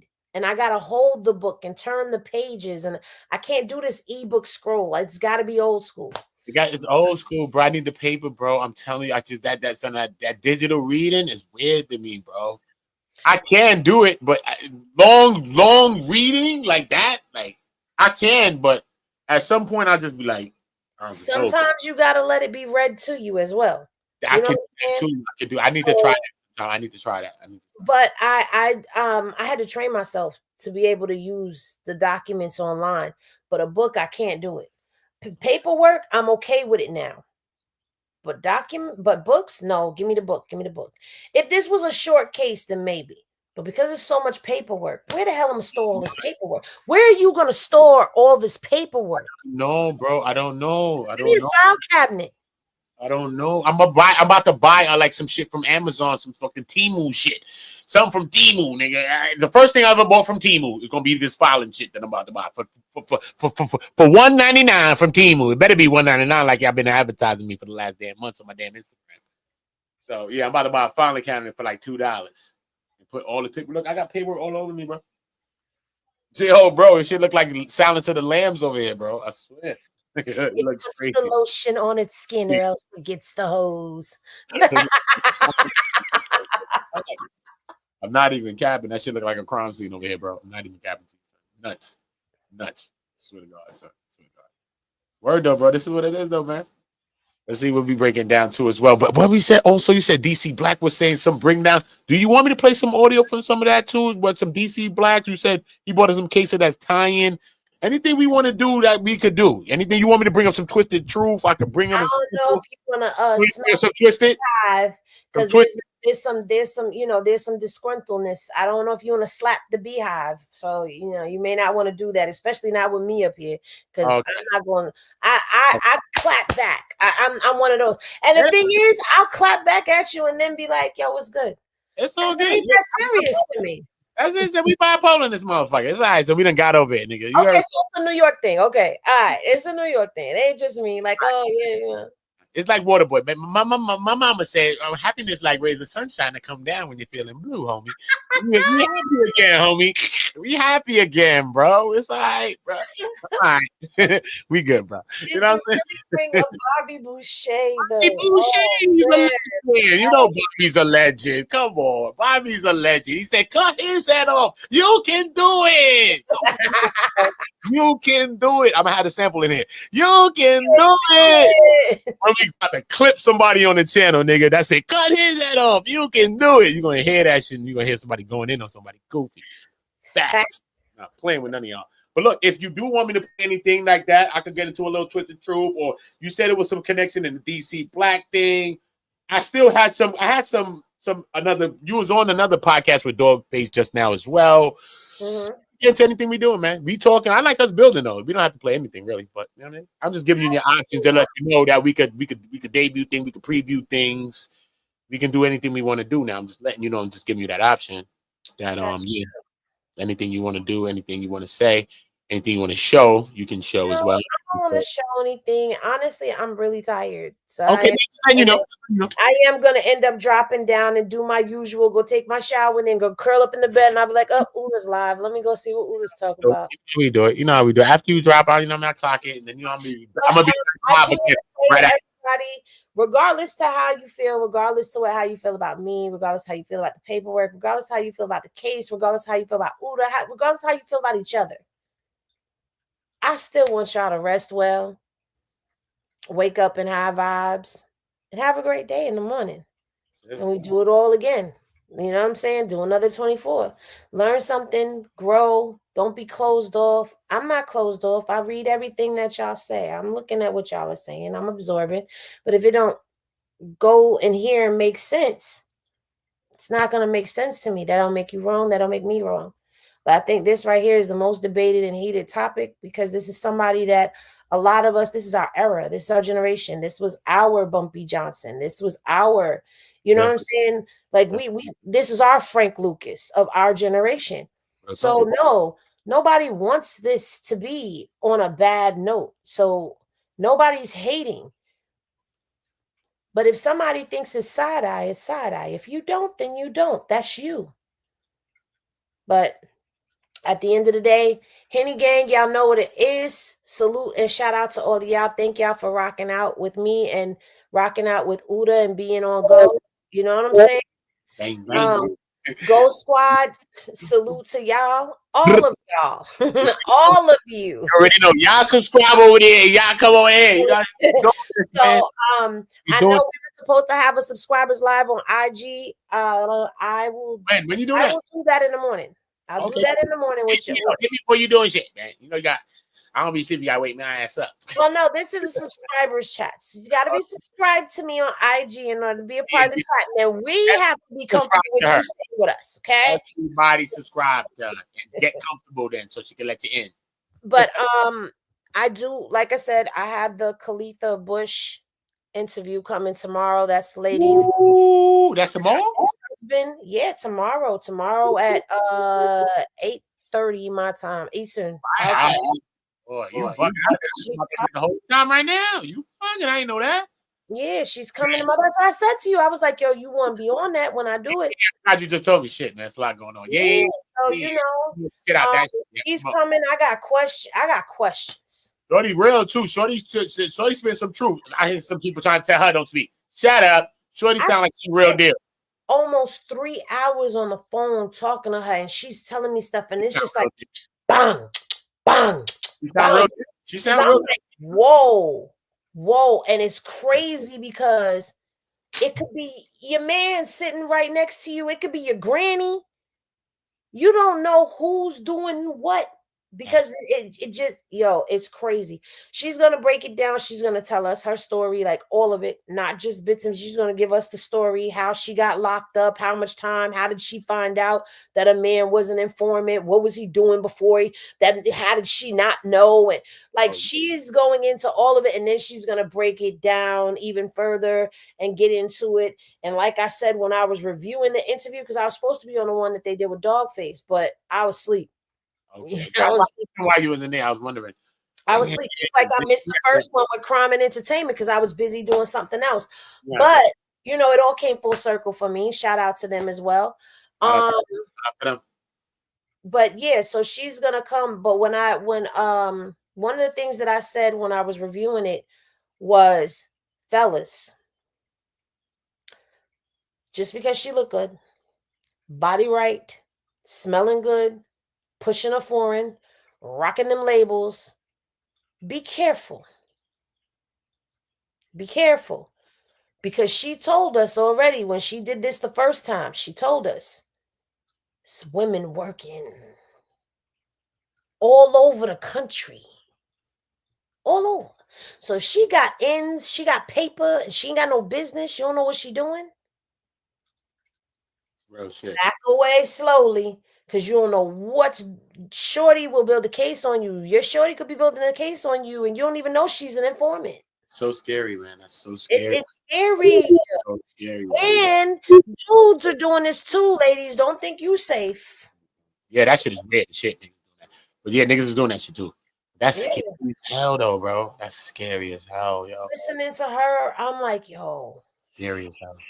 Thank you. Like, thank you. Because like I tell people, I have a very good, my kid's father and I, we've known each other since I was 13. I'm older now. Okay. We've known each other for years. All right. Very well protected. Both of us. We stood back to back. And it's just like, even with him, his right-hand man turned on him. Nasty. Before he even left the barracks, there's no paperwork for that. But imagine that. You know what I'm saying? Imagine that. I've been out here, so I know what I'm talking about, y'all. You know what I'm saying? But imagine, you don't know. You never know. You could easily be caught up. Easy. That's. And with the way she breaks down how these informants was working, yo, they was getting paid double from their firm and then from the government. So when people talking about they don't get paid, yes, they do. Tammy was getting paid, y'all. She was getting paid every month, regardless to what Cromer says it was for. She was getting paid every month and making a percentage off of each bust that she made. She could say it was for the bracelet, but when you look back at it, do you really think that was her? No, I don't believe that was her bracelet. The way Terry's jewelry was set up. Son, he had bad shit, bro. Come on, son, I got mad shit. Rings that sounded like engagement rings. He had a wedding band set, all types of necklaces and pendants and watches And he got mad shit, bro.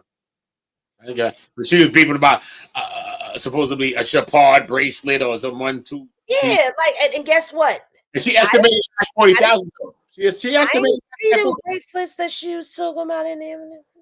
But she estimated it like 40,000 just for the 2 pieces of jewelry. That she was like. Got paid 50,000. But got paid like 55,000. So come on, make it make sense. I don't know. I can't make it make sense. That shit was funny to me when I heard it.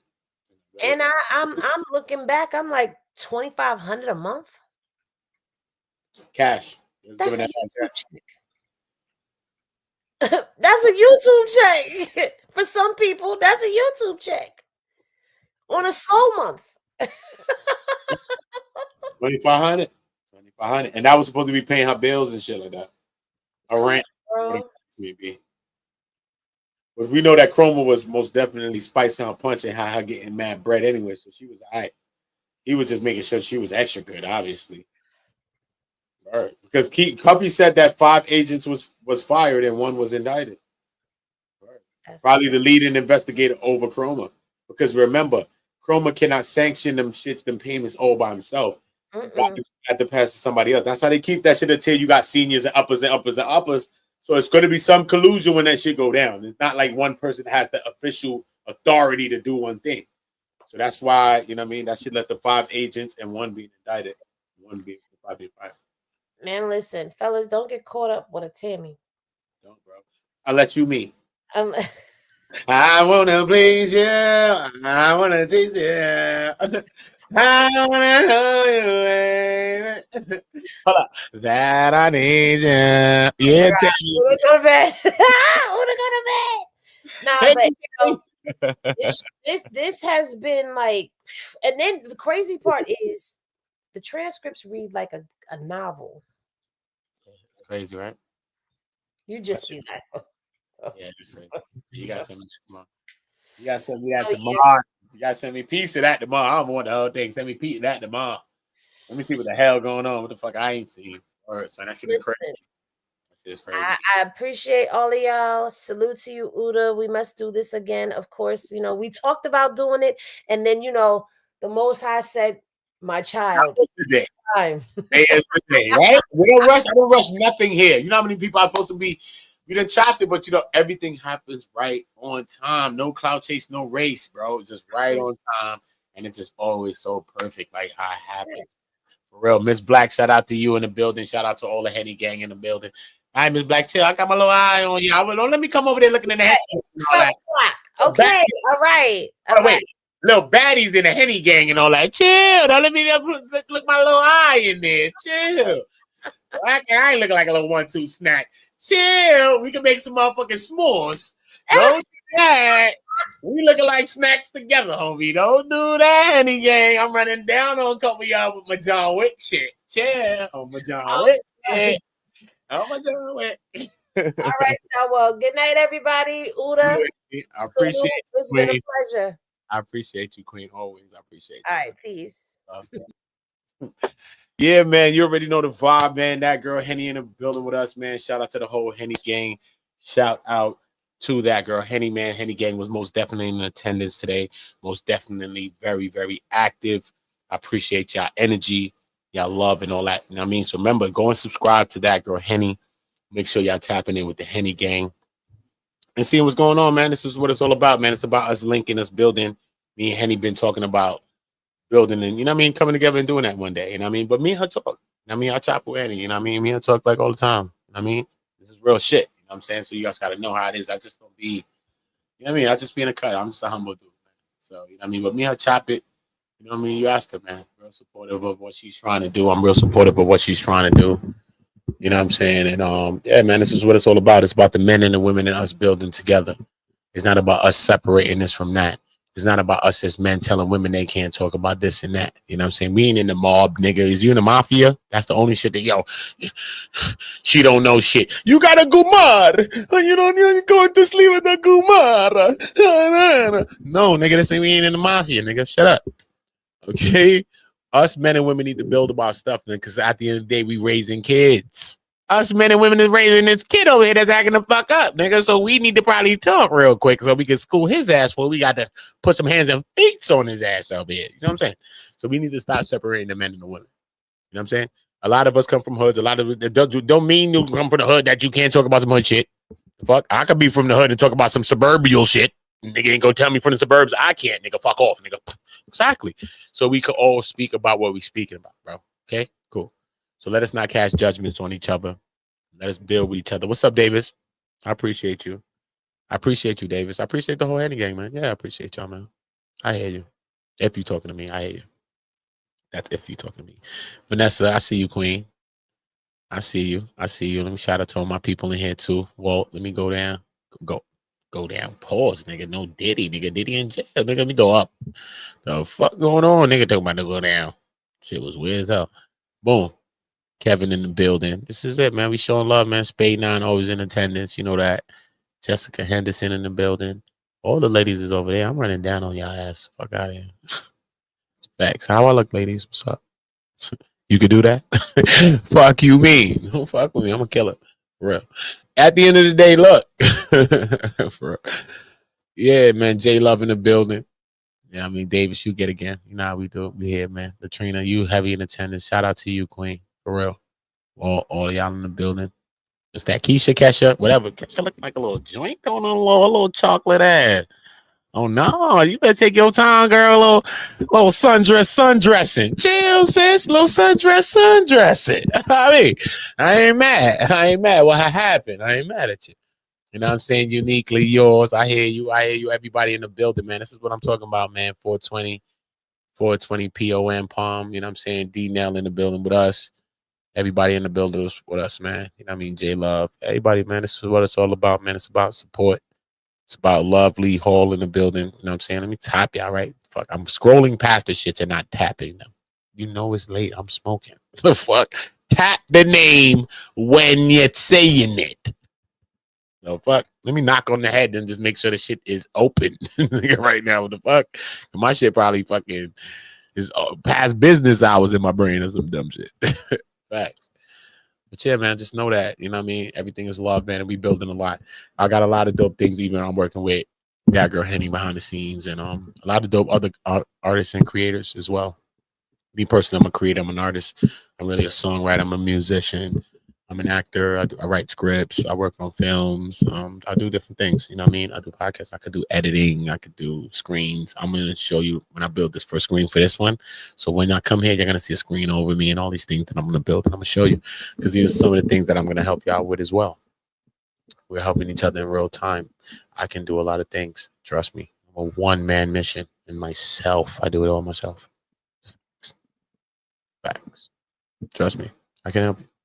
And I will help you. Help me. And help me help you. I don't ask for money here. I don't. I shout out to anybody that drop or something. I ain't mad. Do that. I don't ask for nothing.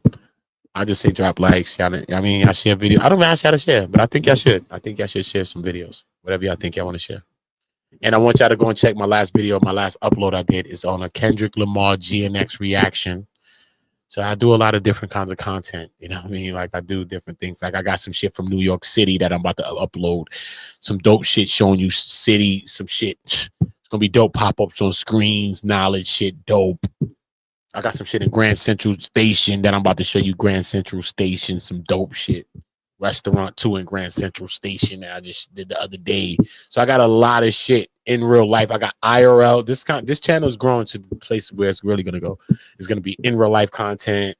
Different, because remember, my shit is called On the Go, bro. You know what I mean? I do a lot of traveling. Like I said, last year I was living in fucking England for like a fucking year and change. You know what I'm saying? Like for real. So I be like moving. I mean, for real. So you know what I mean? I'm back in the States now, so I'm chilling for a little bit. But yeah, I was living in LA for a minute. I'm finna go back though. So LA, I will be back. So if y'all was one of my ops, you in my DM, yo, cuz, you can't be talking about that, cuz, yo, blood. You can't be talking about that blood on peace. If you was saying all that shit to me, I'ma be back out there, nigga. So it don't matter. I don't give a fuck. I'm Most High God moving me, nigga. Most High God. And this shit so snowing and so cold out here, I don't give a fuck. Y'all gonna have to kill me. I'm coming for the warm weather, nigga. Fuck that. I die for the warm weather. Shit was snowing like for 5 days straight out in New York, nigga. Is you crazy? Hell no, nigga. Y'all Bloods and Crips gonna have to jump me. Y'all gonna be friends after y'all jumping me, nigga. Fuck that, nigga. Jump me, nigga, cause I'm coming for the warm weather. Don't care. So salute to all my people. I love y'all. Uda, Uda, Uda. Go gang in the building. Henny gang was in the building, most definitely in attendance. I appreciate all of y'all. Remember, everybody, you know what to do, right? All my niggas from the Uda. All my niggas turn shooters. Uda. All my ops turn racks. All my niggas turn shooters. Shooters on the internet. You ain't been this way. You been stuck in a computer. Yeah, man, make sure y'all doing that, man. Let me play some music, though. I'm going to rock out with y'all a little bit, though, man, because you know I'm a musician. I'm an artist, man. I write songs for some people that you probably like. But I'm a ghost writer, so I don't want to tell you what I write it for, right? But anyway, this is what we do, man. We cook up in real time. I want to play a record for y'all. Let me see what I want to play for y'all. I got real records, man. Can I show you how I write music? Can I play a record for y'all and show you how I really write music? I wonder if I can. I want to play that too, you know. Oh shit. Let me play this record. Because this goes to show you how I write music. Because this is a song that's on my upcoming project as well. My project features Dave East, Mano. I got Tory Lanez on my album. I got mad people on my project, you know. And I'm sitting in front of y'all chilling with like 4,000 subscribers. And y'all think that's something that I just got that in like 2 weeks. Are you dumb, you stupid? I got records with these niggas. These niggas jumped on my shit. You think I paid them? No. I created record. They said, that shit hot. Let me get on that, Uda. Mommy. Oh, mommy. Oh, mommy, son. Y'all niggas is joking. So, all right, cool. So, listen. At the end of the day, this is a record I'm going to play for y'all. I'm going to play this one. Shout out to Destiny. You know what, Destiny? I got to go. I haven't seen Destiny in so long. She's so beautiful. I wish y'all go check her. Go look at her. Her name is Destiny Mariah. Swear to God, son. Beautiful angel. Swear. Destiny. Missed you. Earth. Listen, everything around me bad, homie. And they all singing a bad, homie. It's Earth. Good. I ain't wasting time. I'm going to go for the diamonds on Earth. Remember that. Anyway, sings like an angel. And this is a song that I wrote.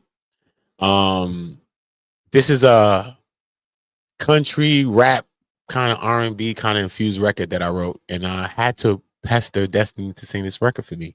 Because she really do like the Leah type of shit. That type bop. Because she like an R&B type singer. Bad. And I'm like, yo, I want you to sing this record for me. You know what I'm saying? But it's kind of like a country kind of a little bit. And she's like, come on, man. Hey, Udo, you serious? Like, I don't want to do that right now. Like, let's do the other record. Like, stop. I don't want to do that. Let's do the other shit. You know my lane. I'm like, yo, please. This shit'll be great if you do this record for me. You gotta do this record for me. Because she sings like a fucking angel. We did a mad records. I'm like, yo, please do this record for me, yo. And she did this record for me, yo. She did it, yo. I love her so much. I swear to God, son. The baddest. Listen, I'm gonna play a record for you. So I wrote this record. I'm on the record with it too. What I'm doing on this? Oh, I'm not even rapping or nothing on this record. I'm actually doing the bridge on the end. So I wrote the whole record, made her singing, I think, on this record, right? If I'm not mistaken, I'm not even rapping yet. So just listen how we cook up. So if y'all need my help, how you want it, script or what? Penmanship. I get paid to do this, homie. Paid to do that. Labels. Holla. Write that, homie. Don't fuck with me, dog. Y'all don't even know me. I keep telling y'all. Stop acting like you don't like me, nigga. Y'all running around me acting like you don't like me. Watch when everybody like me when I display my real talent, and I'm show you. I bet you like me. We gonna make it. It's called We Gonna Make It. The fuck? You watching me make it right now in front of you. I just created the channel. Shit monetized, and we about to be on 4,000 in 2 months. What happened? What you think next 2 months gonna do? What the fuck you think? Oh, okay. We only celebrating 100,000, not 20, not 40, not 50, not 60, not 70, not 80, not 90. If you see the nigga celebrate that shit, tell that nigga don't come looking at ghost like that nigga. We ain't celebrating none of that. We celebrate when YouTube give us a plaque. Exactly. Just like the award shows. We want the plaque. We don't want the nomination, homie.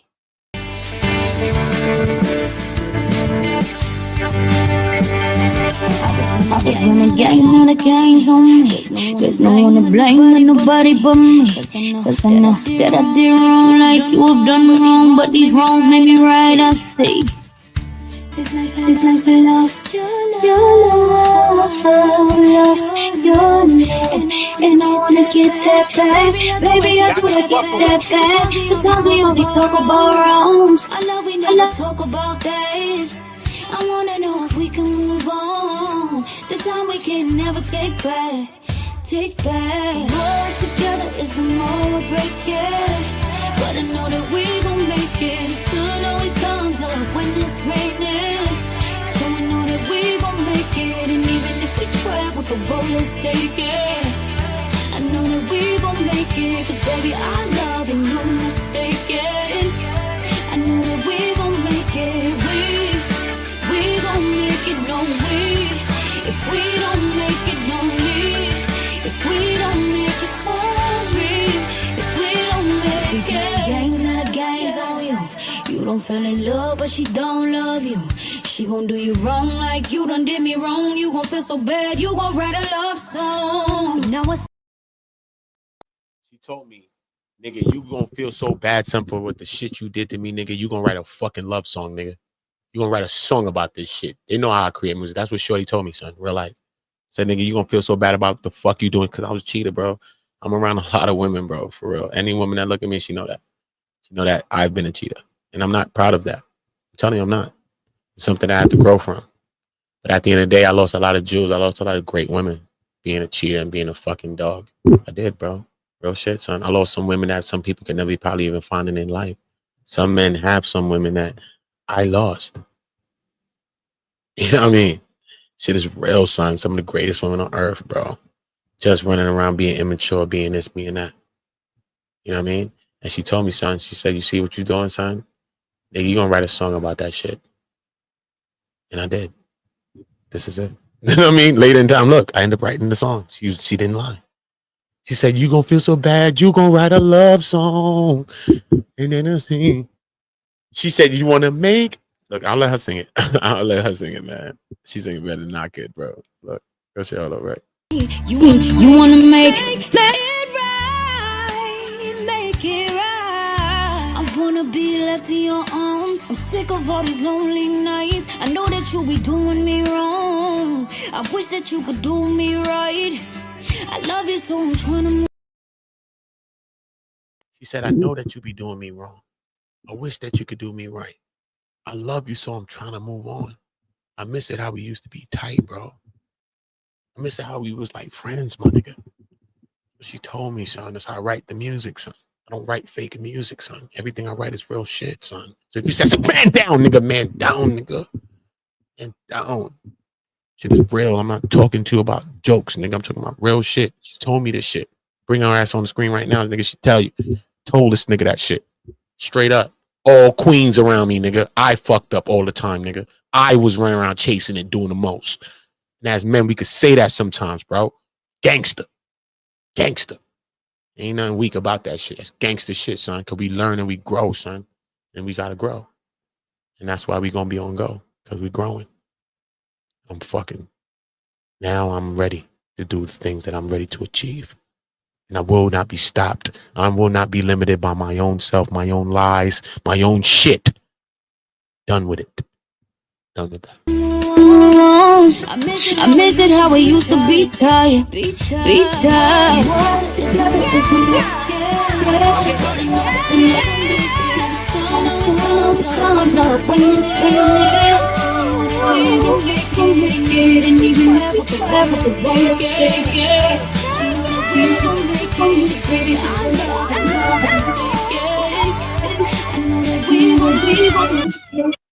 I write this shit. I've been in the studio with her like this. I want you to sing this note like that. I want you to do this like that. Do that like that. I arrange this. Tell her do this. She don't do no her freestyle. No, nigga. I'm in like this with that shit with the 2 sticks, nigga. I'm a killer for real, nigga. You hear me? When you looking at me, you support me. Know what you supporting. When I say I'm gonna help you, I'm motherfucking serious about helping your ass. You know who the fuck I know? You know who the fuck I know that could probably help you? Man, listen, bro. Y'all chill the fuck out, man. Get on deck, man. We on fucking go. This ain't no joke, son. I told y'all gonna develop Stockholm Syndrome. You're gonna fucking love me. You don't understand? It's a fucking hijack. I'm rallying the troops.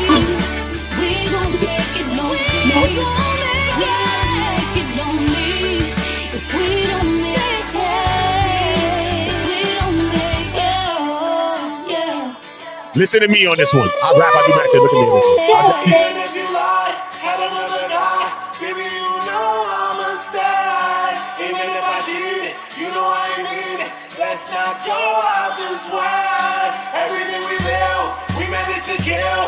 Let's not throw this away. The more we're together is the more we're breaking.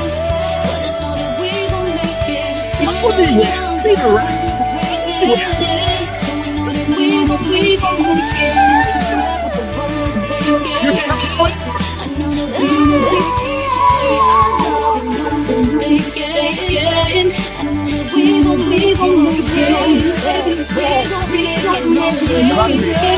Some of your favorite singers.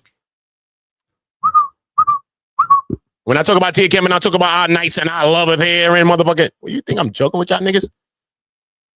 I'm a shark. I'm like Kai Cenat young boy. That's my young boy, Kai Cenat friend. Fuck you think, nigga? Riz game on 1,000,000. You dumb or you dumb? You dumb or you dumb? Don't let me be confident, man, because I'm very confident. Don't let me tell you and display my own colors. I'm humble on this line. You know that, right? I'm not humble. I'm really not a humble person, bro. No one knows me to be that. I'm being humble with you people. You will understand who the fuck I am. You will shortly, and understand that this is a fucking global takeover of what I'm about to do right now. And you will support it. And if not, you will fuck off. I even had to tell my brother today. You will support it, move on, or fuck off.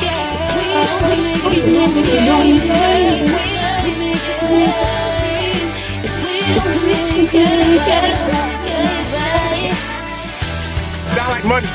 Sound like money to me. I don't see niggas writing shit like that. I get this to Taylor. I get this to Taylor Swift right now. Here, Taylor.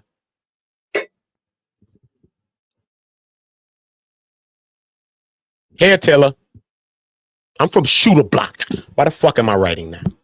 The name of my block is called Shooter Block. Anybody will tell you that. That's the block I'm from. My name Uda. My name's Shooter, really. Okay, cause I'm Shooter. I'm from the Shooter Block. Facts. Name my label's called Shooter Block. Uda. Uda Block. Shh. Uda. That's my name. Shh. Uda. It's my whole name. Shh. Uda. I don't like people calling me Shooter, though. I like you calling me Uda. So when my name was Uda, niggas wasn't running around calling themselves Udas at the time. And anybody will tell you that's a fact, too. But I'll have nothing to prove to you. I don't care if you know or not. This is a takeover, though. You will get down or lay down. Trust me, you will. Look, boom. Come on, son. I don't want to play records. Y'all niggas can't fuck with me, bro. I'm that nigga. They call me to write the records, nigga. Fuck you think, nigga. I'm like Biggie to them niggas. Dummy, y'all dumb. Who y'all fuck with? Y'all gonna fuck with me. Y'all gonna do the right thing or fuck with me. Y'all gonna do the right thing, Spike Lee. And you gonna fuck with a nigga like me. Oh, my mother. Tell me what you know about me, like me. She said a nigga pull a trigger and listen on the niggas like me, like me. She said a nigga shot really on the fuck, niggas like me. I told her do the right thing. What's that? Fuck with a nigga like me. Like me. What you know about a nigga like me? Salute the real niggas who like me. Shout out to the swipe buzz. Y'all pieces ain't hitting like me. Shout out to the hustlers. NYOT trying to get it like me. Throwing bands on the strippers. All the clubs let us see it hit it like me. Niggas say they got bitches, but they ain't really pimpin' like me. Sure they be around gangsters, but they don't pull the trigger like me. Said she be around trappers. Got work, but they don't flip it like me. Sure they be around rappers. Knowing goddamn well they don't spit it like me. Tell me what you know about a nigga like me. She said a nigga pull a trigger and I had to tell her listen on my niggas like me. She said niggas try to hit it but she really only fuck niggas like me. I told her do the right thing. Fuck with a nigga like me. Like me. Do the right thing, Spike Lee. Do the right thing, Spike Lee. Do the right thing, Spike Lee, Spike Lee, Spike Lee. Fuck with a nigga like me. Do the right thing, Spike Lee. Do the right thing. Fuck with a nigga like me. What you know about a nigga like me? Salute the real niggas living like me. Keep the shooters, couple killers around me. Act up, you can hit around me. Broad day shots ain't shit around me. Shout out to the Jack boys that right now scheming on the AP. Shout out to the scammers. Which one of y'all niggas ever sold me? Send a shot to the prison system till all my niggas go free. Shorty said she got a man, but she single when she get around me. Shorty be around gangsters, but they don't pull a trigger like me. Said she be around trappers. Got work, but they don't flip it like me. Said she be around rappers. Knowing goddamn well they don't spit it like me.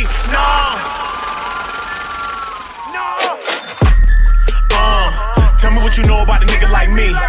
She said a nigga pull a trigger and listen on my niggas like me. She said niggas try to hit it but she really only fuck like me. I told her do the right thing. Fuck with a nigga like me. Tell me what you know about a nigga like me. She said a nigga pull a trigger and listen on my niggas like me.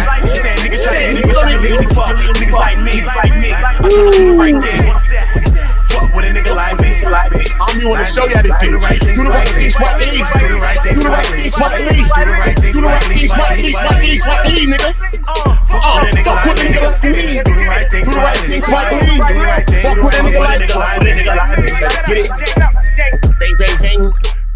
Uda. Fuck with a nigga like me. Tell me what you know about a nigga like me, She said a nigga pull a trigger and I tell her listen on my niggas like me. She said niggas try to hit it, but she really only fuck niggas like me. I told her do the right thing. What's that? Fuck with a nigga like me, baby. What's up? Do the right thing. Okay. Alright. Fuck with a nigga like. When she fuck with a nigga like me, she stuck with a nigga like me. I'm crazy too. Do the right thing, Spike Lee. Do the right thing. Fuck with a nigga like me. Set up, gang. You gonna set out the gang, homie. Set out the gang. That's my name of my gang called Set Out Gang, nigga. You setting out the gang, homie. You don't set out the gang, homie. I could be hype all I want, nigga. This hits. Hits, nigga. I play Tory Lane right now for you, nigga. We in phase 2 of my channel, nigga. Wait till we get to phase 3. Man down. Man down. Wait till we get to phase 3 of this channel. You understand who the fuck I am.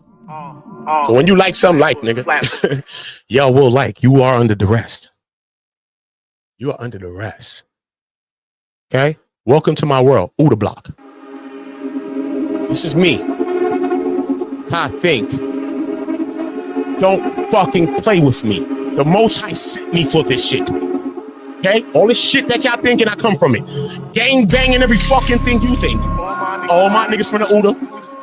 I don't have to tell y'all that at first. I didn't want to tell y'all. I didn't want to tell y'all. They want to tell y'all. All my niggas from the Ooda. All my niggas from shooters. All my niggas from shooters. On the internet, shooters on the roof, nigga. Show me the proof. All my niggas from shooters. All my niggas from the Ooda. Over to the Ooda. All my niggas from the Ooda. All my niggas from shooters. All my niggas from shooters.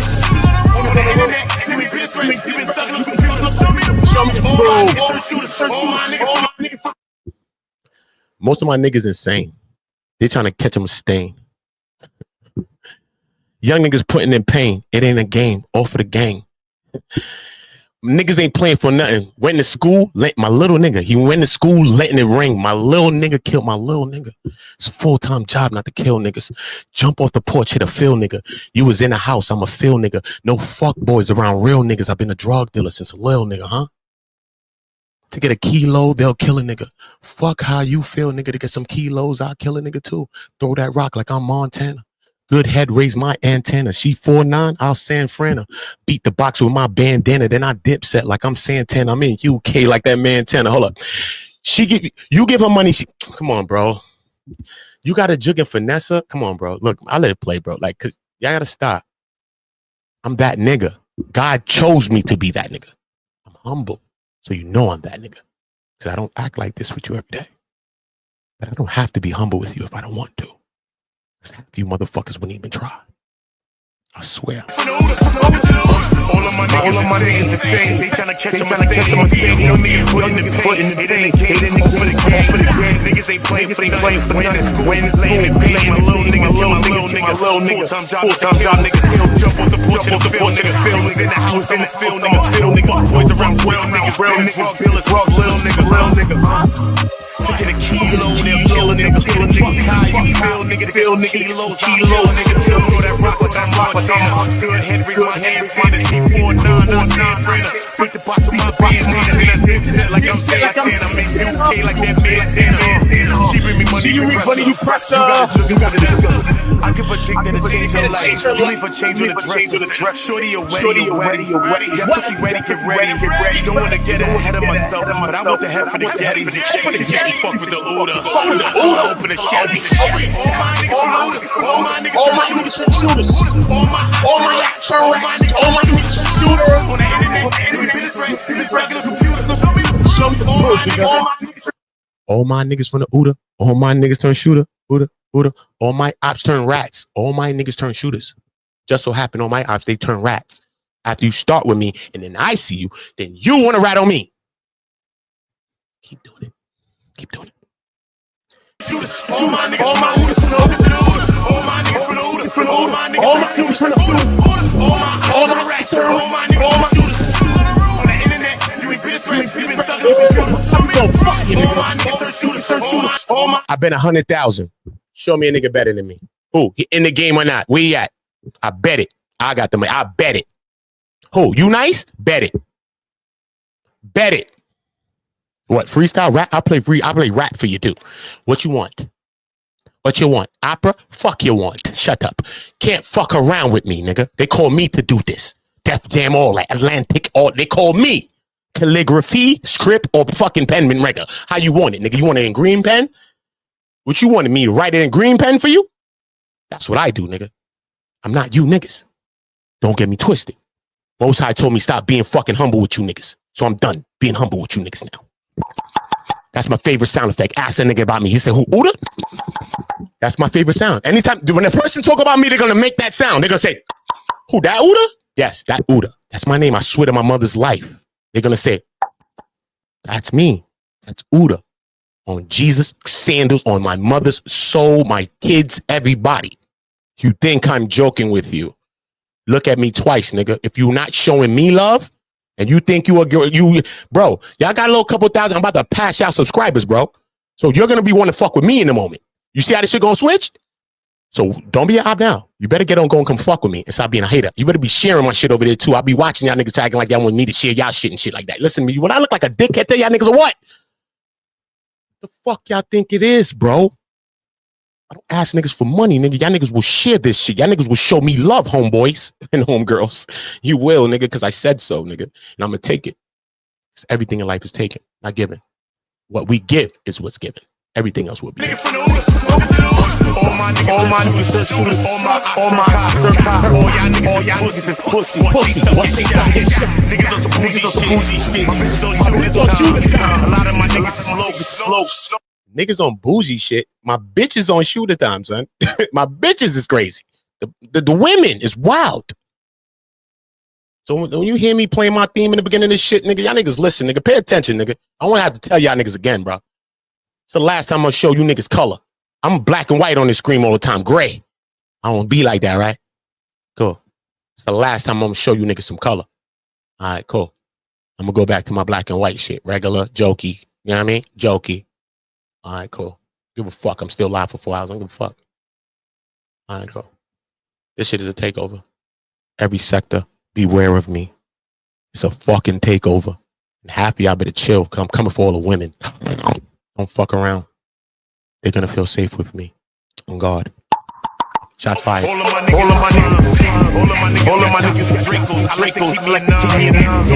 All I have to spinning the block. Keep that in mind. Chan it up. For my behind a stick chop. My young boy like Mike Jack. Niggas go pop. Y'all niggas ain't no shooters. Y'all niggas known to flop. Them niggas say they your homie. Then they go poly with ops. Y'all niggas ain't no shooters. Y'all niggas known to flop. Them niggas say they your homie. Then they go poly with ops. All my niggas turn shooters. All my ops turn rats. All my niggas turn shooters. On the internet, you ain't been a threat. You been stuck in a computer. Show me the proof. All my niggas turn shooters. All my niggas from the Uda. Welcome to the Uda. All my niggas from the Uda. All my niggas turn shooters.